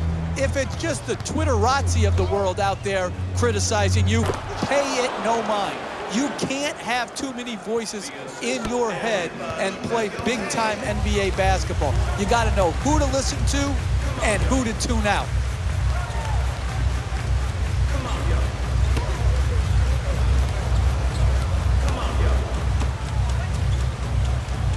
Here's the Euro step. Oh, that's a beauty.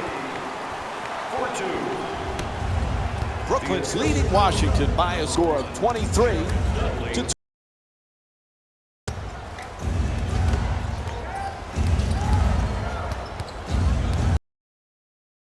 Broken up nicely by Dudley.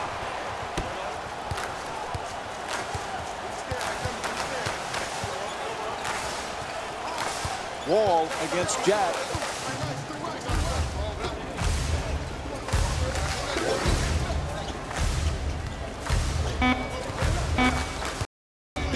fires with 3 on the 24. And Bradley Beal with a nice look, sinks it. He's averaging 17 points per game this season. Washington, one of the up-and-coming teams in the Eastern Conference, and Bradley Beal, a big part of that. He's going to be a terrific pro. He already is. Well, you think about it, Mike. How many people are talking about the backcourt tandem of Wall and Beal? I don't think really enough. I think they made great strides last year. I think Bradley Beal is the prototypical two-guard that you need in this league.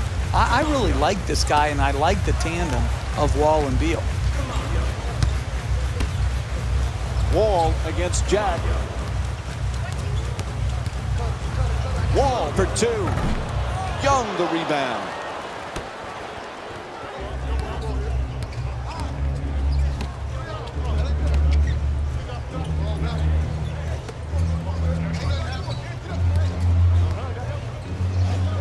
Adjusts the shot. Hit him in the act, and he'll head to the line. Smart basketball, preventing an easy score and putting a poor free throw shooter to the free throw line. And he connects on the first free throw.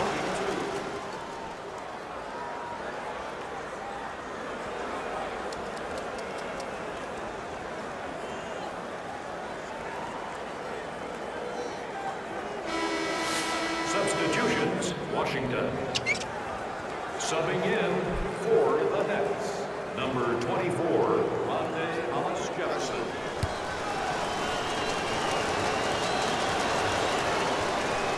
And gets both points from the line.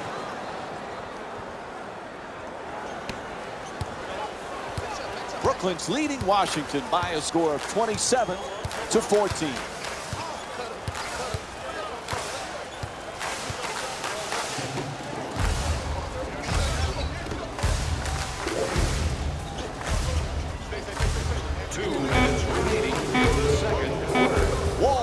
Downtown with 3 on the 24.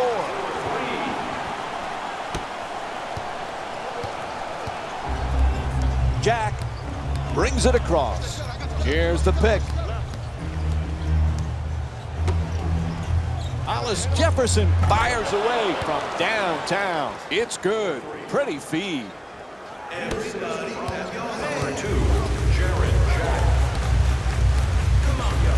Wall against Jack. The screen is set.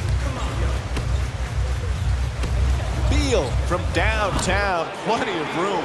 Nails the 3. And Bradley Beal with 5 points in the second quarter. All kinds of confidence on that three-pointer. Great looking shot.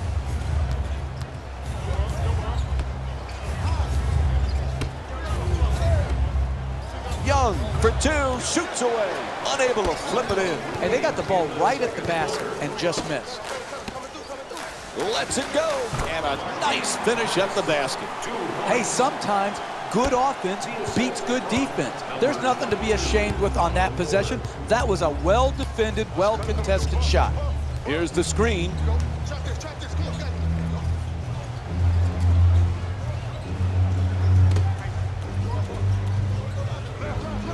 Jack misfires.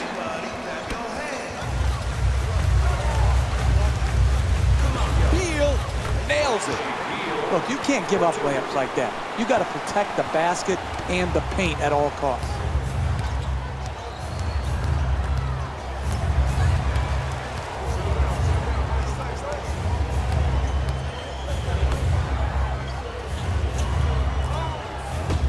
Puts it up. The Nets with the offensive rebound for another possession. Good finish inside. Porter for 3. Lopez the rebound. Buzzer sounds, and the first half comes to an end. The Wizards down by 8. Time now to... Welcome back to the Verizon Center for the second half. This is Mike Breen, and along with me is Jeff Van Gundy. Washington's been behind most of the first half, trailing by a pretty wide margin. What has to change in this second half? If they play better, the score will indicate that. Right now, you get what you deserve in this game, and they are getting exactly what they deserve, which is a deficit because of poor play at the defensive end of the floor. Wall bringing it up.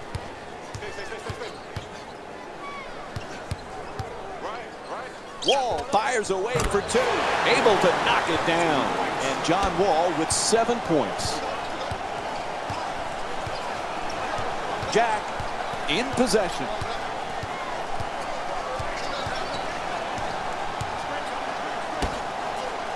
Young's looking for position in the paint.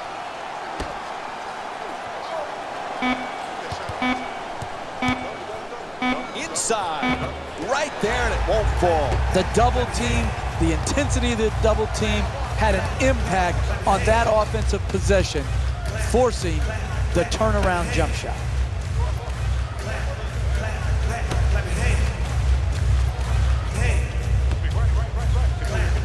Wall against Jack.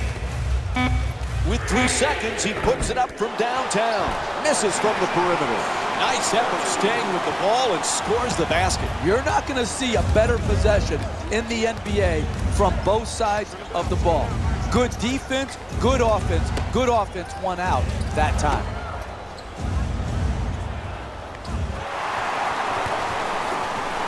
Wall moves into the front court. For 2, puts it in, and that's his first field goal. 2 minutes gone by in the third. Washington's down by 2.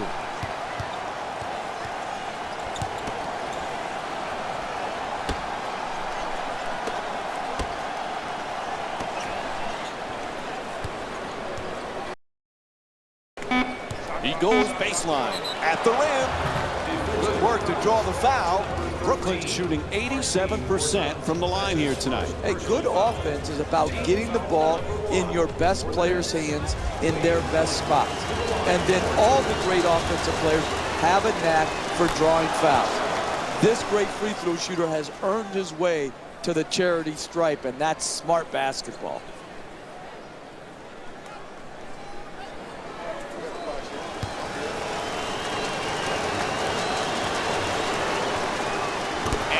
Them both. Brooklyn's leading Washington by a score of 34-30.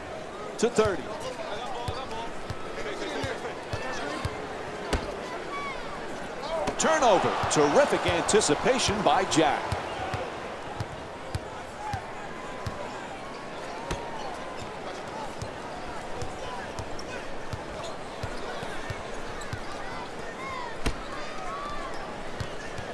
Oh, quick move, gets inside. Lopez for 2. Jumper off the mark that time. He's a great shooter, but he could have driven the ball into the paint and made a play for his teammates. Wall against Jack.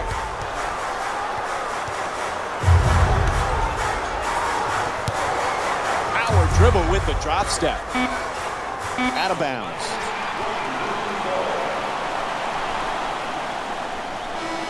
Bradley Beal comes back into the game. Boy, offensively, they could use him.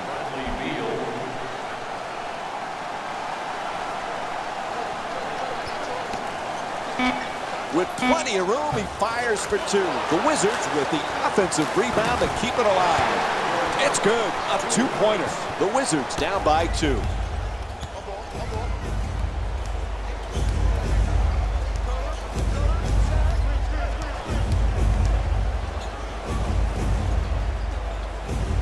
Lopez is looking to do damage in the paint. Young, Jarrett Jack with the excellent feed. He's averaging 7 assists per game this season. Sometimes the simplest plays are the hardest ones to execute. Good layup. Nice move into the paint. Gortat follows with another shot. Knocks it down for 2. Marcin Gortat with 10 points. Hey, you can only control what you can control. The defense there was great. It was just a better shot. To the rim. That's good. The Nets up by 4.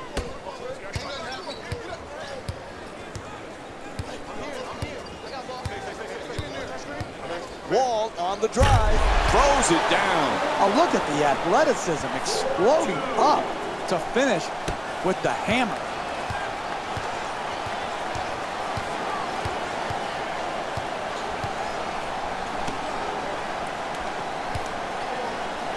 And he Euro steps his way to the basket. Nails it. That's a two-pointer. Brook Lopez is 5 for 6 from the field. That's nice body control right there on that layup. Good finish.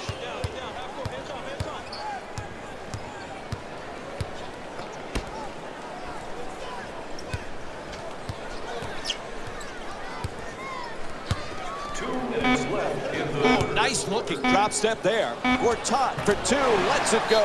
Oh, he knocks it down. And we'll have a 20-second timeout.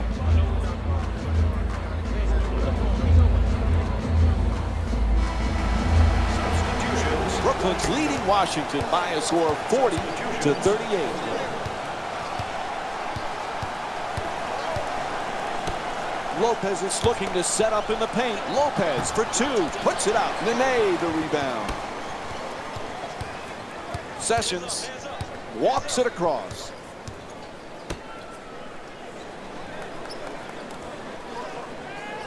Beal against McCullough. Nene fires. That's good. A two-pointer. 2 points. The assist from number 3. Bradley Beal. Jack against Sessions. To the rim. He's fouled. And Brook Lopez will go to the line and shoot for the first time tonight. That's his second personal foul. Team foul number 2. Washington Wizards are in the penalty. Knocks down the first one.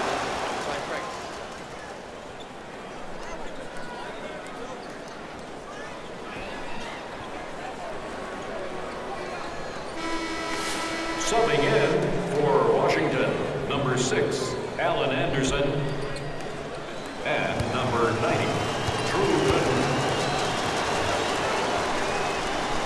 Goes 2 for 2 at the line. Brooklyn's leading Washington by a score of 42-40.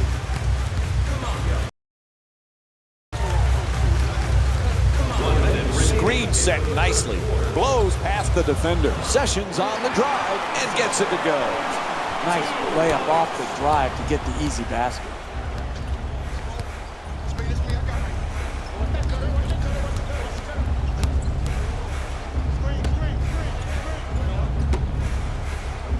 McCullough's trying to get down low.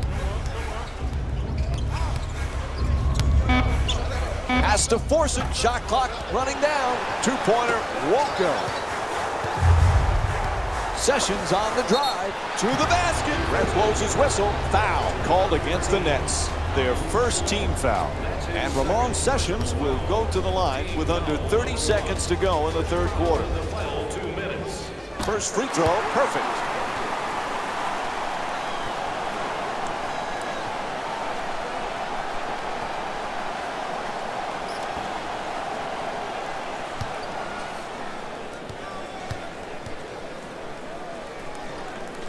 Good free throw shooting, knocks down a pair. 30 seconds to go here in the third quarter. The Wizards up by 2.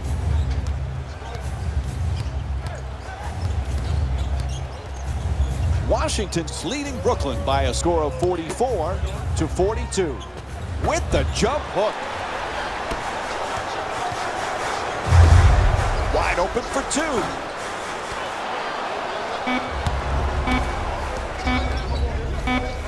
At the buzzer, and it drops. Count the basket. And that'll do it. End of the third quarter. We're all tied up.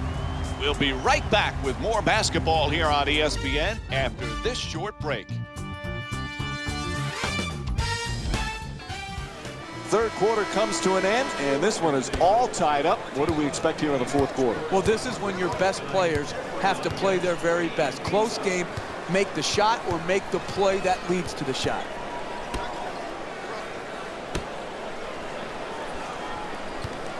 Quick move to get inside. Slices through the lane, back and forth. Nice looking Euro step.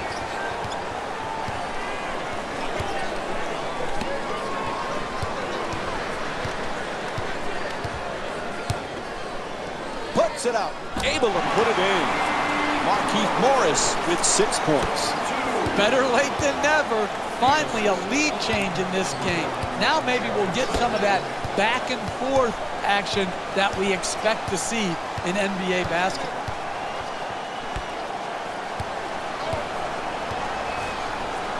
He curls.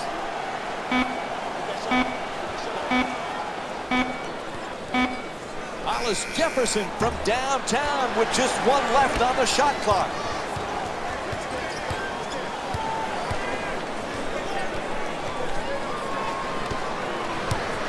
Nene fires away. Nails it. 4-2. Washington's leading Brooklyn by a score of 48-44.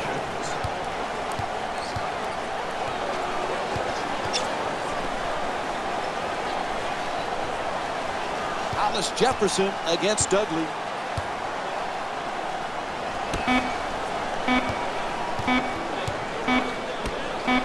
Strong to the goal. Two-pointer won't go. Brooklyn's not having the kind of offensive consistency you need to win in this league.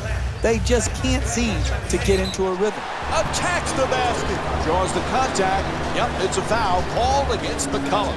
And Markieff Morris will go to the free throw line for the first time tonight. Washington Wizards. Markieff Morris to the line for 2. And he hits the first free throw.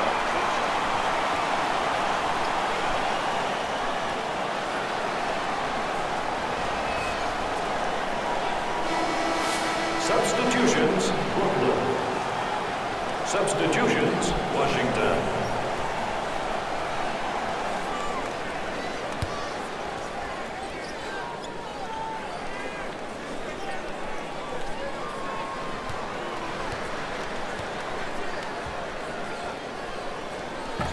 Lopez the rebound. He's averaging 7 rebounds per game this season.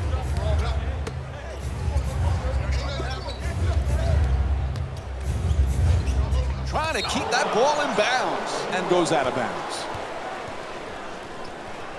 Nene's back off the bench here for the Wizards. The Wizards, number 42, Nene.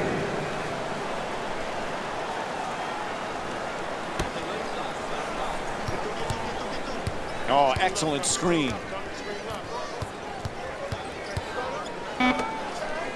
Young fires. He's forced to shoot. Oh, huge offensive rebound. Knocks it down. 3-point game.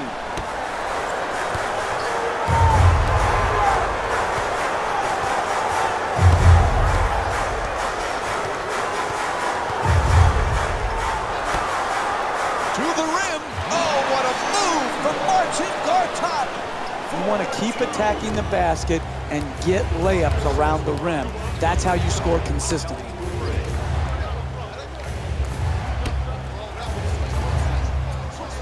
Jack against Wall, and he curls in. Can't hit. Driving the ball into the paint is the most important offensive tool in the game. He had a great look. He just missed it. Fires away for 2.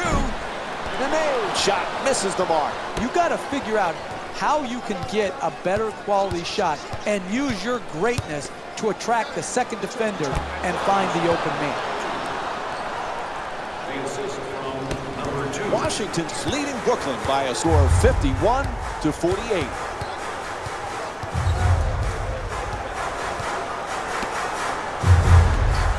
Nene won't go the two-pointer. Hey, that shot right there, it's exactly the type of shot you have to force if you're the defensive team trying to work your way back into the game. Plenty of time. That's a three-pointer. Rebound handled by Beal.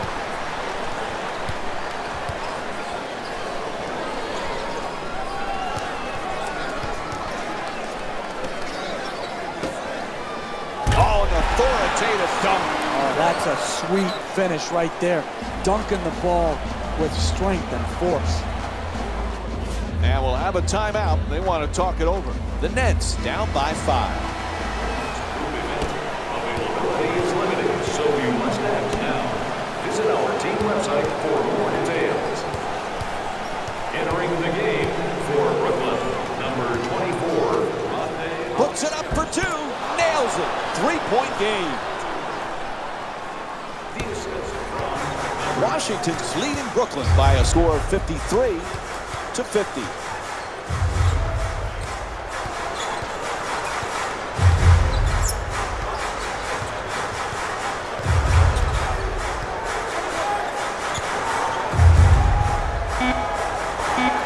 A good look for two.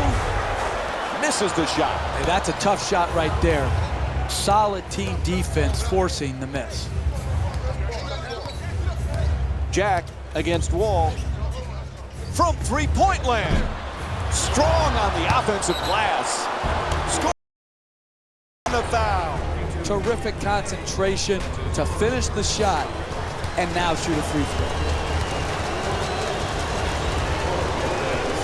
And he does it. A three-point play.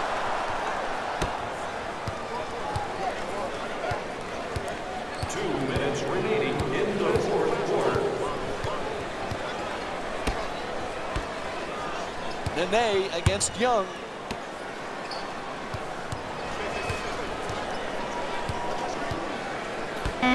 Gets it off. He puts it in. You expect the unexpected in the NBA, and this has occurred tonight with the first lead change happening deep in the fourth quarter of play.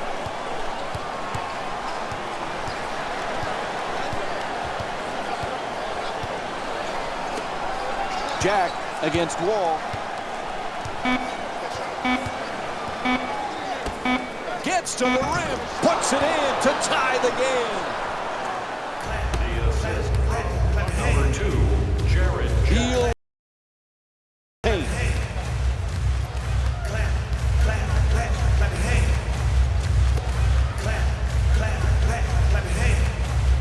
Lets it fly. Oh, sinks the two-pointer.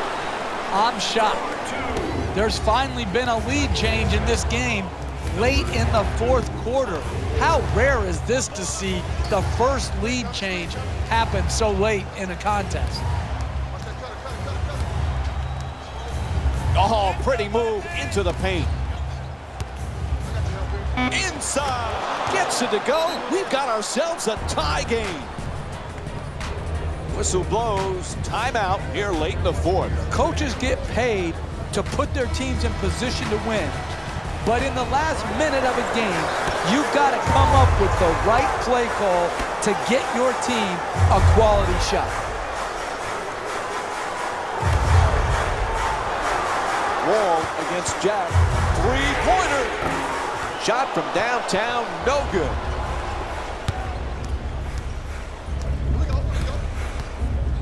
Lopez is looking to operate from down low.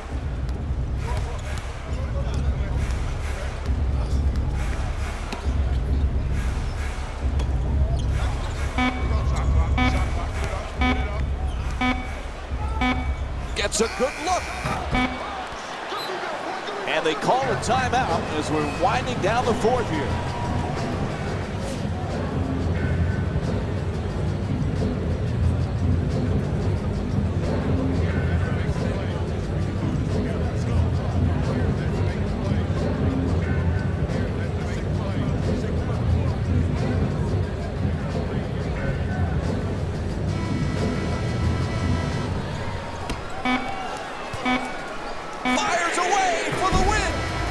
Of regulation, score is tied, and we're headed to Oakland.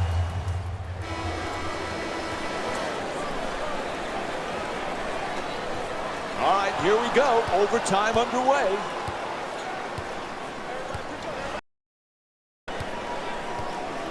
Hollis Jefferson's looking for position in the paint.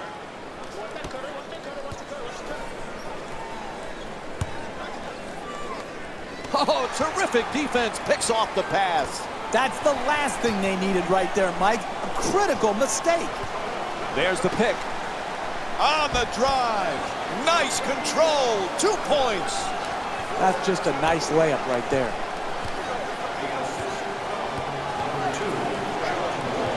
Looking to curl in. Inside to the basket. Tie game.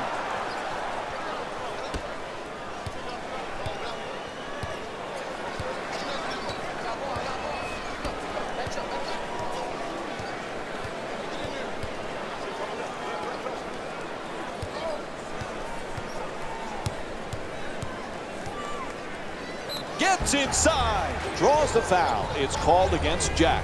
That's his first. And John Wall will go to the line for a couple of free throws.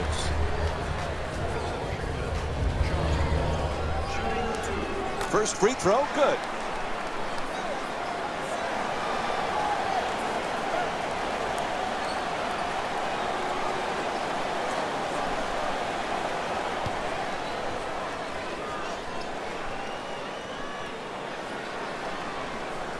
Able to convert on both free throws. 3 minutes gone by in overtime. Washington's up by 2. Jack against Wall. For 3. Won't go from outside the arc. Thaddeus Young's 0 for 4 from beyond the arc. Listen, when you're not making shots, it looks bad. There's no other way around it. It doesn't mean they're executing poorly. It's just when they're getting these threes and both teams are missing, you're not getting the results you'd like.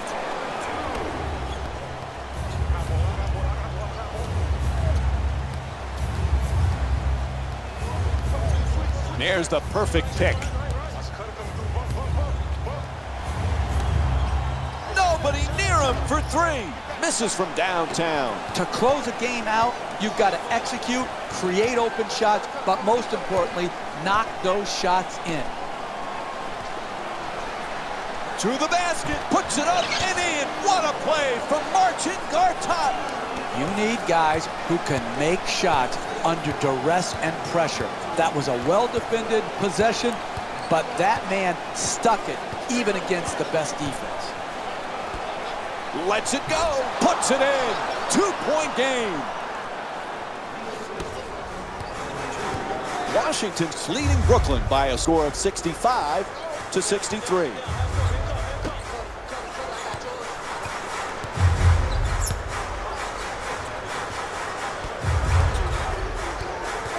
Here's the pick. Strong to the goal. Up and in. What a play from John Wall. That's pure talent right there. To be able to make something out of nothing. Good defense, better offense. The screen is set.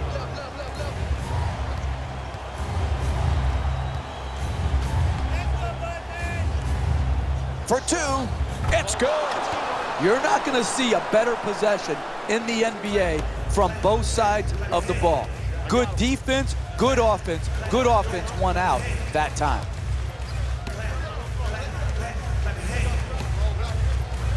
And he puts it down. Oh, look at the athleticism exploding up to finish with the hammer.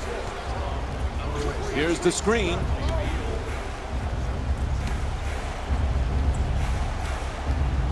And now he moves around the defender to the rim, knocks it down. It's a 2-point game.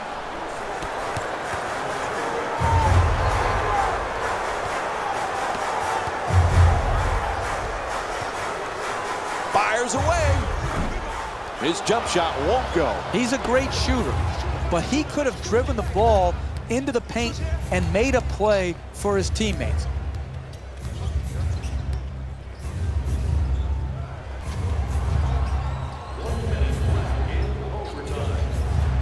Young against Morris.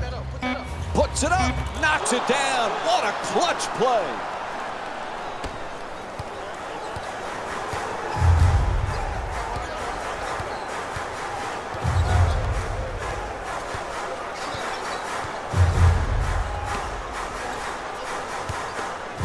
Fires away for 2.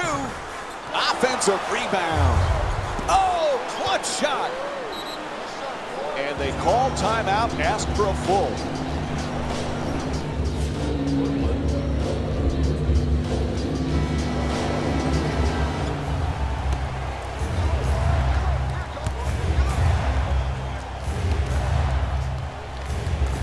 Nice move inside. A good look for 2. He puts it in. Clutch shot.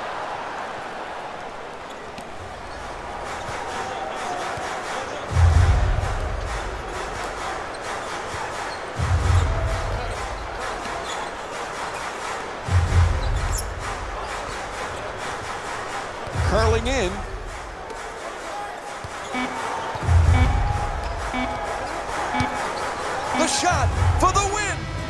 So the game's still tied up after overtime. We're headed for yet another OT. Overtime.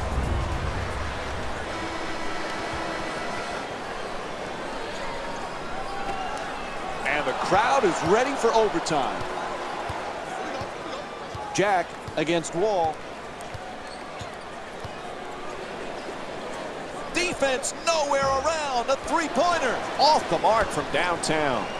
It's not often where you see both teams struggling to make threes like we're seeing here today.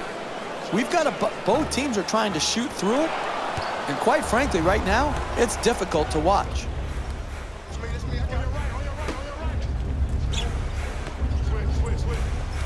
Screen set nicely.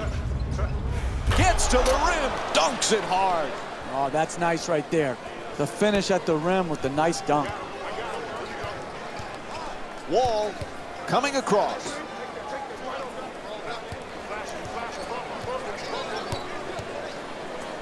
Field jumper. Quick rebound by Jack. 3 minutes gone by in overtime. The Wizards down by 2.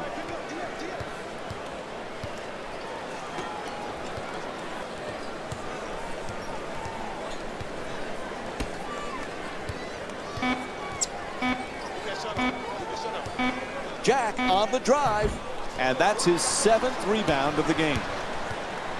Beal set to bring it up.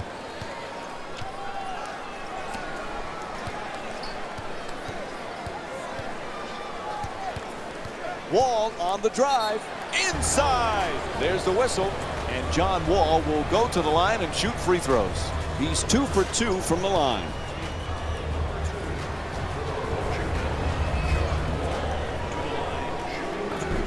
Oops, missed the first one.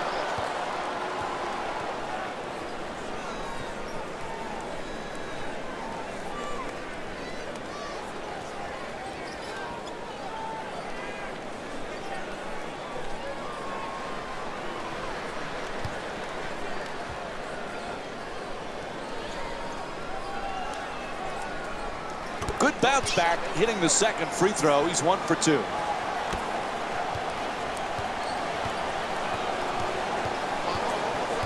Jack against Wall.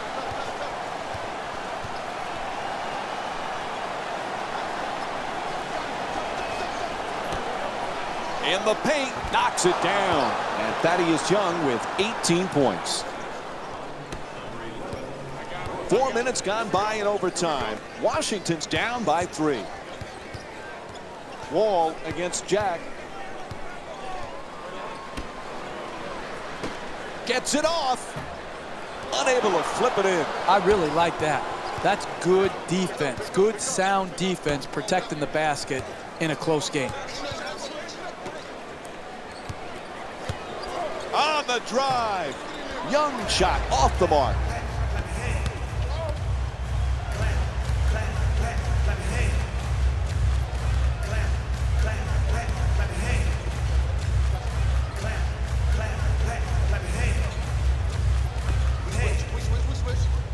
Wall against Jack.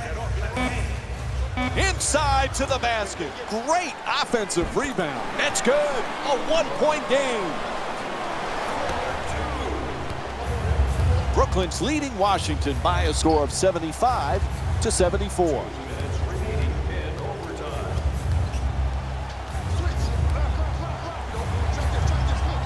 Gets inside. Big offensive rebound.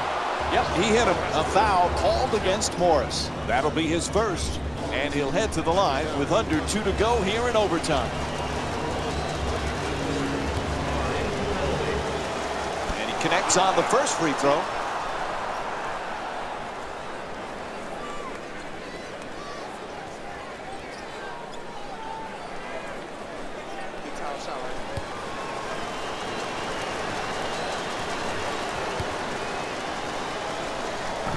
Morris the rebound. He's averaging 6 boards per game this season.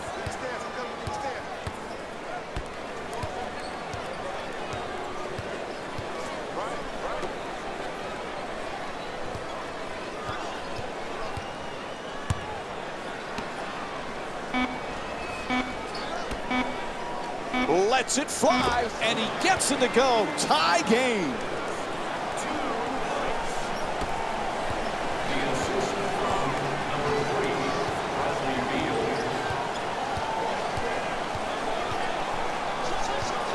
Gets into the paint, to the basket. Oh, nice touch from Jarrett Jack. That's nice body control right there on that layup. Good finish.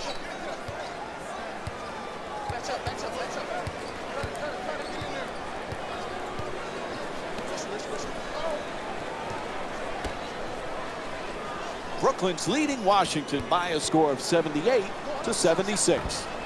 Beal's shot misses the two. Hey, that's a tough shot, but I'd rather have a good player taking a bad shot than a bad player taking a good shot. Jack on the drive, strong to the goal. Jump shot for two, won't go.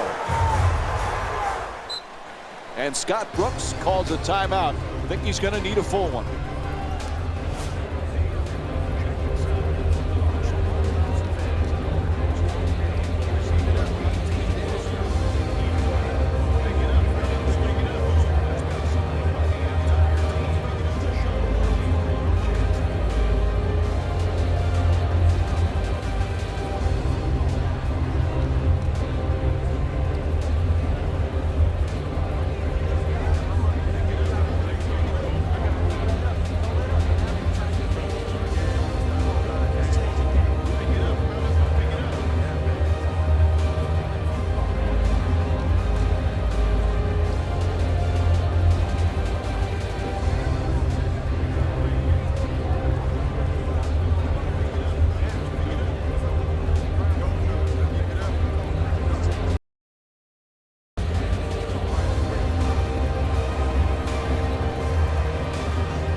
Oh, excellent screen.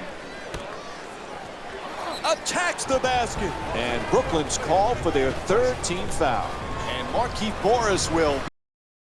30 seconds to go in overtime.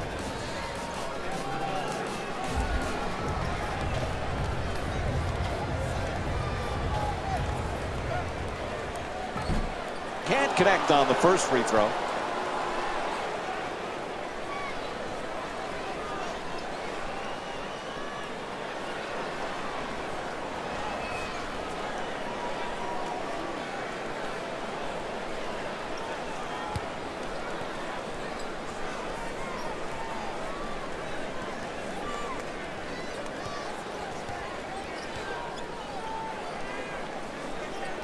One of two at the line, so they're trailing now by a point. No choice there. They had to stop the clock, and they give the foul.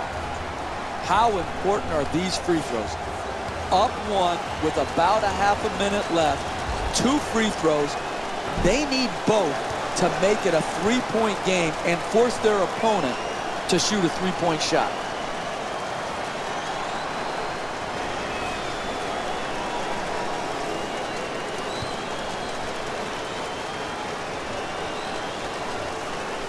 One for two at the line. It's now a 2-point lead. And Washington calls a full timeout here. Hey, you're down the stretch of a close game. You come out of a timeout. You don't need a 3 right here. Yeah, if the 3-point shot opens up, great. But if not, what you want to do is create the quickest score you can by attacking the basket.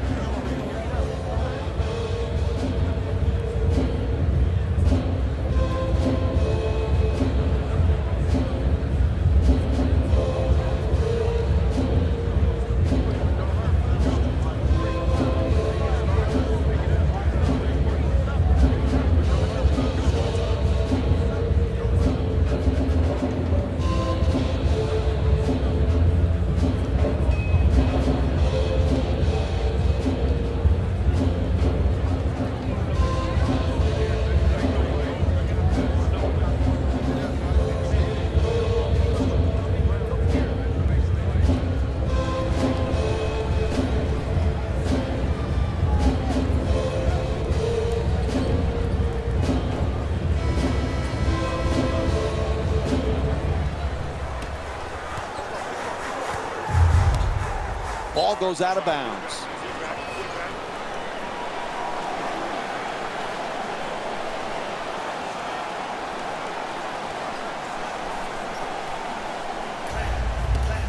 Coughs it up.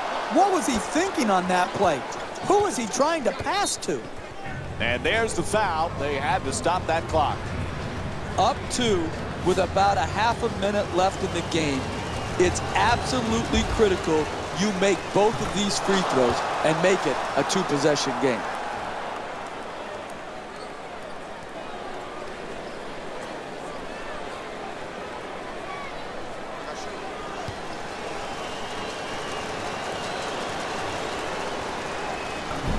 Porter the rebound. And fails to hit them both. Hits the first, misses the second.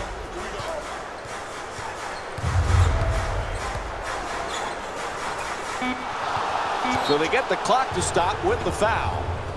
There's really no pressure here. When you're up 3 shooting 2 free throws with very little time remaining, all you have to do is make 1 to make it a 2-possession game. Knocks down the first one.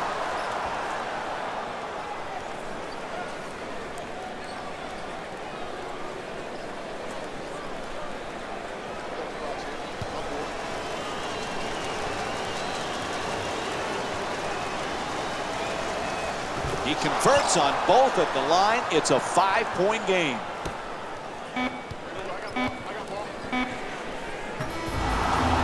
And the overtime period comes to an end. The final score is 82-77. For Jeff Van Gundy and our entire EA Sports crew, this is Mike Breen saying thanks for joining us and good night.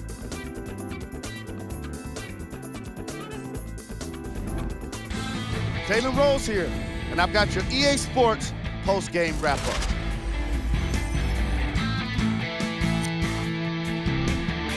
When you look at these highlights, you can see how this team was able to earn the victory in this matchup. Great game by this squad. What you see here is how the majority of the points were scored for the Brooklyn Nets. The Wizards must be devastated after such a close loss. The effort in the paint was commendable, but it just wasn't enough to seal the deal. Check out the leading scores for the Washington Wizards.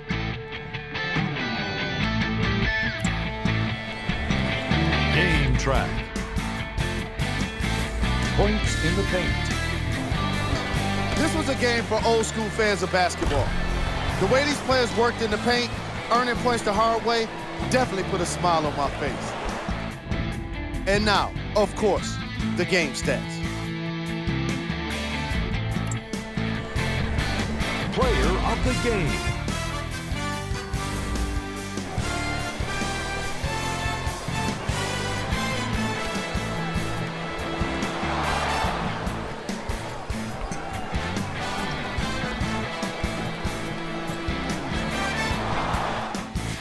And here we've got the stats for you.